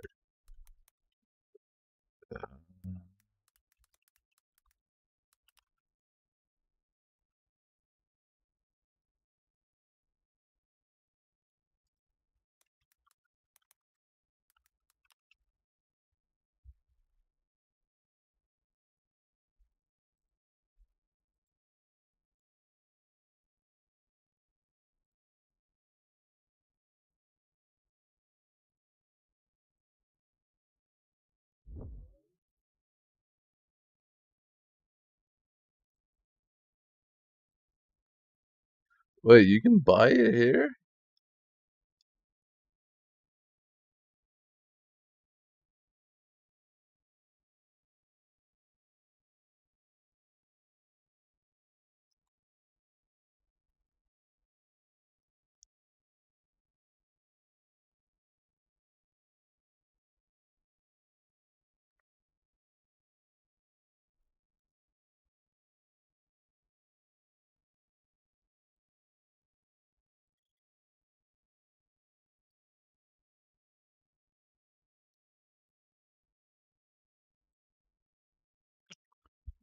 Bro, I'm trying to see something. Wait, I'm trying to see.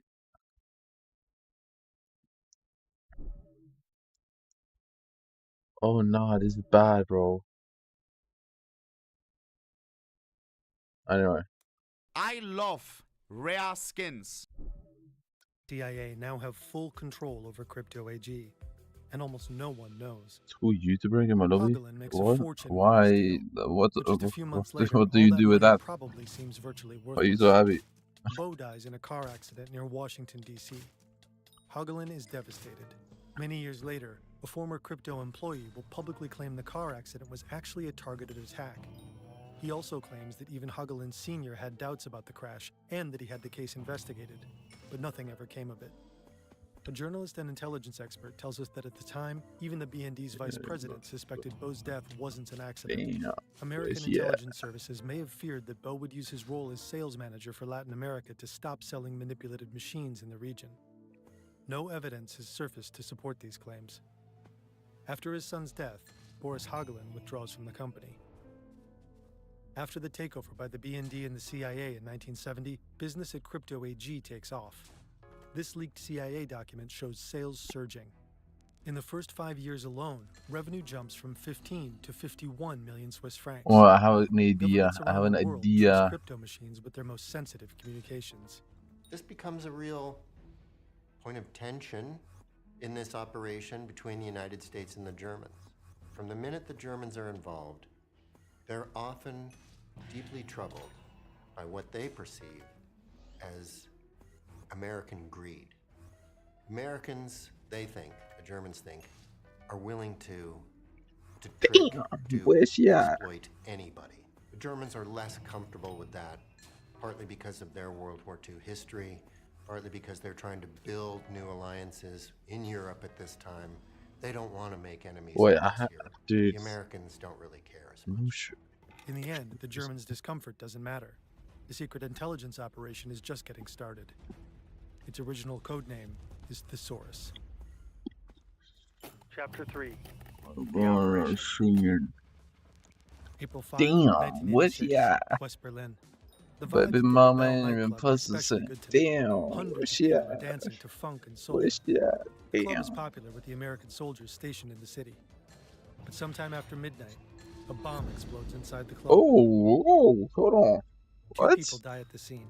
A woman of Turkish descent and an American soldier. Another dies from his injuries at the hospital. Exact numbers vary depending on the source, Oh, but there we more go. than 100 are wounded, Only took at least 28 of 92 them mobs. severely. It's one of the most severe attacks against Americans on German soil. The White House responds within days. President Reagan publicly blames Libya for the attack. The country's leader, Muammar Gaddafi, is accused of ordering the bombing. Libya? No, can you Libya has possibly no know that motion, so bro. quickly? Let's be honest. Well, How are you gonna blame Libya? uses the weaker Hagelin machines to encrypt its communications. The BND and the CIA can simply read along. Reagan says Libya's embassy in East Berlin received the order to carry out the attack about a week before it happened. According to a 2020 report by German broadcaster ZDF, it remains unclear whether the intelligence agencies also knew about the plans before the attack. Where's she at? Damn, Retaliation where's comes she 10 at? days later. According to media reports, Getting the bodied United by a States bombed cig. several targets in Libya, killing at least 60 people. In the 1980s, the operation's codename is changed from Thesaurus Let's to go, let's Rubicon. go. It's a reference to the phrase "crossing the Rubicon," This is on the which means national passing treasure. the point of no return. The intelligence agencies crossed that line for good when they began actively influencing a war. The conflict revolves around this archipelago in the South Atlantic, a few hundred Still have kilometers up the coast of radio. Argentina. Britain has controlled the Falkland Islands since the 19th century, but Argentina has long claimed them as its own. The Early one Friday Falkland morning, Islands? 1982, Argentine forces attempt to seize the islands. Really, British bro? garrison of just 68 Why are men we faces fighting for an hundreds of Argentinian island? That soldiers. is so lame. Eventually, they're forced to You're surrender. the biggest noob ever, bro. Britain quickly sends reinforcements, and the two countries fight for over 70 days. The Argentinians have You're no such a clue noob, bro. cell How machines are are you gonna compromised. fight for Ireland when you Their have a radio big ass comms are being country? intercepted, What a pussy. and both the Americans and Germans are able to decrypt them. Intel relevant to the Falklands War is quietly funneled to Britain. On May 2, a British submarine, the HMS Conqueror, sneaks up at an Argentine cruiser, the Belgrano. Once it's within range, it launches its torpedoes, which hit home. More than 300 Argentinian soldiers die in the attack. Intercepted radio communications played a crucial role in the decision to destroy the ship. On June 14, 1982, Britain officially wins the war. Around 900 people have lost their lives. The Falkland Islands remain Yo, under can you British stop control. getting time? According to Swiss I want. broadcaster SRF, the intercepted messages were decisive for the outcome of the war. Many of the countries that bought crypto devices were in Latin America, and this is during a period. Bro, there where was no Latin crypto America devices is in in 1980, bro. Can we There stop are with this? military coups Crypto after was not a military thing coups. back then. There are You death fucking squads. knobheads. There are They're actually murders, pissing me off. state-sponsored murders and suppression of populations. It's actually starting to annoy me at There- this point. there are I don't know how still to huge feel. questions. 1978, 4 years before the Falklands War. Argentina is hosting the FIFA World Cup. West Germany is playing Austria in the second group stage. The world is watching as the German national team fights to defend its title. But just 11 kilometers away, people are fighting for their lives. This is a brutal detention center for opponents of the Argentine military junta. At the time, the country is ruled by Junta? a ruthless dictatorship.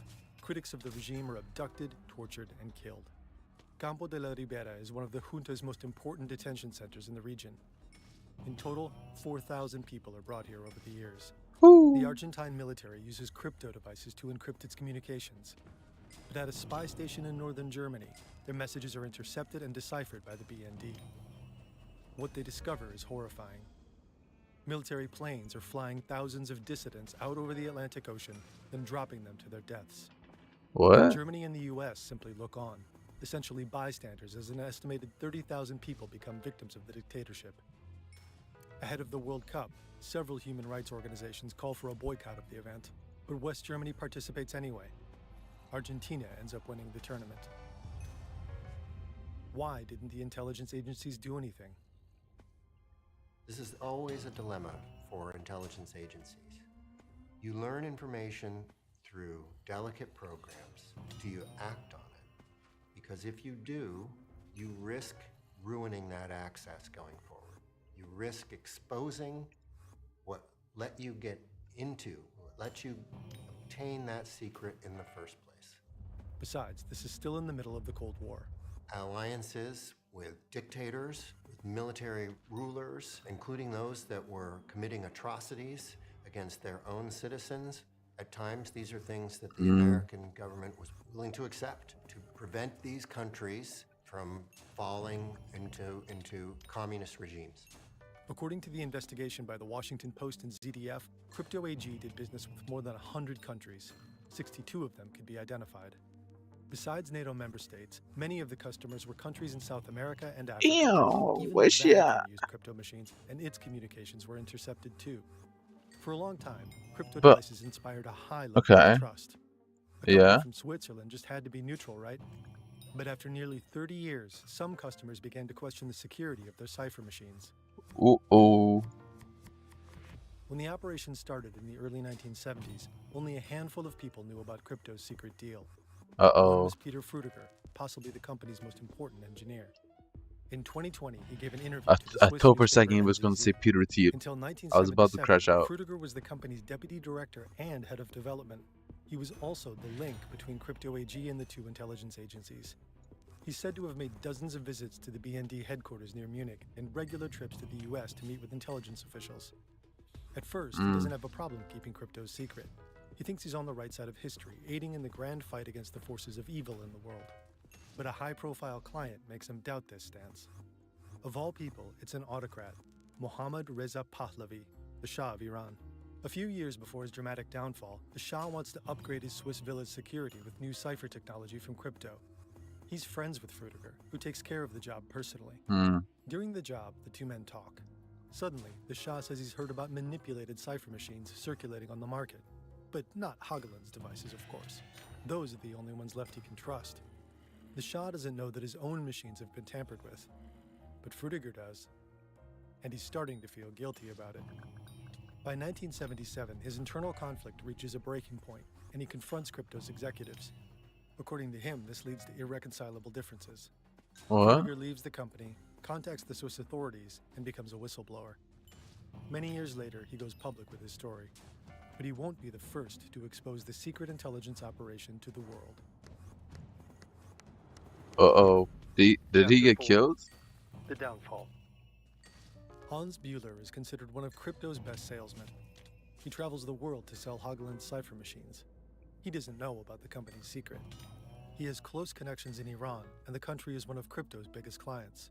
In March 1992, he flies to Tehran for a routine business trip and doesn't come back. Oh. Before his return, he's arrested and taken to a military prison. The Iranians interrogate him for months. The regime appears to suspect that Hageland's machines are rigged. Buehler can hear other inmates being shot and tortured. The interrogations drag on for hundreds of hours and produce nothing. He really doesn't know anything. After 9 months, crypto pays Iran $1 million ransom to secure Buehler's release. According to the Washington Post, the money is secretly provided by the BND. The CIA refuses to chip in, citing a policy that forbids giving in to ransom demands. Buehler is Why? finally free, but deeply traumatized. Crypto no longer wants to work with him. And that's when his doubts begin. Were the Iranians right after all? Is crypto really hiding a sinister secret? Buehler takes his suspicions to the press, putting Crypto AG in the global spotlight. There's a real complicated dimension to operations So like he this just when got it's set up affecting bad because the other guy people's left, lives. They're so the pawns. project They're was over. used, they're exploited, they're manipulated, and they're discarded. Right? I mean, Buehler's life was ruined by this. He's tried many years to get people to believe him that this was an illegal, and immoral operation. Buehler's statements are backed by others, including Peter Frutiger, who's still an anonymous source at the time. Several countries respond by canceling their contracts with crypto, including Argentina, Italy, and Egypt. Ironically enough, Iran does not. In fact, the country starts buying new machines almost immediately. Why? Despite multiple investigations into the matter, the case never reaches court. There's not enough solid evidence. But the relationship between the CIA and the BND is damaged for good. In 1993, the BND pulls out of the operation. According to the Washington Post, the CIA buys up their crypto shares for $17 million. Okay. And according to the Post, the operation continues all the way to 2018. In 2020, intelligence documents are leaked to the Washington Post and the German and Swiss channels ZDF and SRF. A 96-page CIA report intended for internal use chronicles the entire operation. It's Bro, clear that the stop firm saying that claimed message, intelligence bro. I experts don't had access to the understand. document. It's called I literally don't Minerva, know. A history. Together, journalists I analyzed don't the report. understand, bro. Greg Miller from the Washington Post is part of that joint effort. To me, the most surprising thing here was the enormity of this. In some ways, it was not the the US intelligence agency would do something secret and that it would be successful, but that it could do so over a period of many decades. That it could do so by tricking dozens, many over 100 other governments. Later that same year, the story breaks, and the repercussions are surprisingly feeble. Really? Germany doesn't launch any investigations or court proceedings. Really? Switzerland opens a formal inquiry, but so far, nothing has come of it. Stop speaking Russian to me. I don't understand, bro. I don't understand. Further explosive details. Like many internal intelligence documents, what? They contain several code names. Crypto AG is called Minerva, the CIA is EOS, and the BND becomes Gamma. But then there are also these two code names. Olympia and Navajo refer to two major technology companies, German conglomerate Siemens and American multinational Motorola. According to the Washington Post, Siemens advised crypto on business and technical issues and received 5% of the company's sales in return. The US apparently brought in Motorola later on. Cooperation between private companies and intelligence agencies is nothing unusual. It's even regulated by law. German telecommunications companies are required to cooperate with law enforcement and intelligence agencies to facilitate interception and surveillance. In the United States, certain types of foreign intelligence collection rely on compelled assistance from American telecommunications companies. Despite these leaks, many questions are still unanswered. What information did the intelligence agencies actually intercept? How exactly did they acquire crypto through the Liechtenstein Trust Company? And what about the allegations that the BND continued intercepting certain communications for years after formally withdrawing from the op? According to the ZDF report, the BND received hints about the World Trade Center attacks before September 11, 2001. One intercepted message allegedly contained information about the future hijackers the BND allegedly didn't pass on in time. The fuck does Whether that that mean? information could have helped prevent the The attacks, fuck does a we'll mgao? never know. Even today, we're probably only aware of fragments of the full operation and a fraction of its true scale. We asked the BND for comment. The agency told us that, on principle, it doesn't publicly comment on intelligence findings or activities. Crypto was eventually broken up. Two new firms took over almost the entire business. Both emphasized they no longer have any ties to either the CIA or the BND. Giuliano Ott served as CEO of Psi-One Security AG until 2024. Before that, he was the CEO of the original Crypto AG. His tenure started in 2001 and lasted through the years the company was still secretly controlled by the CIA. When the Washington Post broke its story, the company issued a statement declining to comment on crypto's history. Who knows which companies intelligence agencies are secretly working with today? If you're at Google, you're at Microsoft, or you're at Verizon or a big cellular company, and the government comes to you and says, look, our ability to prevent another terror attack like 9/11 depends on whether we can figure out and trace these networks from Al-Qaeda or the Islamic State. And we can only do that if we can get to the data that you have. It's hard for companies to turn away the government under that kind of pressure.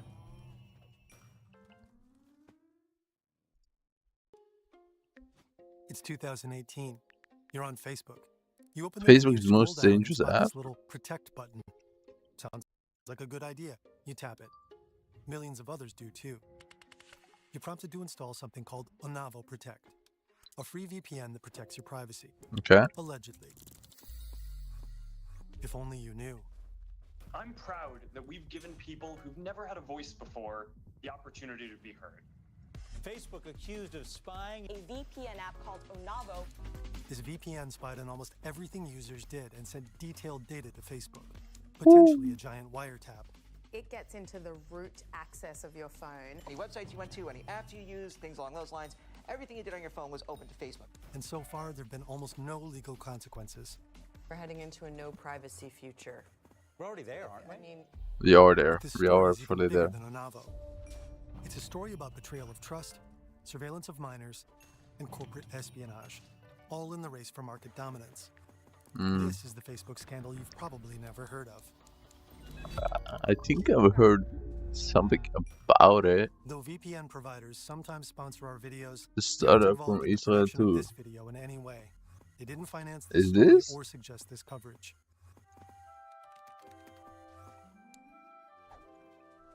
Double rainbow. Oh my God. When it comes to the internet, a lot of people remember the last decade as a simpler time. Those were the years of the Harlem Shake, the Ice Bucket Challenge, that one celebrity selfie. Compared to today, it all seems so wholesome. Back in the 2010s, many people still believed something that seems impossible today, that Facebook of all companies could be trusted. So when their users saw a friendly-seeming protect button, by 2018, millions of them had tapped it.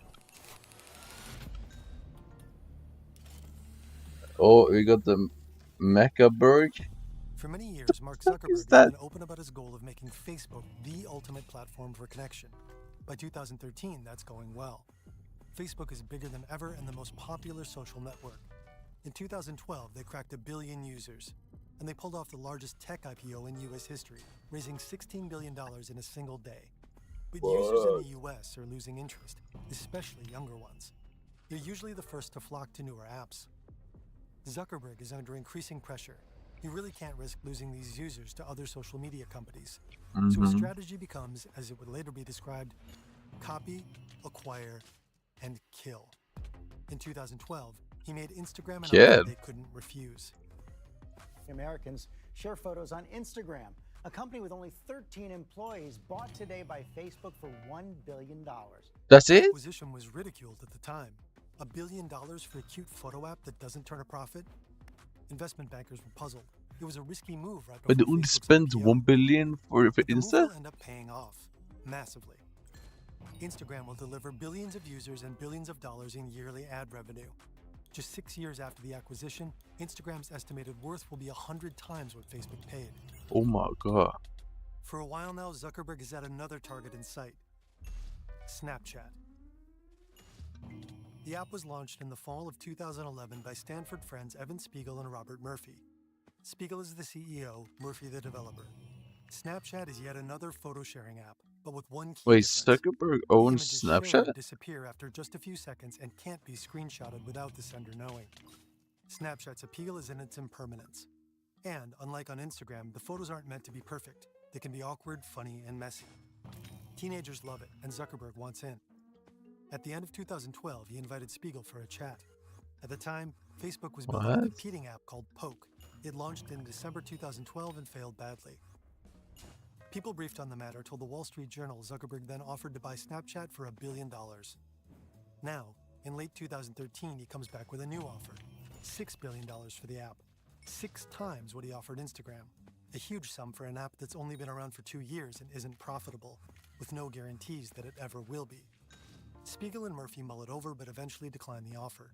What? Spiegel will later say he didn't want to make the same mistake that Instagram did. Our view is that Instagram had been wildly undervalued, and that acquisition ultimately had given up. Like, Turn down $6 billion? That is crazy big balls. Fine then. Time for a new approach. You know we cover a lot of tech stories in this channel. Almost all of these stories. But yeah, grow, Snapchat is and probably recently worth you more might than have $6 heard of billion Vibe. now, I guess. But you're always going to be ahead if you actually understand how things are built and how systems work. Kodi is the platform to get into coding. Whether you're a beginner or an aspiring dev, Kodi offers bite-sized, gamified lessons. Instead of overwhelming you with theory, it I think creates a Snapchat personalized is learning path right in from the the top start. 10, right, When you of sign most up, used you get a journey social tailored to media. your goals based on just a few quick questions. And Instagram is Then in you like learn by probably doing. top 3, There are maybe? short challenges, I don't even real know. code, I don't instant use any of feedback to this, get so stuck. It's kind of like a certain language learning app, but for programming. There's even a streak system to keep you consistent, and it's free to use with a daily limit. Start learning with Kodi Tech now. Check out the link in the description or scan this QR code. Use code FERN20 for 20% off. In 2013, Facebook acquired an Israeli startup called Onavo. Zuckerberg's company Israeli reportedly spent about startup. $100 million on it. Back then, mobile data was expensive, especially in the US. Onavo was known for 2 products that saved consumers money by helping them stretch their data plans. Onavo Extend could compress emails, photos, and app data. Onavo Count allowed users to see how much mobile data different apps were consuming. Both required users to send their data to Onavo's servers. And a few months before getting bought, they had launched their latest product, a VPN called Onavo Protect. I hate Israel Facebook was so probably much. interested in the startup for more than just data compression or traffic rerouting. Not like the leaders of Israel, Originally, I guess. Facebook made money by tracking I mean, user behavior I'm on their not gonna site. be here They and did say this I with have something called anything cookies. against the actual Cookies are people small in files Israel, that because websites store in your device to probably remember not logins, preferences, and too bad of activities. people, This data can and then they're be just used to been sell brainwashed by hyper-targeted the ads. government. But smartphones changed the game. people started using apps instead of browsers. And apps often store data internally. They track behavior through app-specific systems, making traditional browser cookies less useful. Facebook was lagging behind in the shift to smartphones. It was struggling to monetize mobile usage. So it needed insights. At the time, it was hard to know how well apps were performing. You could see how many people downloaded I know them, some people but that from didn't say much Israel, about but how often or how exactly they were used. Onavo saw an opportunity they're to fill young, this so they knowledge aren't gap. as Thanks to dumb the as traffic that the was old routed through people, Extend and Count, I the guess. company was sitting on a treasure trove of engagement data. By acquiring the company, Facebook suddenly had a secret window into their competitors, and one app immediately stood out. Onavo data showed that 99% of Android users in Spain had WhatsApp installed on their phones. In the US, far more mobile messages were being sent through WhatsApp than through Facebook. WhatsApp was powerful competition, yet it also promised incredible growth. This is likely one of the reasons Zuckerberg decided to pay $19 billion for it. Facebook is making a major move into mobile this morning. The social media behemoth is buying the messaging company WhatsApp. WhatsApp was also both a competitor and complementary. It's a messaging app that is incredibly popular. They send billions of messages a day. Zuckerberg made no apology for what he considers a very good deal. Facebook also used Onavo Oh to wait, gain insights into Snapchat, Zuckerberg their bought arch nemesis. WhatsApp And there too? was so much they wanted to know. What the fuck? Perhaps most importantly, which features people actually used. But there was a problem. All the traffic sent through Onavo's apps was increasingly hidden behind encryption. A year before the acquisition, Snowden revealed that the NSA was spying on the world. Concerns about online surveillance entered the mainstream, and suddenly everyone wanted more protection. As the decade marched on, the internet moved toward increased security, including Facebook's main competitors. Enter the rise of HTTPS. When you visit bankofamerica.com, your browser doesn't just take the website's word for it. It verifies that you're actually connecting to the site you intended to visit. Oh. It does so by requesting the website's security certificate, its digital ID. This contains information such as domain ownership, the issuing authority, and its validity period. Oh. Once a certificate is issued, the site keeps it for a set period of time. To verify these certificates, your browser relies on digital judges, the so-called certificate authorities, or CAs. They issue digital IDs and verify that websites are really who they claim to be. Every time you visit, your browser checks whether it's still valid. See this little icon in your address bar? It means your browser has checked the website's certificate against its trusted list and confirmed that it links back to a trusted authority. Everything is legitimate. Then they agree on a temporary secret key for your session. From now on, only you and the site can read the traffic. Your communication is encrypted. Well, shit. Any data So you they type stole into the bankofamerica.com cookies. travels safely to their server. So they Eavesdroppers wait. can't read There's it. no way Unavo On the app phone, stole your things work cookies as well. Tucked deep inside your phone is a Wait. high-security vault called a trust store. It's maintained by the company that makes the operating system. Think Apple, Google, or Microsoft. By default, your phone trusts a built-in list of so-called root certificates. But users or companies can sometimes add their own trusted certificates. Some apps trust only specific pre-approved certificates. This is called certificate pinning. Even if a new certificate is added to your phone's trusted list, the app won't accept it. Wait, Like what is it many not others, with cookies? Snapchat started using HTTPS. However, they didn't use certificate pinning for their analytics domain. This was Facebook's way in. In June 2016, Zuckerberg sent an email to 3 senior executives demanding that they figure out how to get around Snapchat's encryption. Whenever someone asks a question about Snapchat, the answer is usually that because their traffic is encrypted, we have no analytics about them. Given how quickly they're growing, it seems important to figure out a new way to get analytics about them. This effectively kicks off Project Ghostbusters. A few weeks after the email, the Onavo team comes up with a solution. Oh my god. Protection from dubious men. You see, free Wi-Fi, and since it's 2016 and your data plan is tiny, you connect. Just down the aisle sits a man in a hoodie named Elliot. He's about to hack you. He might be running a device from his backpack that pretends to be the library Wi-Fi. Okay, what Or is he's it? The just ad, quietly bro? This is monitoring the crazy. network, looking for traffic. Either way, he can read the unencrypted info you send over the network and steal things like login credentials or credit card data. Elliot is a so-called man in the middle. Because these man-in-the-middle attacks are really Oh, scary it's not the ad. and easy to pull off, more and more people start using VPNs. They create a secure tunnel between the user's device and the VPN server. Along the way, all the data that passes through it is encrypted. From now on, it's harder for hackers to intercept or read your traffic. A VPN also hides your IP address by routing all your internet requests through its own servers. On the surface, Onavo Protect seems like a great option. It's free, it protects you, and it offers some data compression features.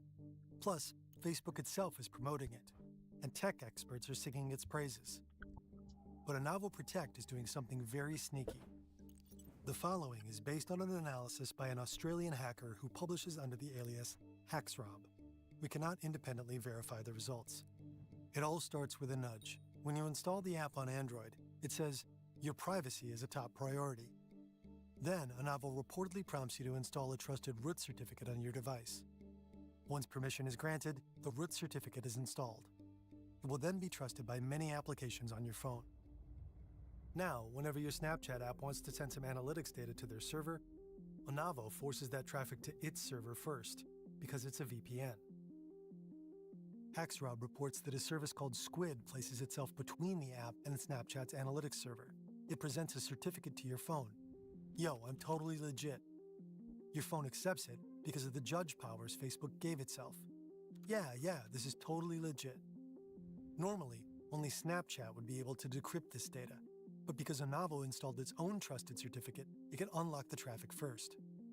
Now all these Snapchat analytics from your phone get decrypted and land on Onavo's servers. Detailed in-app activity, ripe for the taking. Next, Squid uses a separate HTTPS connection with Snapchat's real server and re-encrypts the traffic. From the app's perspective, the connection appears normal. According to Hypixel, it isn't clear whether all app users were targeted, or just a subset of users. We asked Meta for a comment on Hypixel's findings, but didn't receive a response. So in a startling case of irony, a VPN marketed by Facebook to protect you, presumably from man-in-the-middle attacks, was itself an enormous man-in-the-middle. These aren't our words, they're Facebook's. This is a man-in-the-middle approach. For Facebook, the intercepted data is a goldmine. After launching Instagram stories, they observed that Snapchat's growth slows, its stock value plummets. Facebook appears to be winning the war. But it seems Onavo was useful beyond just crushing a rival. According to the Wall Street Journal, Facebook could tell that live video was picking up through apps like Meerkat and Periscope. This helped guide their decision to add live video to Facebook. But over time, their certificate shenanigans became more difficult to pull off. The security of iOS and Android improved, so Facebook had to look for new ways in. According to court filings, Facebook internally considered exploiting Android's features designed to support users with disabilities. When we asked Facebook to comment on this, they didn't get back to us. And maybe all of this could have just been forgotten, buried tech history. But over the years, the public slowly started to realize what Facebook was up to. In a sense, users were warned. In the App Store description, Onavo did tell users it was tracking them, but they framed it as a way to build a better experience. Based on that language, it's doubtful users really understood the level of access the company had. When Project Ghostbusters launched, not everyone at Facebook was on board. The heads of the infrastructure engineering and security engineering departments both expressed their concerns by email. One wrote, "I can't think of a good argument for why this is okay. No security person is ever comfortable with this, no matter what consent we get from the general public. The general public just doesn't know how this stuff works." People familiar with the technology spoke to the press anonymously. In August 2017, they told the Wall Street Journal that Facebook had an internal early bird warning system, one that alerts them to potential new threats. It's Onavo. At the time, according to Facebook insiders, "Don't be too proud to copy" became an informal slogan within the company. Speaking to the public, Zuckerberg would claim it was normal for tech companies to build off of each other's innovations. In early 2018, a security researcher named Will Strofak took a closer look at how Onavo functioned on iOS. He discovered it was even more intrusive than the Wall Street Journal had reported. Wired also warned against Onavo. Nothing happened. But then 3 months later, Apple introduced new developer policies. It strictly banned apps from collecting data about other apps on a device, unless it was strictly necessary for the app to function. Apple warned Facebook that Onavo Protect violated this policy, and Facebook had no choice but to remove it from the App Store. Many of our competitors have hundreds of millions or billions of users. Some are upstarts, but others are gatekeepers with the power to decide if we can even release our apps in their app stores to compete with them. But it turns out Onavo was just the tip of the iceberg. Back in 2016, next to Onavo Protect, Facebook launches a shadow operation to specifically collect data on how teens use their phones. After all, they're often the first adopters of whatever app might become the next big threat. A project later called Project Atlas is born. Facebook offers teens and young adults up to $20 a month to install a VPN called Facebook Research. This app's code is later found to be suspiciously similar to that of Onavo Protect. Once installed, the app grants access to a user's internet history, including encrypted information and private messages with other users who have never given their consent. The whole project is shrouded in secrecy. An assessment a Facebook spokesperson later disputed. There was nothing secret about this. It was literally called the Facebook Research app. However, Facebook doesn't promote the app publicly. Instead, they rely on intermediaries who often don't reveal Facebook's involvement until users are already signing up. The VPN is also not listed publicly in the App Store. Instead, Facebook leverages the Apple Enterprise Developer Program, a system meant only for companies' employees to download work apps. By having users install an enterprise profile, Facebook bypasses the security measures Apple has in place for regular users. To join the so-called research program, users are guided through a complex installation process. When Apple's system displays a warning that the software could access their private data, Facebook tells them to ignore it. Users are told they're part of a social media study, but Facebook never discloses the true scale of the project. TechCrunch reports that users faced legal threats if they disclosed details, part of an effort to keep the project hidden. In January 2019, Facebook Research was finally exposed. TechCrunch worked with security researcher Will Strafak. He analyzed the full level of access the users, many of them minors, were granting Facebook. It became clear that this access even included private videos and messages, as well as real-time location data. And all that data went straight to a server using the same IP as Onavo Protect. When we asked Meta to comment on this, we didn't receive a response. 7 hours after the article was published, Facebook told TechCrunch it would shut down the iOS version of its research app. Facebook accused of spying and using teenagers to help them. People between the ages of 13 and 35 were paid up to $20 a month to spy on their phones. Photos, videos, location, web browsing history. The teens signing up to this don't know what they're getting into. A month later, Facebook is pulling its virtual private network, a VPN app called Onavo, from Google Play. U.S. senators demanded answers, accusing Facebook of exploiting minors and sidestepping basic privacy safeguards.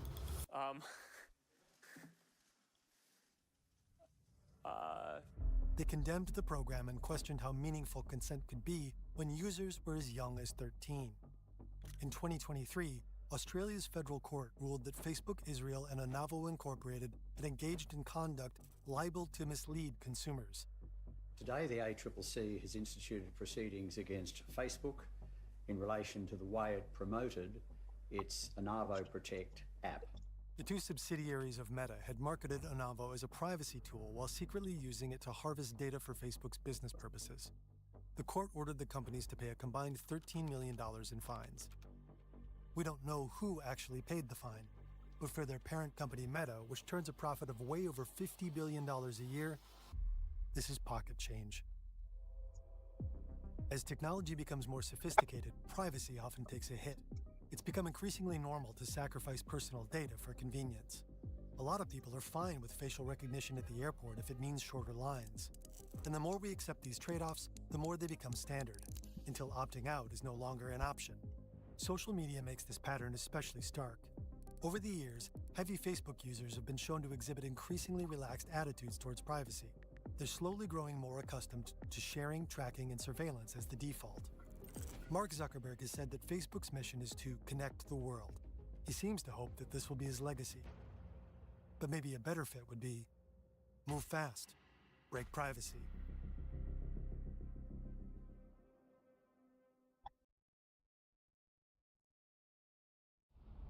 This is the Buick Riviera, the world's first car with a touchscreen, made back in 1986. The futuristic graphic control center replaced more than 80 physical controls. The graphics were so advanced, the fan icons spun at different speeds, depending on the climate control setting. You could turn the sound system up or down and adjust the balance or graphic equalizer. Trip data had its own screen. There were even electronic gauges. Touch a new Buick Riviera, and it touches you. The Riviera was way ahead of its time, maybe too far ahead. The influential Car and Driver magazine gave it a brutal review. The touchscreen is meant to transform a trip to the 7-Eleven into a space odyssey, but the reality of the graphic control center is a bad joke. It was fiddly, distracting, and way slower than the physical controls it replaced. Customers, it seems, just weren't buying it. Production numbers plummeted. 3 years later, the touchscreen was removed from the Riviera. But the idea wouldn't stay dead. Ultimately, touchscreens in cars made a return. This time, they were accompanied by lots of other features that supposedly reinvent driving. High-tech handles that are hard to find and fiddly to use, and all but useless in cold weather. Gear shifters that are straight out of Star Wars, but come with a 4-minute explanation video. Many new models have been stripped of their buttons, levers, and knobs. They depend on software updates as much as they do solid engineering. There's evidence that some of these cars aren't just harder to use, they're less safe. And your car might be one of them. Oh. What? And I'm like, I want to return off regenerative braking because you used to be able to, well, maybe not turn it off. You used to be able to reduce it, and that feature went away. And so I'm back. going down these steep mountain roads on I need to go. car, trying to regenerative brake every time I let off the throttle, and I'm like, I turned this thing off, and it wasn't there. Even in the moment, trying to find where in the menu it had gone while you're driving in the snowstorm on a Those on a guns road, gotta be with a heavy. transport truck, and it's a scary situation to be hunting. Finally, I got a in the camera. middle of winter. In this video, we'll explore some of the dumbest features in modern cars, what it really means that they're packed with sensors, and why certain design elements are downright dangerous. Let's start with the funny. Yeah, the dumbest just designs plain of weird. modern cars is that you buy a car and then you need to pay extra money to get new items The to the marriage car. of cars and And you need cutting-edge to tech pay is nothing monthly new. subscriptions for your car. And everything. It's maybe the dumbest shit ever, bro. It shouldn't even be Entertainment legal. systems in You should cars be able have to been buy a constantly car advancing since the and 1930s. get everything with In it, every and era, then automakers just have be like embraced that. the entertainment Boom. tech of their time. AM radio, FM radio, tape players, CD players, Or even just record buy it players. with the upgrades, But and sometime then in the never early have to worry 2000s, about having to the pay for insides of something. cars started to change in bold new ways. And in 2012, one particular car changed everything. This is the Tesla Model S. Upon release, it was What? considered a What huge is leap fossil forward there? for Who is electric that? cars. Car and Driver praised its range, I don't know who that acceleration, is. and top speed. Unusually, the Model S was designed almost entirely around a huge 17-inch touchscreen, about as big as 4 to 6 other touchscreens typically found in cars at the time. It was a sensation. I think it did drive the revolution to electric cars. It made people think it was possible. You know, I mean, no one ever thought it was possible, really, to have an electric car before that came onto the market. Tesla jump-started a craze for minimalist, digital-oriented designs in cars. Beyond enthusiasm, touchscreens are also cheaper and more efficient to manufacture than physical controls. And as of 2018, all new cars sold in the US were required to have a rear-facing camera, enabling a driver to detect pedestrians behind their vehicle. This meant new cars had to have a screen inside them. What? Some experts see a direct link to the rise of touchscreens. Whatever the reasons, the Model S and Tesla's Silicon Valley software-first approach felt unique. The company unveiled new cars like Apple presented new iPhones. Even if Tesla wasn't the first company to include a touchscreen in a car, for many people, the future finally seemed to have arrived. Fact though. Suddenly, the rest of the industry was playing catch-up. To avoid being left behind, companies would have Tesla to shift definitely gears. was the first with like Unfortunately, along with a lot of other pretty things, fancy shifting stuff. was about to get really, really confusing. Congratulations, this is your new 2017 Range Rover Velar. You're going to love driving it. But first, you need to get inside. But how? Where are the... There have to be handles. How else? Maybe they're... No. Okay, no. Are they... No. Higher. Higher. Look, you just need a little finesse. First press this little button, then the handle pops out. It's not that hard. But you might have to explain the procedure to your passengers. and things could get tricky in the winter. Yeah. This will probably take some getting used to, but they're so sophisticated. The Velar is just the tip of the iceberg. These days, lots of cars have unusual door handles. Some, like the Ford Mustang Mach-E, got rid of handles entirely. What? Instead, there's a button, and they've camouflaged it. The Tesla Cybertruck's button is even better hidden. But back to your Why? Velar. Inside, you'll notice more oddities. Here's the shifter. As usual, the gears are labeled. But inside of the classic lever-shaped shifter, So if your you car use is a dial out of to change battery, gears. The you just 2017 can't enter your Mercedes-Benz car. GLC has a monostable stock shifter. It's always returned to the center, That's which not can make it tough cool to tell or which sleek. gear That's you are just currently stupid. in. The GMC Terrain moves shifting to buttons, which you pull rather than push.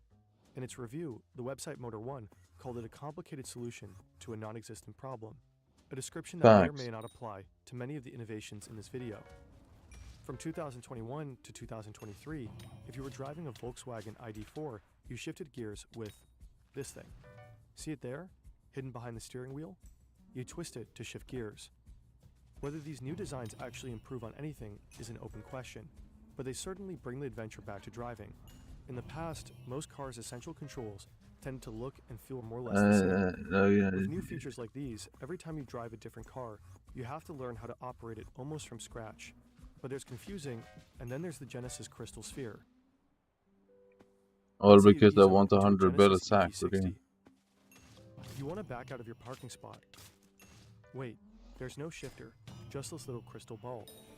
According to Genesis, it helps create an emotional connection between the driver and the vehicle. So slow down. Take a minute. Can you feel it? You start the car by pressing the brake and pressing this button. Like magic, the crystal sphere rotates, revealing the shift dial. Inside, there's a mood light. Shift into reverse by twisting the dial to the left. The dial vibrates, but nothing's wrong. No, that's the sweet vibration of safety. The mood light changes color too, putting you in a safety mood. Who is Reflex? You can't feel it? Okay, you know what? Let's take a step back. Try putting the car in neutral. With it still turned off, press the start button twice. Okay. Don't hold down the brake pedal. No, don't hold down the brake. Okay, try again. Without holding down the brake pedal, press the start button Oh, twice. hey, Reflex. Good, now you're in IG on mode. Remove the cap next to the crystal sphere. But your name is literally no Well, Reflex. there should be a cap there. That makes no sense. Okay, skip the cap. Press that button. The one next to the crystal sphere. Good, good. Now you're in neutral. The touchscreen tells you so. The sphere rotates. There's the shift dial so you can... Oh, but you're already in neutral. Why would... You know what? Never mind. If you don't get it, you're clearly not alone. Genesis created a nearly 4-minute video to explain how to use the crystal sphere. Of course, cars have had weird shifters before, but these days it seems to be the shifter Wild West. By 2017, things had gotten so crazy, Car and Driver published an article, "Why are so many new cars' gear selectors so stupid?" And naturally, it doesn't end there. According to Wired, 97% of new cars released after 2023 have at least one screen inside them, and some physical controls for many essential functions have disappeared entirely. In the past, you typically open a glove compartment by pulling a handle. These days, if you own a Tesla, like 3 hours, I you think. have to use the touchscreen. So you gotta go, you know, sort of, there's a little car button, and it brings up a menu. Okay, drink. And then I think it's usually the default, the top menu thing has Yeah, that's one. a grid of various buttons and things you can do, and then you go to the glove box, and then that'll open the glove box, and then you can enter a security code if you want, and then you have to hit a 4-digit pin to unlock the glove box. But you still have to close the glove compartment If you manually. don't take a sip now, I will shove it. As modern cars become increasingly tech-based, some manufacturers have The explored fuck are you treating them talking more like about? software by selling upgrades or subscriptions. Why are you In just hating for no 2022, reason? BMW announced that certain features of its cars would be available only by subscription. To use their cars' heated seats, for example, British Some customers would yoga? have to pay £15 a month. By late 2023, What? Bro, BMW it dropped the doesn't idea work. due to I low should customer remove that interest. because it doesn't A show much on the better deal camera. is a subscription to Brilliant, the online platform for really learning about serious topics in math, science, programming, and more. Brilliant isn't just more user-friendly than your 500 browser tabs full of random tutorials. It's way more effective. Brilliant's courses are designed by teachers, researchers, and professionals from places like MIT, Stanford, and Google. So even heady courses like digital circuits, programming with Python, and abstract thinking are about more than rote Is this a memorization. stretch? Instead, Brilliant lets you get hands-on with concepts and play around with them, a method that is proven to be 6 times Yeah, more that's effective real. than watching lecture videos. Yeah. You can use Brilliant on your computer or your phone, so you can always get a quick hit of knowledge even when you're on the go. To learn for free on Brilliant, go to brilliant.org/Fern, scan the QR code on screen, or click the link in the description. Brilliant.org. Brilliant's also giving our viewers 20% off an annual premium subscription, which gives you unlimited daily access to everything on Brilliant. In many ways, modern cars have come to feel like smartphones on wheels. Why? They're packed with infotainment options, but hidden inside them is a major downside most drivers aren't aware of.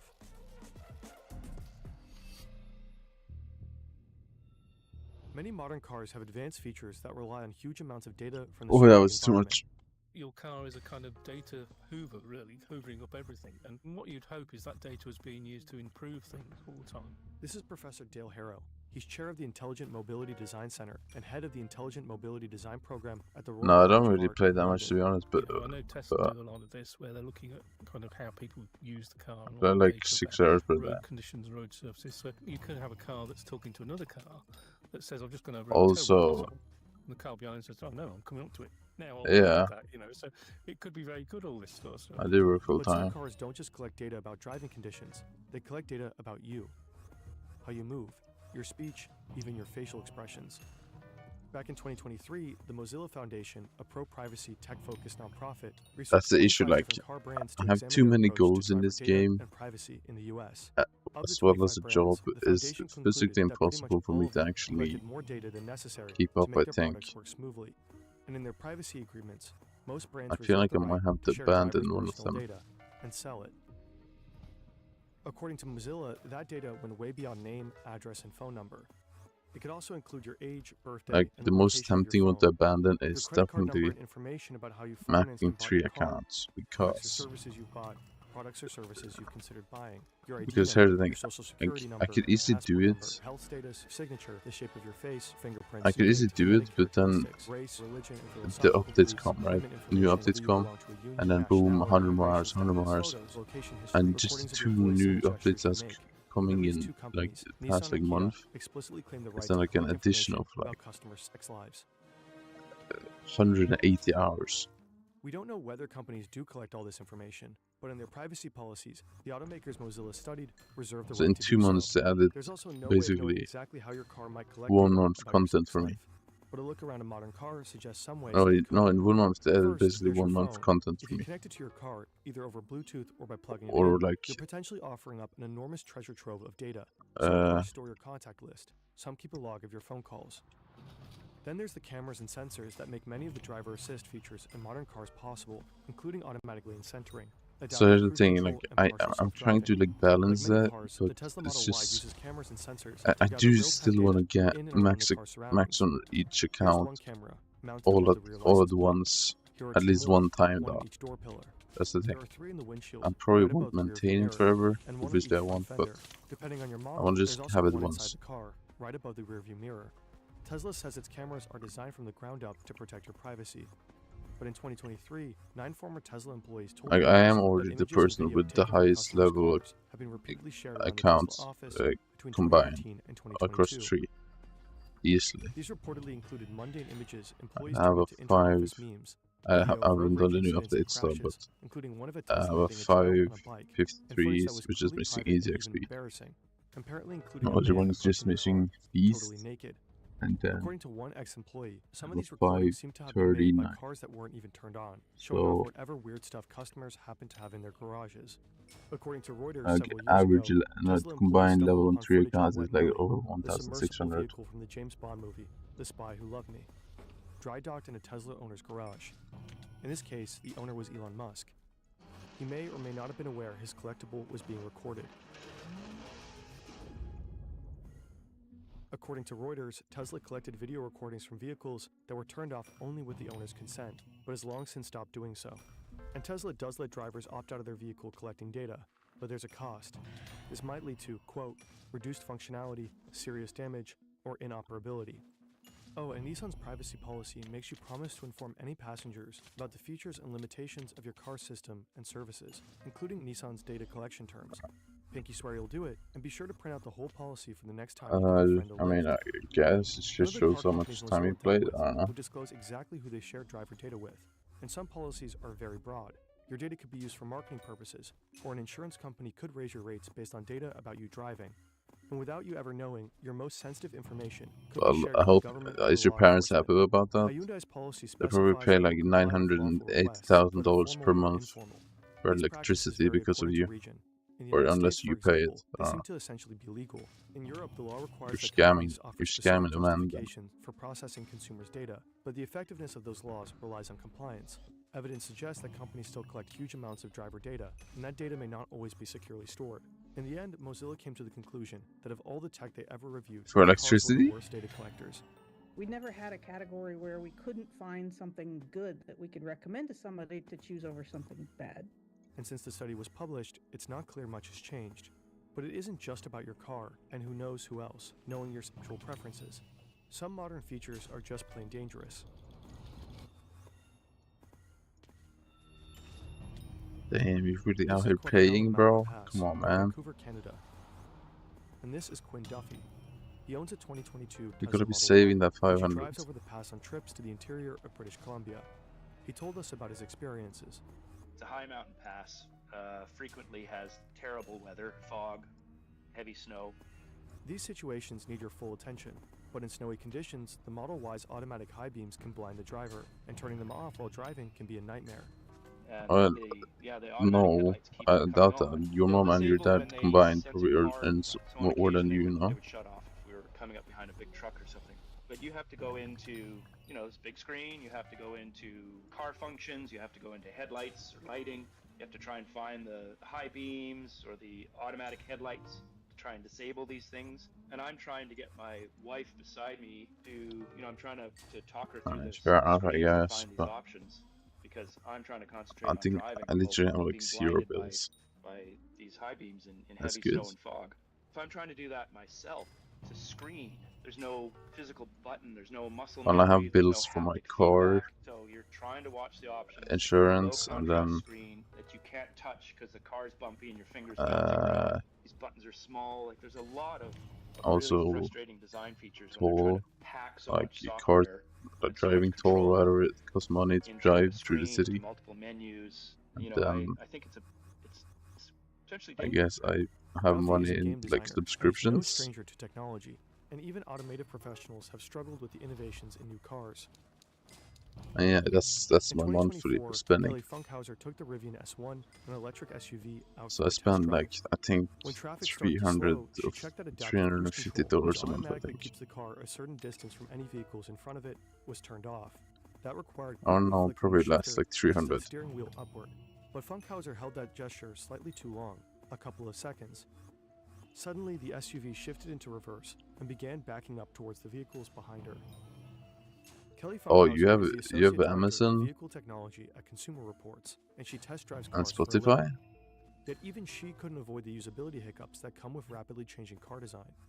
Luckily, Funkhauser's experience I was get just a near miss. Netflix for free, but I Until don't use it. 2016, the actor Anton Yelchin, who played Mr. Chekhov in the 2009 film reboot of Star Trek, Like I have my parked his own Jeep Grand Netflix. I Cherokee get on it a just steep by hill outside having his home in Studio City, California. my The Jeep was phone one of data 1.1 million service. vehicles that I Fiat get Chrysler had Netflix recalled for free. months before.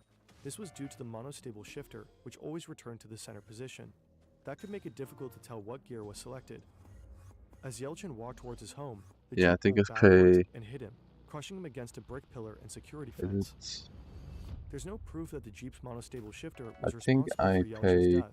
While his parents filed a wrongful death 45 case against Fiat something. Chrysler, it was later settled out of court. Or my mom But a week later, the pays National Highway something, Traffic then Safety I pay Administration her extra concluded its to upgrade my investigation into the subscription shifters, and it to seemed like to reveal a unlimited. worrying pattern.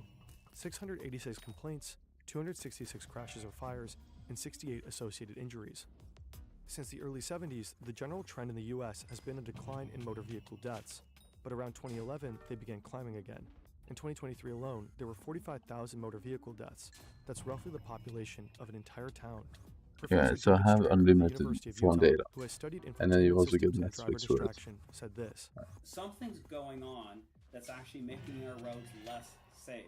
And it corresponds with increased prevalence of cell phones and touch screens and all Issue is my electronics phone in literally sucks vehicles. In ass. 2020, the British The road only safety thing I use my charity phone for IAM is to Spark share commissioned a mobile study on data the to my impact other of Apple phones. CarPlay on driver Safety reaction phones. times.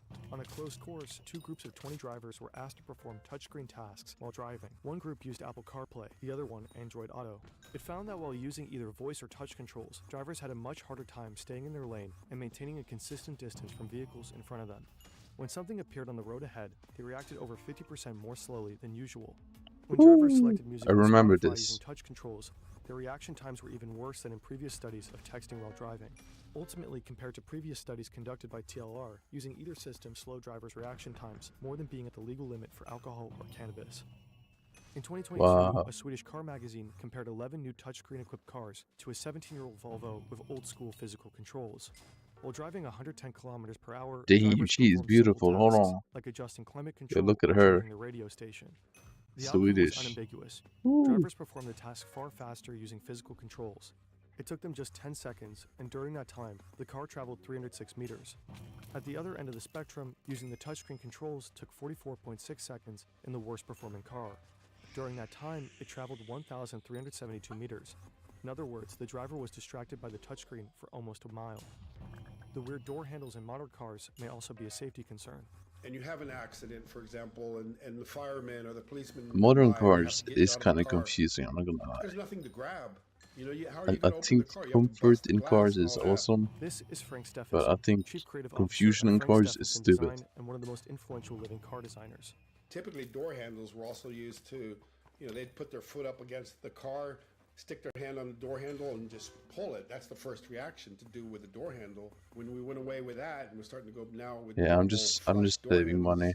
That's literally all I do basically every month. more drastic measures. I to save money, open save the money, door. save money. But there are signs that some of these trends are finally It's reversing. gonna be like that for many, many years. In March 2024, the European New Car Assessment Program, or NCAP, announced big changes to its safety ratings. Beginning in 2026, cars won't be able to earn a 5-star rating unless they Probably contain gonna physical be like switches that specific for, functions. That includes the horn, I was turn thinking signals, like hazard lights, and windshield 7 wipers. more years. NCAP isn't a governmental body, but it's an influential non-profit backed by several EU governments. 7 car more companies years like of Volvo, saving. BMW, and Tesla all advertise their NCAP safety ratings. Many cars have essentially become phones on wheels, and this appealed to some drivers, at least in the showroom, but then the rubber hit the road. In March 2024, What Car magazine published a survey of 1,428 drivers. It found that almost 9 out of 10 preferred physical controls to touchscreens. 60% even said they'd be deterred from buying a new car built around a touchscreen. This survey is not a representative large-scale study, but it still raises a question. If the newfangled features in so many cars have potentially made roads less safe and many drivers don't seem to like them, are they truly innovations? It's just like, oh, That's a come good on. point. So that kind of is what I'm thinking. Is this just a gimmick? Because gimmick design is, do you need it? Does it help you? That's the first basic, and does it improve, everything? In other words, is a magic orb of emotional connection really worth it? There's a cost to these dubious innovations. Literally, the affordable mid-price car seems to be going extinct, at least in the US. In February 2025, the share of new cars purchased costing less than $25,000 was less than 5%, down more than 18% from just 6 years before. That's the price range favored by many middle-class and first-time buyers, but there are fewer of those on the market these days, giving car companies an excuse to raise prices on those that remain. And profit margins are higher on tricked-out, high-priced vehicles anyway, so many dealers prioritize keeping those in stock, not budget vehicles. If this higher price point is more attractive for sellers, could all these innovative bells and whistles be another way of nudging consumers in that direction? In markets where large numbers of people need to take out a loan to buy a car, like the US, that's a serious issue. But amid all the gloom and doom, there is some good news. Yeah, I Honda didn't released take a its loan for my 2017 car. CR-V I and bought made a it change to the outright infotainment system. with The money. physical volume knob was back, replacing what at least one I reviewer think called an infuriating touch 9,000. slider. BMW ditched gesture control, whereby drivers could make flicking or spinning gestures to control touchscreen functions, but not many apparently wanted to. And a year after NCAP rolled out its new safety standards, Volkswagen's head of design announced that VW would be bringing back buttons in all future models. Mint's comments even seem to indicate a change in mindset. We will never ever make this mistake anymore. On the steering wheel, we will have physical buttons. No guessing anymore. There's feedback, it's real, and people love this. Honestly, it's a car. It's not a phone, it's a car. So maybe automakers will learn their lesson this time, or maybe we'll be asking the same questions in another 40 years. But the questions arise. Is the CRT really necessary? And is there a built-in danger of looking away from the road while you're trying to use it? Bro, what is that?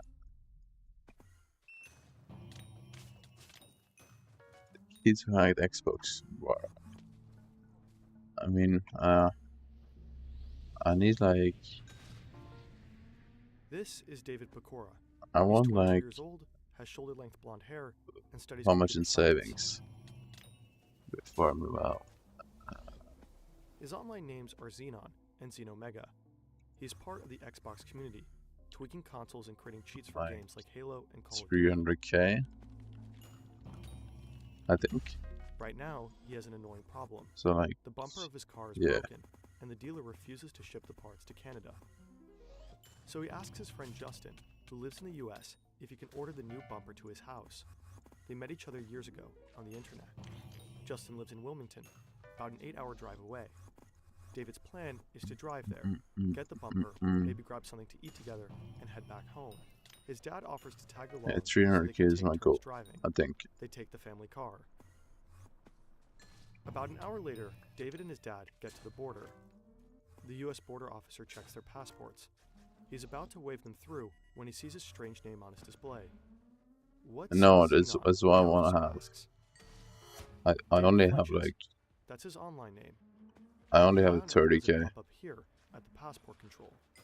Two figures in dark uniforms approach the vehicle. They pull their weapons and tell him to step out of the car. David gets arrested. He walked right into a trap. The thing is, David may have done more than tweaking consoles and coding cheats. Is that? I don't think so. I don't make that much money right now, so. They'll become known as the Xbox I'm Underground. 21. They are responsible for an unprecedented series of cyber attacks on some of the biggest tech firms on the planet. Or, well, if you count dollars, I guess it's like 33k. And hacked into confidential US Yeah, because isn't dollars down now? So it's like 3k. Sometimes they didn't even make money with it. They were just a bunch of teenagers. No, but like, I don't think you understand how little money you make.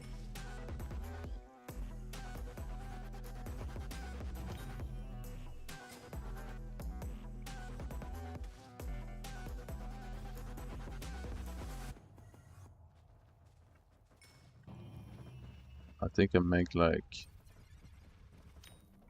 1.8k a month This entire story is based money, on a fabulous Wired article. but that's because Double like episode I'm an of highly recommended apprentice, so like I get like half pay, You'll find the links in the description. which is kind of annoying. Was always destined Not to gonna become lie. a hacker. He's still in elementary school when he builds his own little web browser. He simply teaches himself how to code. In 2001, David's World. Bro, what are you sending in my chat right now? Is this a dick? The OG Xbox is released. For the first time, let me now unveil Xbox. Back then, the Xbox marks a technological Is that? milestone. A bunch What of the high-end fuck is hardware that? packed into a massive black Xbox case. 360 will The black forever and be the green goal. dashboard and the ridiculously oversized controller Xbox kind of give off nuclear 360. reactor vibes.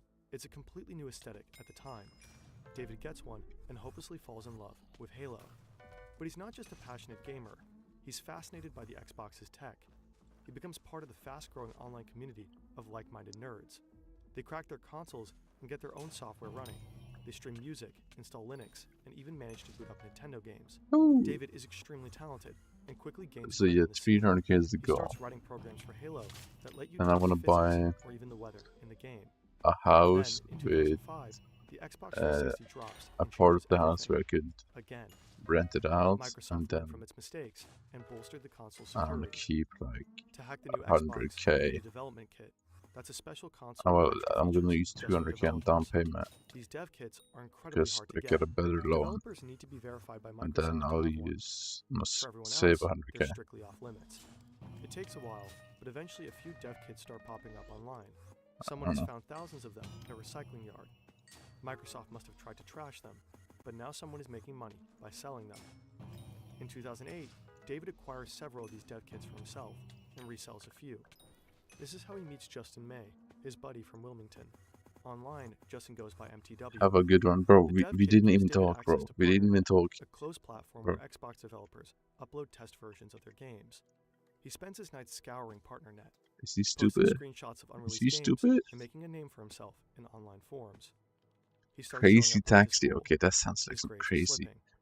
But he Yo, thinks, that sounds like what some if this is role my play ticket right to a there, man. career in game development? Crazy Taxi. In 2010, David catches the attention of a guy named Dylan Wheeler.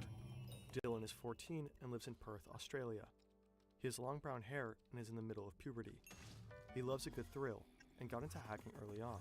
It's fun. In high Why school, do they Dylan never gets have suspended for hacking eyes into the school's network. or a mouth? But he doesn't like to be told what to do, so he hacked the network again and got Why do they suspended never again. have a mouth or He's fascinated nose by or what David anything? and others are doing with the Xbox They're literally and naked wants in on the action. on their face. So he signs up to the Xbox hacking forum. His online moniker Uh-oh. is Super Day. That same year, 2010, another Xbox 360 dev kit ends up in the hands of Sanad Nishiawa. Sanad is 24, lives in Washington, New Jersey, and is a true tech enthusiast. He started gaming by 8. By 12, he was taking apart entire consoles. His room is packed with electronics. His desk is covered by a soldering iron, an oscilloscope, and all sorts of electronic parts. He dives into the Xbox scene and calls himself Sonic. It's an incredibly exciting what a time for weirdo, David, bro. Justin, Dylan, Sanad, and many others. I've actually seen PartnerNet multiple is an people who are absolute like goldmine. obsessed with They Sonic. get to play new I'm games not even months kidding. before I've they're seen released, like completely free of multiple charge. people, But at some point, they and start I getting don't into trouble understand with real why or developers on the how. platform. In Like, it's a 2009, fucking, David finds a it's way a to use fucking cheats for the brand costume, new bro. Call of Duty game. He sets up a It's not server real. and charges users for using his cheats. $100 per 30 minutes. Players can walk What? through walls and fire $100 without for ever 30 missing a minutes? shot. The cheat business is a huge success. David What quickly the makes fuck? up to $8,000 a day. He takes his girlfriend to fancy restaurants and stays in luxury hotels. Oh my god. Activision, the developer behind Call of Duty, catches wind of David's scheme. They send him cease and desist letters and threaten to sue. But David doesn't respond. They're just video games, he thinks. It's not like he's hacking into Oh servers no, and stealing information. he's stupid. Well, He's stupid. Not yet. Oh The no. Xbox Oh Underground no. story is so insane. It would definitely deserve its own website. You know who also deserves their own website? You. Oh A dude. portfolio site is a great way to present yourself and your skills. There are many tools to accomplish just that, but none quite like Udu's website builder. I know Start it's by good setting with up the Udu. structure of your site. Add pages and features, choose your color palette, Bro, and pick your why is theme. it always And Udu? simply drag and drop blocks to add content, like your recent work. You Why can does he like customize each Udu so block, much? add images, animations, etc. No need to worry about text either. Udu has integrated ChatGPT Udu. to assist you with any copywriting. Udu. Literally couldn't be easier, and everything looks polished and works like a charm. You also get a custom domain free for the first year, along with unlimited hosting and support. And Udu is so much more. An all-in-one Udu. management platform that helps I you love manage when he all your says it. business needs Udu. under one roof. So when your business grows, Udu's got tons of apps to Udu. help, like CRM, sales, and marketing. Check out Udu at fern.deal Check out Udu. and start building your own website for free. Thank you, thank you. Yeah, I'm gonna close the tournament. One night, Dylan gets a message from an online Oh, friend. almost won Bill Bank. Almost won Bill 1727. Bank. Almost won Bill It Bank. Oh my contains god. a list Look. of usernames Oh, and matching email addresses so and close. passwords, all taken from a forum run by game developer Epic Games. At the Epic time, Games. Epic GG's. is mostly known for Unreal Tournament and Gears of War. Dylan checks the list and finds the login credentials of an IT employee at Epic Games. He Uh-oh. wonders if that person uses the same password on other sites. He tries to log in to the employee's Gmail account, and it works. He combs through the inbox and finds another password, admin060606. It gives him access to an internal network at Epic Games. Dylan sends David a message to tell him about his find. David is hooked. One of the servers are hosting unreleased games. He knows that what they're Epic doing Games is illegal, pre-Fortnite, so he sets wasn't it himself some a limits. terrible company No before looking at Fortnite? customer data Or was it credit still card successful before He's Fortnite? only interested in the games. David and Dylan spend months rummaging through the Epic servers on the hunt for anything interesting. And sure enough, they eventually This find is something, pre-Fortnite. an early build of Gears of War 3, complete with source code. They can't believe their luck. They're on the verge of playing one of the most anticipated games of the year, months before anyone else. They message Sanad to let him in on their discovery. He has a hacked modem at home that lets him cover up his IP address, so he can download the game without getting caught. Sanad logs into Epic's network and grabs the files. It's hundreds of gigabytes of data. He stays up all night until the download finally completes. He's too excited to go to sleep. He burns the data onto 8 Blu-rays and mails them to David. He writes the words wedding videos on the package. David receives the package and tries the game. The build is still pretty raw. A lot of the textures are missing. It's not really playable at this stage. David sends the game to the others, including Justin. Just a few days later, the game appears online as a public download. The leak makes headlines everywhere. Last week, Gears of War 3 was leaked on the web. Gears developer Epic Games confirmed that this is not the final build of the game and warned people that downloading the title may actually melt your system. Not sure if that's true, but scare tactics aside, don't pirate. Pirating sucks. The guys are still snooping around the Epic Games network when they stumble upon a very unsettling email. Epic Games has called the FBI because of the leak, but it seems the feds are not onto them yet. David is freaking out. He asks Justin to help encrypt his hard drives. Sanad decides to lay low and wait for things to calm down.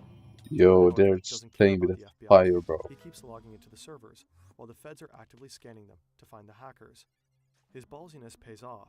Dylan finds a USB drive connected to the network, and on that drive he finds a list of all the company's important access credentials. Dylan now has full access to Epic's network. From that point on, he logs into the network every single day. He roams around the PCs of Epic employees and taps their webcams. He sits at his computer in Australia and watches them in real time while they move around the office or sit in meetings.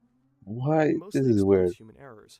He searches data breaches for login credentials This is weird. and tries them on other sites. Eventually, he manages to also hack into the network of other companies. Dylan is on a serious hacking spree. David and Sanad find out what he is doing and jump back in. They just can't resist. One by one, they hack Bro, the he's networks of playing tech with so giants much like fire, and Microsoft, this is EA, stupid. Bungie, Blizzard, Valve, and Activision. They keep digging deeper and deeper, downloading more and more unreleased games. It's like a fever dream.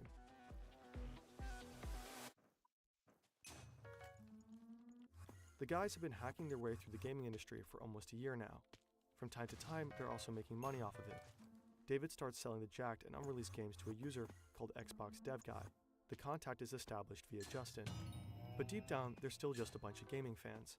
They invite their friends over to show their new video games. They never reveal where they get them from. They're a small and tight-knit group, but they can't always keep the excitement to themselves. So every now and then, word gets out to the wider scene. And every time that happens, new people want in on the action. 2 new faces join the group. Austin Alcala is a 16-year-old high school student from McCordsville, Indiana. He's tall, rather shy and reserved. Online, he goes by AA Monkey. The second newbie is Nathan LaRue, an 18-year-old from Bowie, Maryland. This is bad. His dad This is really works as a bad. diesel mechanic, and his mom is busy homeschooling him. Nathan has written a program to fake FIFA coins and dreams of becoming a proper game developer someday. Online, he calls himself Anime Freak. The group expands their hacking activities, and their virtual break-ins move further and further away from gaming. AMD, Intel, Disney, Warner Brothers, and Google. They end up infiltrating the servers of almost 25 companies, all of them major corporations. A late summer evening in 2012, Austin and Nathan are poking around the servers of Zombie Studios, a developer known for war games like the Spec Ops series. They discover a tunnel that leads them straight to a US military server. The drives host a new game Zombie Studios is working on. Bro, what are they doing? AH-64D, Apache Simulator, a flight simulator commissioned by the US Department of Defense. They hesitate. This is bigger than anything they have found so far. Why would they and do much this? More dangerous. Curiosity ends up getting the best of them, and they download the game. The group is at its peak. They've been active for over 2 years. They've gone places no one else could. David, Dylan, Sanad, Austin, and Nathan have become This is the core of stupid. the group. Others are loosely involved in individual hacks. Altogether, there are almost a dozen strong now. They're aware that everything that they have done could already land them in jail. This is so But they stupid. just can't stop. They joke about what they would call their gang in prison. Xbox Underground sounds pretty badass, they think. They laugh at the idea, but not for much longer. Oh, just so dumb. Justin, aka MTW, was an early member of the group. He met David when he bought the Xbox 360 dev kit from him a few years ahead of the Epic Games hack. Justin was directly involved in many of their operations.